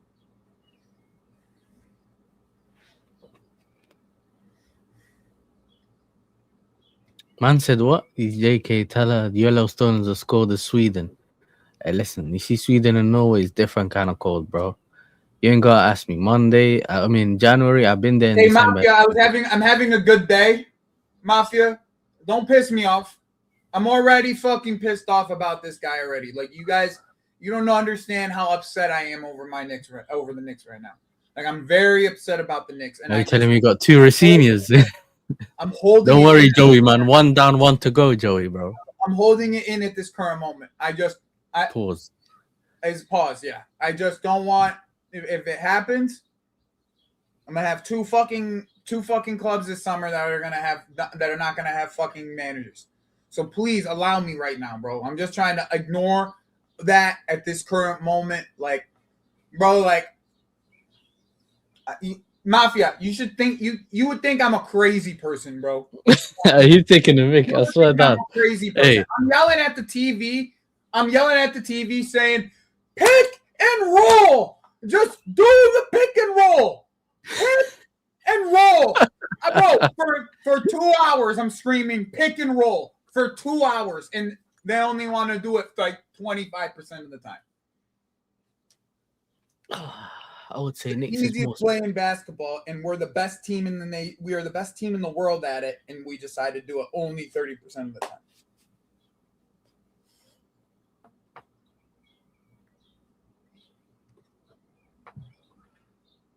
What you said is like one of them.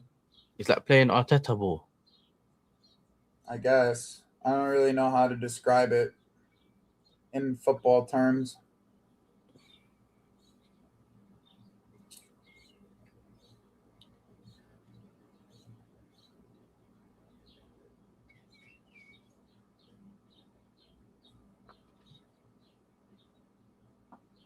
What is this? Bro, Cat was fine. In that third quarter, Cat was destroying them, bro. And then he decides, then we decide, hey, let's stop doing the pick and roll in the fourth quarter. In the third quarter, it worked all quarter. But in the fourth quarter, let's stop doing it. And then lose the fourth quarter 2 games back to back.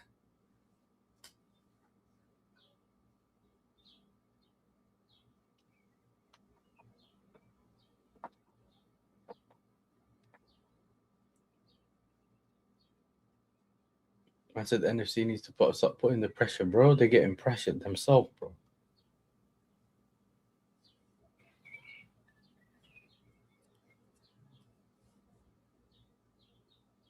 I really don't know how to describe it, Mafia. There's not really a way to describe it in football terms.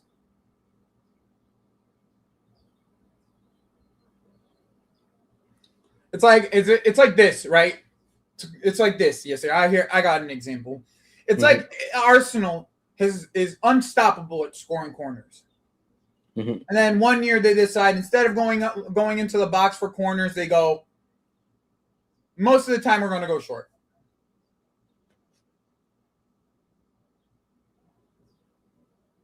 That's the best way to describe it. You need to go against what you're good at. You're going literally against what you're good at.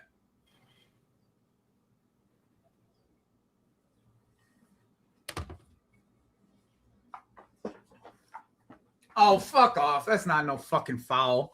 Fuck off. That's the best way to describe it. That's not a foul. It's not no foul, bro. That is not no foul. Fucking Gabriel pushed him into Hincapié, and Hincapié fell. That's not no fucking foul.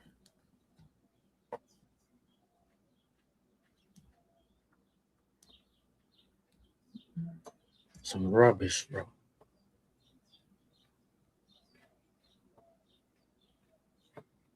I said Neto with an unnecessary second chop. Hey, don't remind us, bro. We gotta prepare for that tomorrow.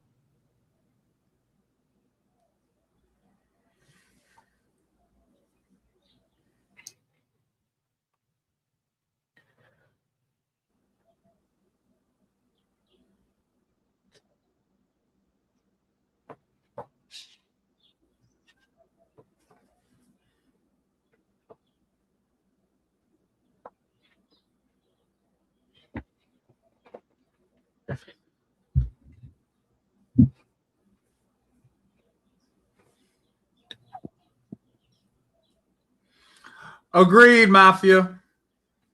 Agreed.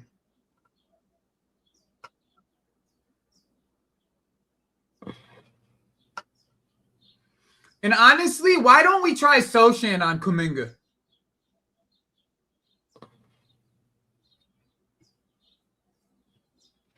Can we get any? I'll take a Tonali Dago. 7 minutes extra. Yeah, Mikal Bridges is fucking awful, bro. He's been fucking awful for this entire. What kind of touch is that, bro? This entire season, bro.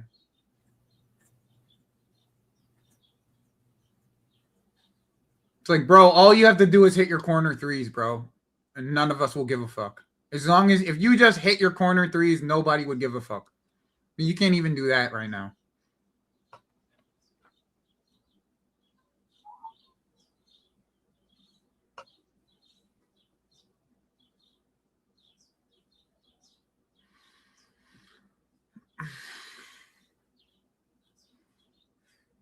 I'm not even mad at that. Honestly, Mafia, I'm not even mad at that. I need to see Jose Alvarado instead of fucking McBride, though. Jose Alvarado should match fucking Gabe Vincent's minutes. That's what it should be. He should be matching Gabe Vincent's minutes.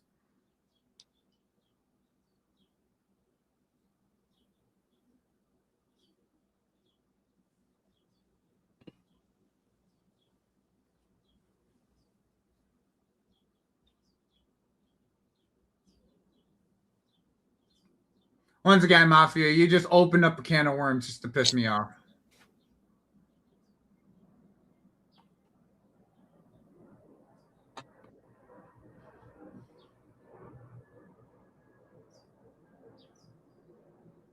Gabrielle's a fucking bitch, bro.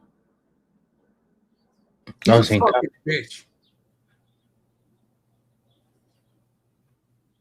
That guy needs to be punched in the face straight up. He thinks he's doing dark arts, yeah, but he's getting away with it because the refs punching don't this give guy him. in the face, bro. If he did that shit to me, what he just did to Nick, I'm punching him in the face.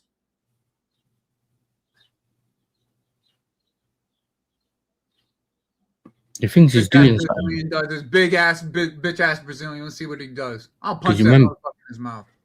Because remember, Joey, yeah, he's on He the. hooks you after he fucking drags you like that.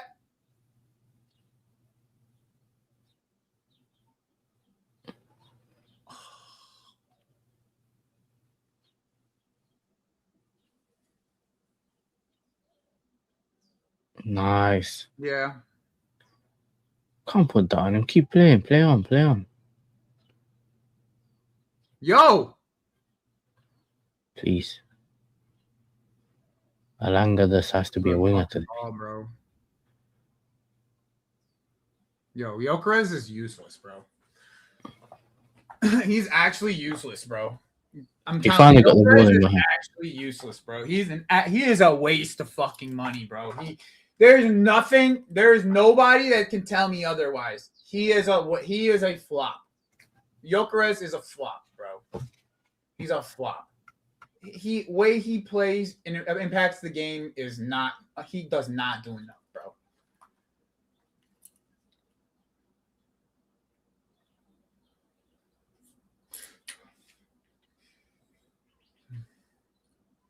Mafia, I read that last message you said wrong. I was like, I'm out. I was about to tell you, but have a good rest of your day. I thought you were saying he's leaving. Yeah. I thought, what? Man said, "What, Lukaku? Don't disrespect Lukaku, bro. As much as I don't like him, yeah. Yeah, I think that's a disrespect to Lukaku, bro. These men used to be a threat. Now they can't cross the ball, bro. What the fuck is that?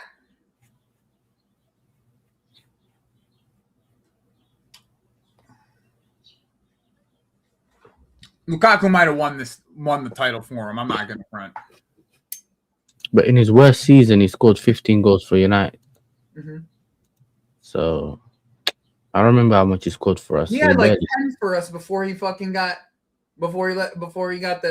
interview. He had 10 for us. Yep. I really thought he was gonna be the one that year too. He looked like he was gonna be. Bro, you know what it is? Inter. Remember his time at Inter, yeah? Especially that fucking goal against Arsenal. Like after the goal against Arsenal, I was like, oh, we're because I finally knew how to use him. You get him to drop deep, and then he started just to get him to dart into the box. We push it out to our wing backs, cross the ball in, bro. That was the cheat code thing that we could use, yeah. And you the could man always said, feed it to his feet enough where he would hold it up and create off of. You could create off of him. I thought. Then he had that interview. He shot himself in the foot, like. You know what I think happened? Yeah, I think. Remember, Inter needed to sell that season. Yeah, we got finessed, bro. We 100% got finessed. But I'm saying, he knows we had to. He never wanted to leave Inter in the first place, but he told Inter, "Well, I'll take the money and I'll fucking find my way back." Yeah, that's what I think happened. And obviously, he was the one that. Remember, Martinez wanted to stay because they didn't really want to sell him. So he went as well, and then he came back. He thought he can get his way back in, innit? Because remember, the Inter fans thought he just dipped for the money. He was trying to tell them, nah, don't worry, I'll be back one day. You know what it is, though? That strong Lukaku in that season that was just running past everyone. Yeah, we were all thinking, yo, if we can get him, he was cooking, whatever, bro. And he just went downhill from there, bro. Yo, Longa just beat Martinelli in a foot race. I'm telling you, these men are not fit. By like a few fucking meters, like problem is these men are not fit like that. The Arsenal players are not fit like that for all the running they've done in the same lineup. Yo, this is who we're gonna call. This is our player of the year. That's the PFA player of the year right there. Give me a fucking break, bro. Give me a fucking break.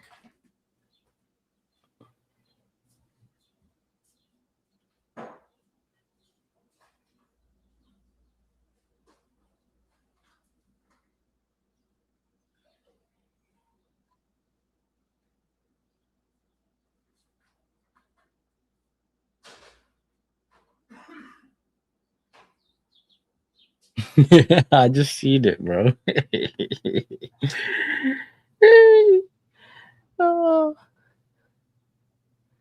Oh my god. Don't know why they stressed the 1-0 up, bro. If it's 0-0, I get it. Honestly, I love Bruno G. I love Bruno G. I think Bruno G Caicedo would be cold. Yeah, that would be sick.